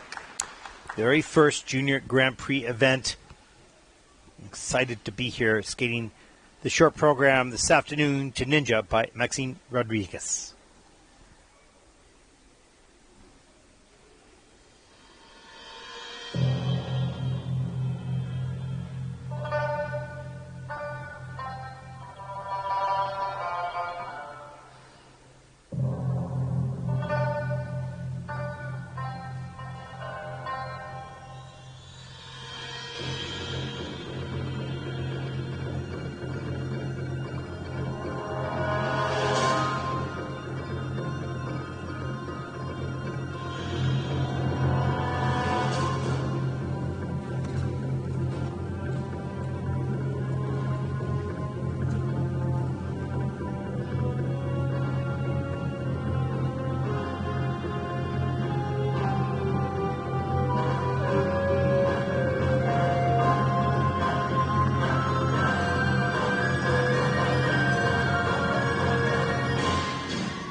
Well, really nice skate by Kate. Just the double axel was the issue. The rest of the elements, and we talked about those skaters that are in the sort of the double category where they're trying the double axel, but the rest of the elements are double loop, of course, and double Lutz, double toe, or double Lutz, double loop combinations.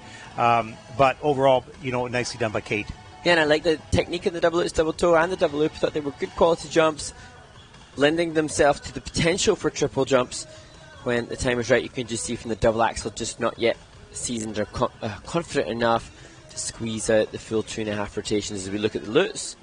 Yeah, pretty tight in the air on those doubles. Needs a little bit more air time, so a little bit more height and speed will help facilitate a triple. And then there's the double axel. Looked pretty good to conversion, but outside the circle. So there was a big lean in the air. That was problematic, of course. And here's the double loop.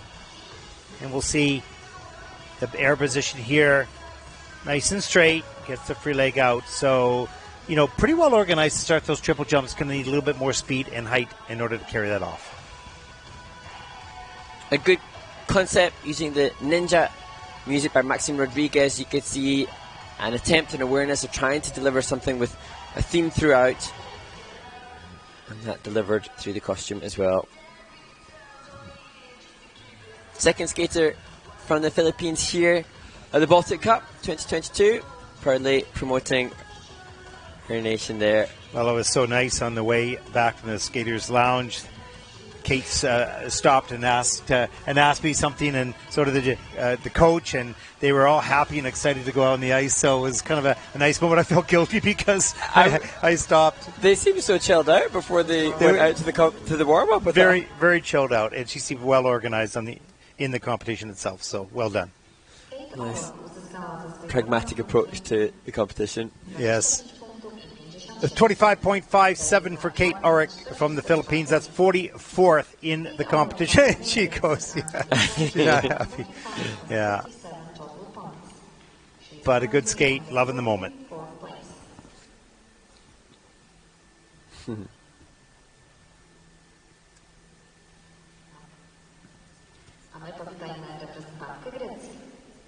Next to skate, representing Greece. I saw where this young woman trains. It is a tiny ice rink. She's from Athens, but doing some incredible work to represent Greece. Stella Macri. First Junior Grand Prix season skating to the soundtrack of Adam's Family, Tango d'Amore.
Stella Makri from Athens, representing Greece here at the Baltic Cup.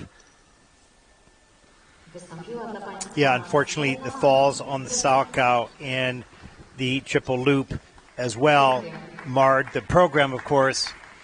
And never allows you really a skater at the stage, most of the skaters at the stage of development, to really connect with the music, you know, when you're disturbed by the technical elements. But that is the stage that these skaters are at.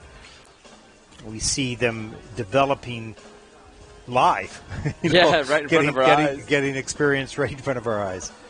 Just amazing, Ted, to have seen the rink on our social media that she trains in. It's tiny ice rink. And I saw her doing triple loops on the ice and a public session with complete beginners beside her. So real testament to Stella and the team as we see the double axel to be prepped for this event. Nice double axel. I've seen that rink as well, and it's really small. Here's a Wally, and 3 turns into the triple Salchow. Doesn't get all the way around. A little bit too far back on the heel. If you're a little forward, not desirable, but at least you can still stand up. Being too far back, most likely you're going to go down. There's the loop. Too far forward on that one, and of course, not all the way around as well. And interesting, you can see the quality of the spins was good. The grades of execution, I'm sure, positive for those. That probably because I would imagine a little bit easier to train the spins. Yeah, exactly. In that size of training location that Stella comes from. And also, I think the speed and the ice coverage for Stella not optimal here, but that's probably because she doesn't have the room to push out. How do you all of a sudden say, hey, I got a big surface here, let's go way faster? You know, because it changes the timing. So you're kind of stuck with the pattern of that you train in, right? And if it's a half a rink, well, it's tough to stretch it out. And so what we see is a very impressive performance given the limitations of the ice surface, and total respect to Stella and her coach. Short program scores for Stella Makri of Greece, 30.38. And that will put Stella currently into 37th position. She's currently on the 47th place. Przed Państwem reprezentantka Luksemburga. Please welcome our final competitor. The final competitor to take to the ice, another of the skaters relocated from Yarvan, Zalin Ibon, representing Luxembourg. A second Junior Grand Prix season, first event this year. 29.44 personal best last year in Ljubljana Cup. We'll start right in front of the judges. Rain in Your Black Eyes by Izio Basso, the music.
I dream of a world where I can laugh, dance, learn, and be happy.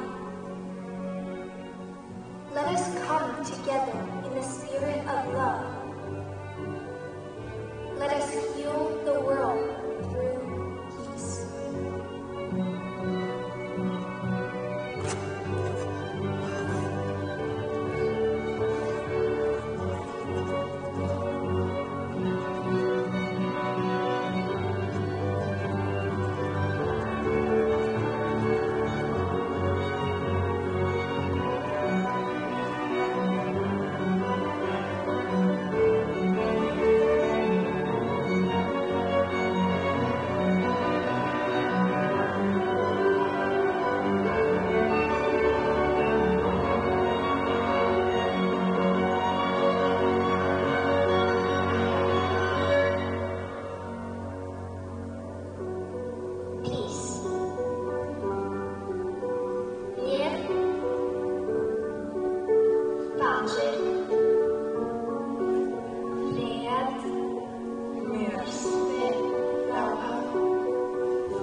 Well, perhaps the most original composition in this competition so far. Mark, tell us a little bit about that music.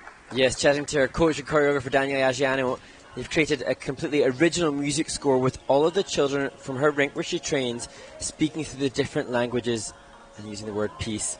And just what a wonderful rounding out of this event. Just a really unique concept, very beautiful concept, even considering spatial dimension within the rink, playing with the body at the start. Just great to see somebody exploring some different use of space in the composition of the program with a very special message. Yeah, and this was less about the sport, more about the art and the message and the pure passion of skating to music with meaning. Yeah, and nice to be, I mean, yes, of course, Zalin doesn't have the technical confidence, I think, having chatted with her coach, to rotate and pull in on the double axles. We see the single there and popping this Lutz too. So the score will not be something that is reflective of her, but beautiful style, and I really hope the judges go with it from a composition perspective. Yeah, it's brilliant concept and idea, and also a passion.